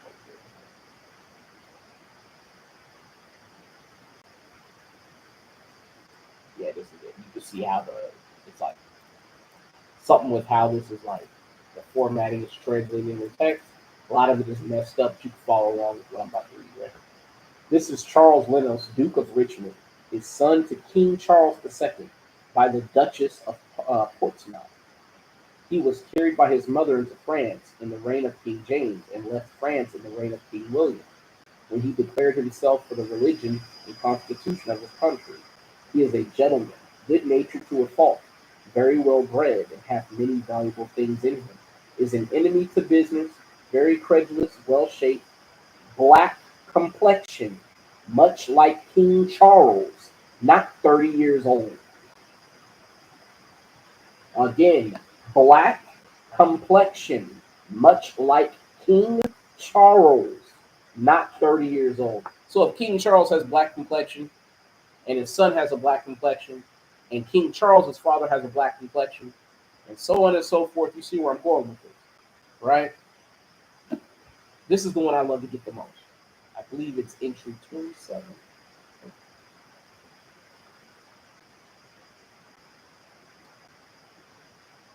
That nigga was described as very black. Yo, well, I'm telling you, man, these heathen, man, the lies are so transparent to the point where it don't even make sense to me.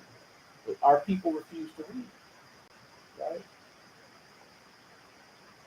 Yeah, there it is. This is entry 25, so yeah, I said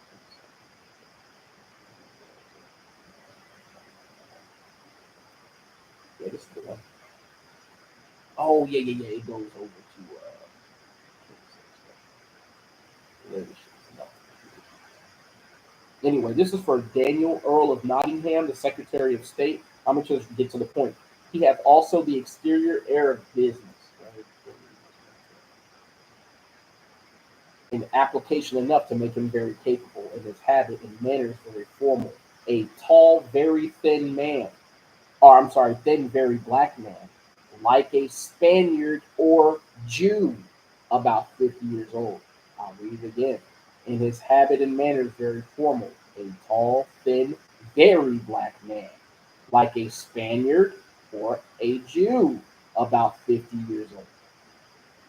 You need this book, guys. So I'm going to tell you, eyewitness contemporary testimony beats scoffing nigga any day. So make sure you have books like this that give you an eyewitness to what was really going on. Because you got to remember, our people are miseducated. They're going to lie about this because chances are, if they know who this individual is, they learned in a history course in college. And if you were taught by the professors in any sort of school system by our enemies, they were taught that they were all so-called white folks, Caucasian, Edomites, right? But I'm gonna get my favorite scripture. Then we gonna hang it up, guys. Brother Manawasha, it was a pleasure to see you, man. I'm glad you're doing well, man. Love you, brother. Appreciate you being with me. Right. But this is Revelations 22 and 14. Blessed are they that do his commandments, that they may have right to the tree of life. They may enter in through the gates into the city. Right? I like to take this moment to salute out by saying, Call Halal Yahweh Shem Yahushai, Kwam Yasharala, and Malath Lava Ball, meaning destruction of Babylon. Right? Our time here is almost at an end. Make sure you keep your hand to the plow, brothers. I don't care what camp you're in. I don't care what group you go to camp with. Make sure you're doing this work so that when the final visitation happens, you can call yourself being in good standing with the Most High God, right? Man, I need to go. But you can call yourself being in standing that can be deemed good with the Most High God. Because I'm gonna tell you, if you take your hand away from the plow, you're gonna have a lot of explaining to do, right? But with that, y'all, shalom, shalom, and Kwam Yashra. Yeah, but I can find a way to get out of this shit. Yeah. All right, y'all. Peace.